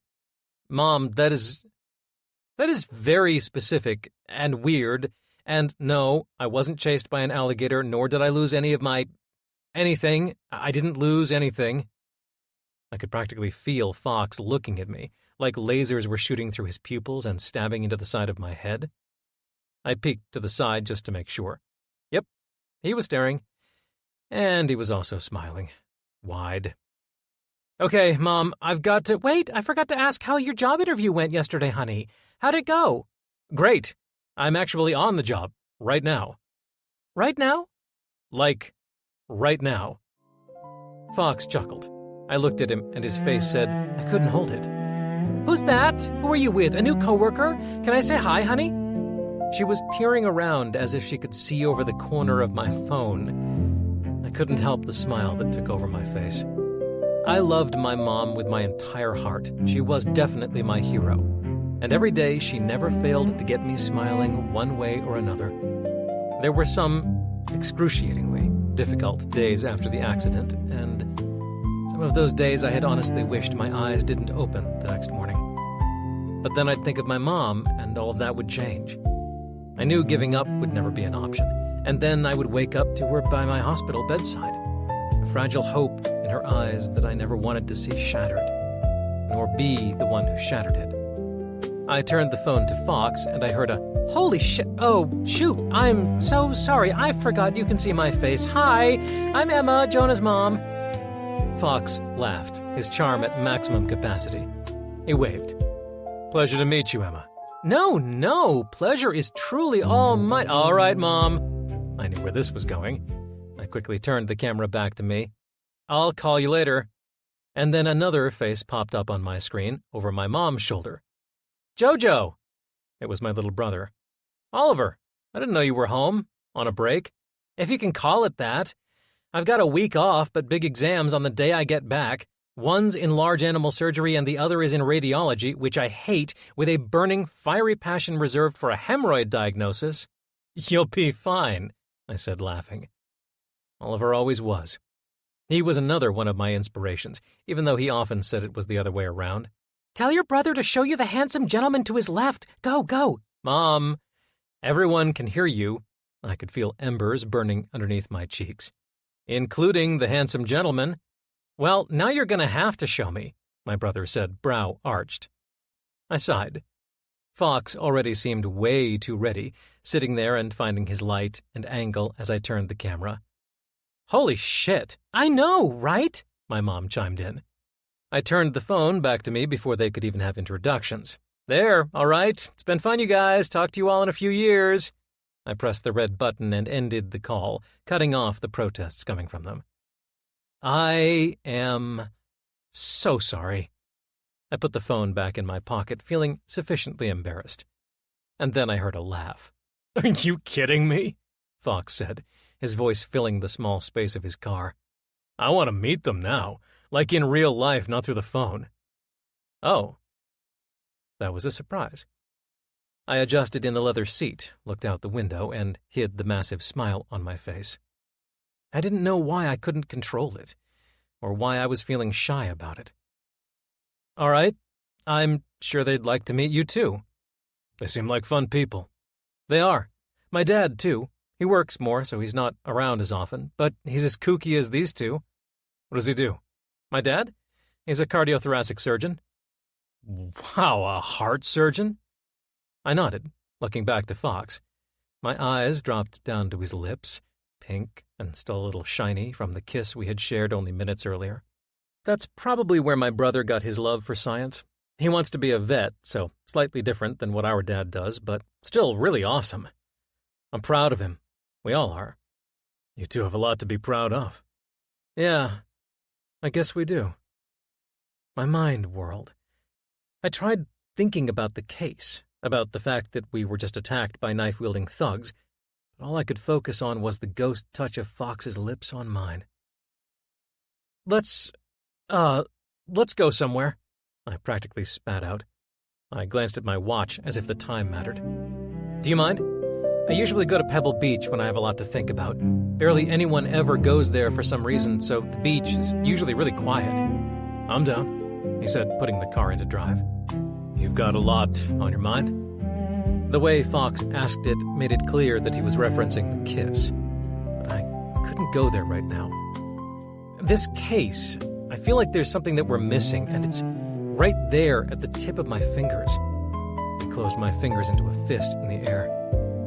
Clearing my head usually helps me see things I couldn't before. Fox seemed okay with that answer. I agree. We drove in silence for a while. Even the radio was turned off. I had lowered the window, the fresh air filling the car while thoughts of Fox, naked and on top of me, filled my head. I couldn't stop. After last night, after our kisses, damn it. Fox was quickly becoming my strange addiction. I couldn't pinpoint it. Why was I so fucking attracted to him? He was a guy. He had a cock. One that I wanted to play with 24/7. Gay. What? Huh? I almost lurched out of my seat. I only caught the tail of whatever Fox had asked over the sound of the wind whooshing past as we drove. He lifted the window slightly. When did your brother come out as gay? Oh, okay, that's what he said. Like 8 years ago, I said, grateful I wasn't sitting next to a mind reader.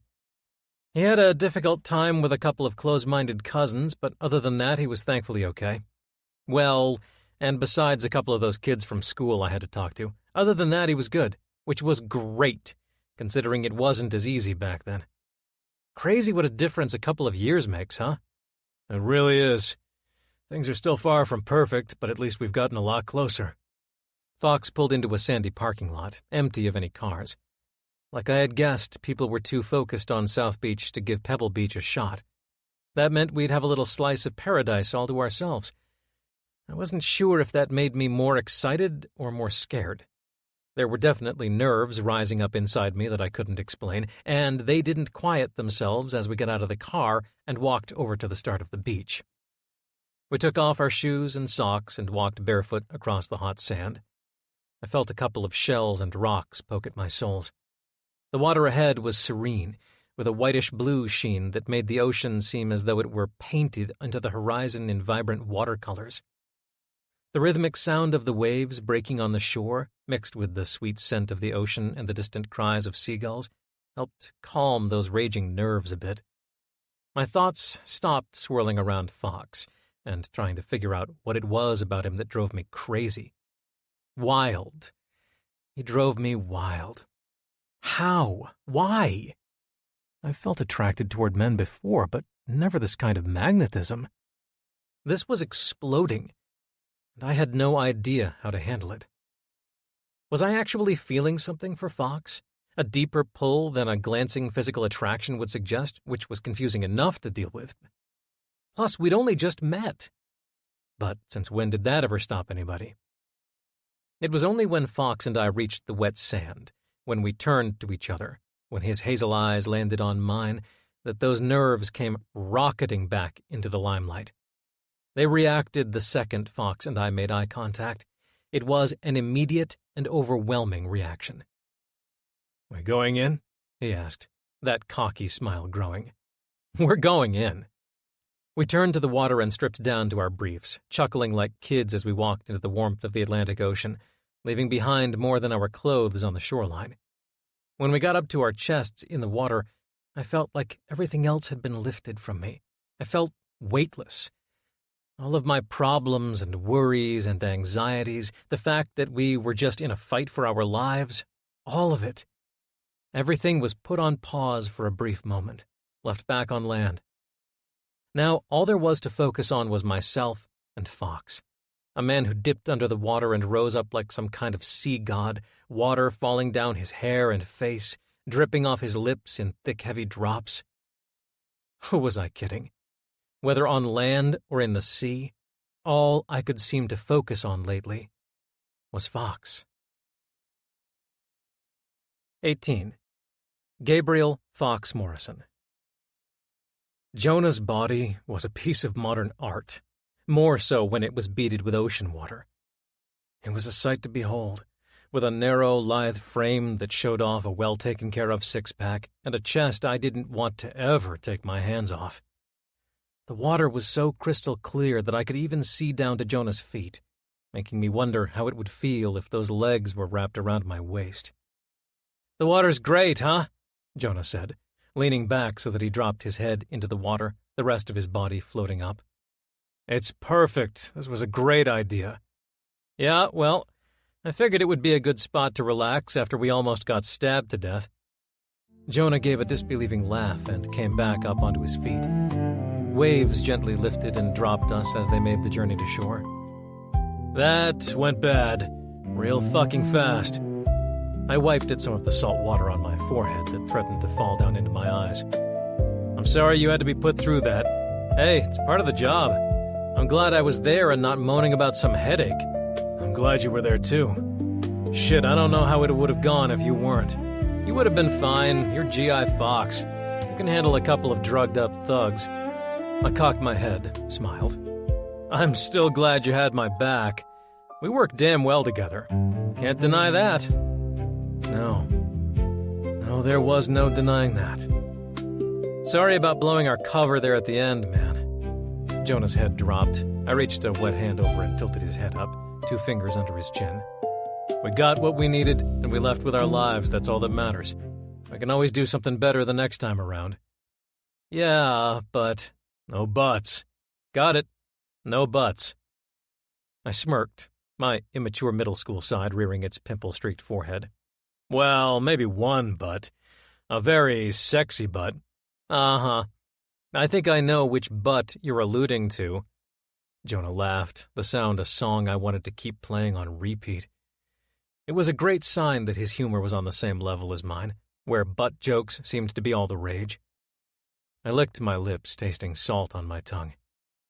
"You did good today, Jonah. I'm happy you were by my side today." "Same." Jonah's smile was wide, genuine, relieved. "Fox, what was that dealer talking about when he said there was a condition to sell? Why would there be a demand to sell on Club Trinity's property?" The mid-afternoon sun beat down on my shoulders. It felt good. This all felt good, too good to be true. Maybe it was the after-effects of the fight, but everything had a little bit more brightness to it. There was a stronger glow to everything, even the sun bouncing on my shoulders. "You're right, it's an odd thing to do. It's common for drug dealers to stick to their own territories, but to a specific club? I hadn't heard that one before." "It makes me think, who would have the most advantage in that situation?" Jonah's ocean blue eyes looked right at home, surrounded by the endless sea and sky. "Someone who has a stake in the club. You think it's an inside job? Someone at Club Trinity is behind this?" Jonah's lips quirked. He ran a wet hand through his still dripping wet hair. "It's a theory. But maybe it is someone at the club. Weren't they having a tough time filling up most nights, and now there's a line across the block to get in? Club Trinity is on the map. Because of a drug? That's risky as fuck. The DEA is only keeping them open because Dylan's got a connection and this hasn't blown up through the media yet. But give it a month or so." "You're right, it's not the smartest idea. It's risky. But big risk brings big rewards. Maybe the club's success is only a piece of their plan. Maybe their ultimate goal is to turn into the next Pablo Escobar." "That makes sense." "They can use the club as a testing ground and grow from there." "Jesus. Do you think it's one of the guys?" Jonah chewed his lip. "I honestly don't know. It's an early theory. I could be wrong. I don't know.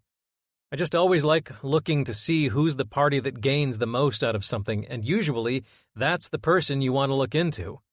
"It makes complete sense. We know it's not the Nortarantinos for sure, and with the selling restrictions those guys had, it makes sense that someone in the club is involved." A particularly tall wave lapped over us then, breaking over my chest and lifting us up.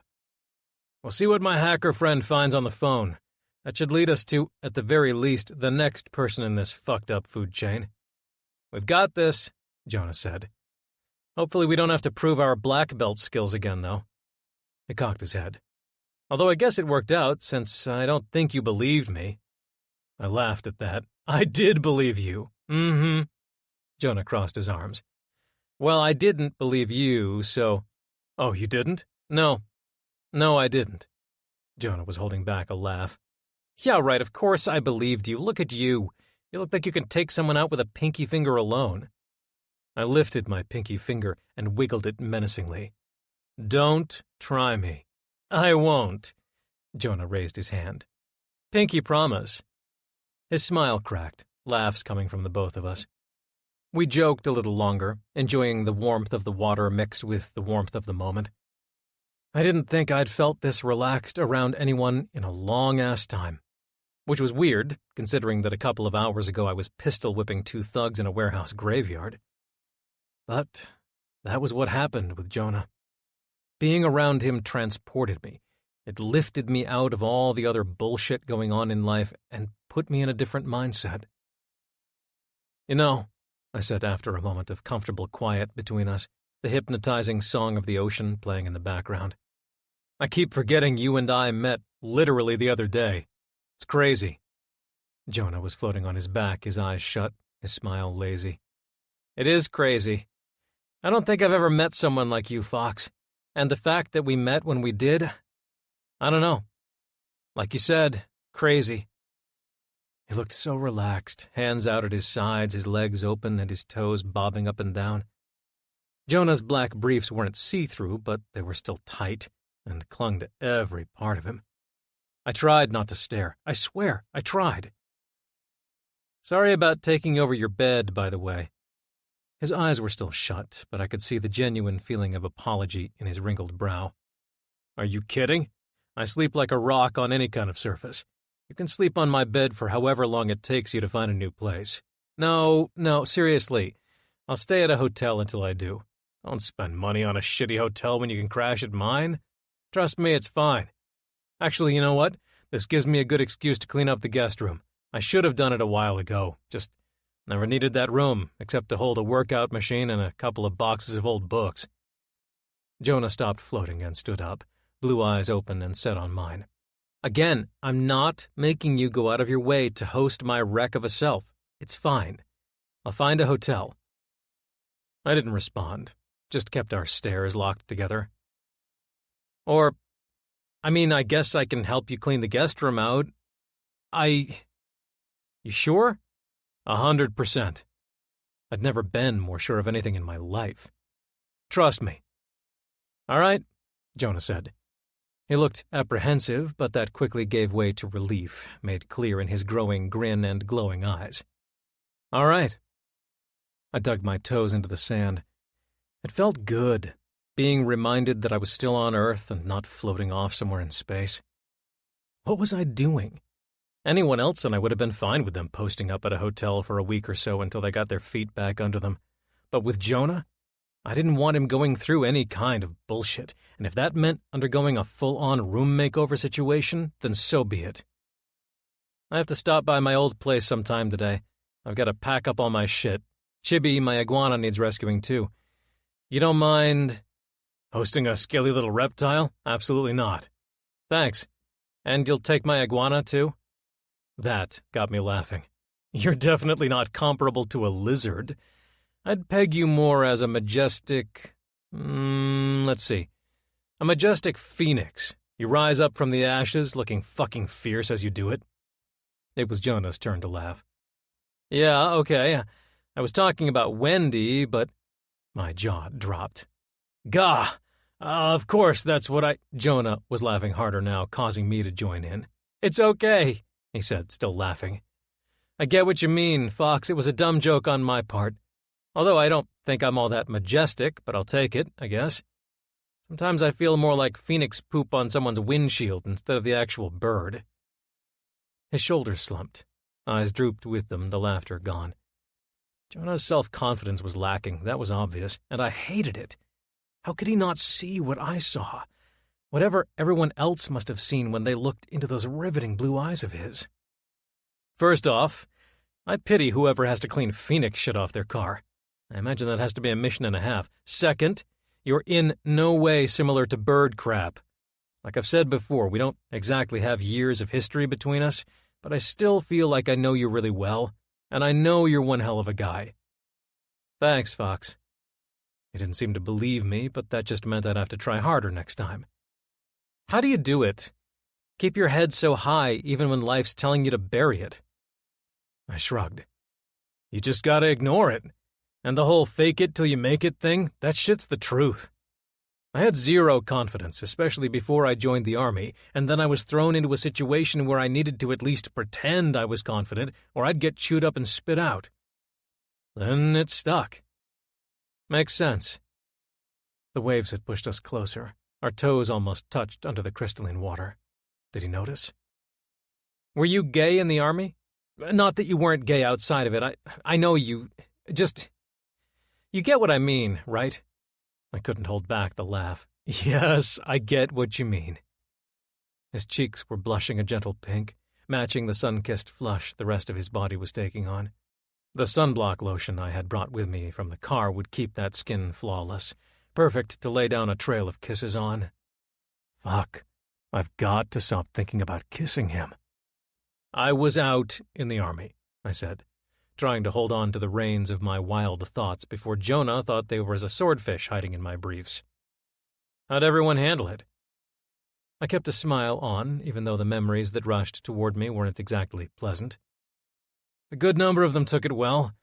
That's the one thing about the military. When you're out there together under the heat of gunfire 24/7, you learn that you're really fighting for each other out there. It creates a kind of bond that goes past a lot of the regular bullshit. I'm not saying all situations are like mine, but when I came out, most of my squad mates didn't treat me differently. When was that?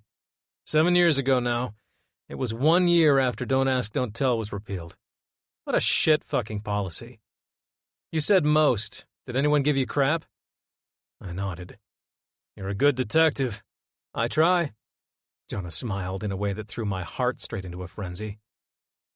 Yeah, there were, issues to say the least.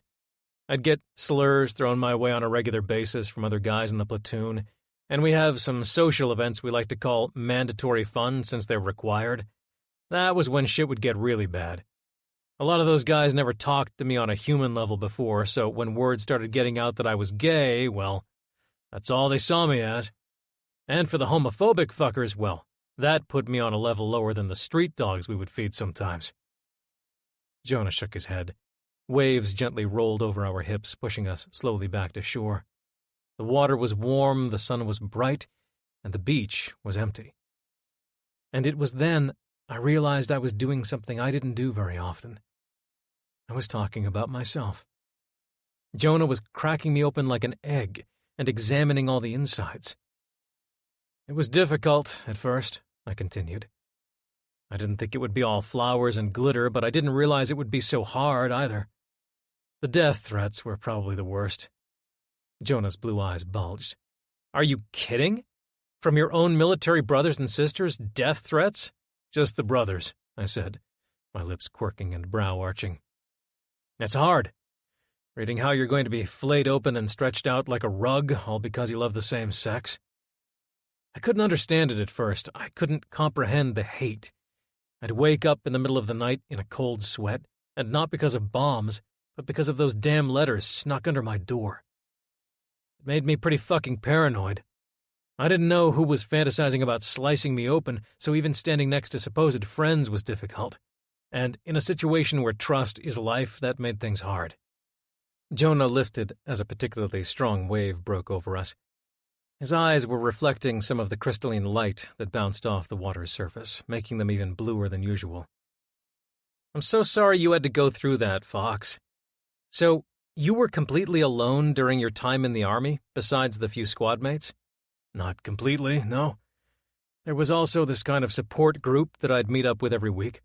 It was around 10 or so of us every week, and we'd meet somewhere different, and we'd open up about all the shit we were dealing with while being gay in the military. I had it bad, but I definitely didn't have it the worst. Some of them were still deeply closeted, others were out like me. It was a tough time for all of us. Jesus. We had been pushed closer now, as if Poseidon himself was deciding to play matchmaker. I learned a lot from it, though. I'm usually one to look at the bright side, and good lessons are always needed. I learned to be strong and to carve a shelter inside myself so I didn't entirely rely on others. And I learned to keep fighting for what you believe in. I kept fighting for our country and for our right to love whoever the hell we want. I didn't back down, even though there were days I wanted to. Did the letter stop? Not until my very last day of deployment. Even closer now. I thought I could feel his toes brushing against mine underwater. I glanced down, making sure I wasn't about to step on a stingray. Sure enough, Jonah's feet were nearly intertwined with mine. He must have realized because he took a few heavy steps backward, the waves still trying to push him in my direction. "Sorry," he said. "It's a little hard to keep my balance. No apologies needed." "You never have to apologize for being too close to me." "So, why'd you join the military?" And cue the walls. That question was hitting closer to home than I was comfortable with. It was digging too deep, and Jonah was about to strike trauma gold if he dug any deeper. "Wanted to get out of my situation," I said, hoping that would be simple enough. But Jonah already proved to be an inquisitive one, and he didn't drop that curiosity for anything. "What kind of situation were you in?" A seagull cawed loudly over my head. It mirrored the way I suddenly felt inside. It was a sudden and jarring shift from the warmth I had felt before, the comfort that Jonah had made me feel. But now the guard was coming up, and the ice was spreading. I'd rather not. It was simple and efficient, and seemed to have gotten the message across. Jonah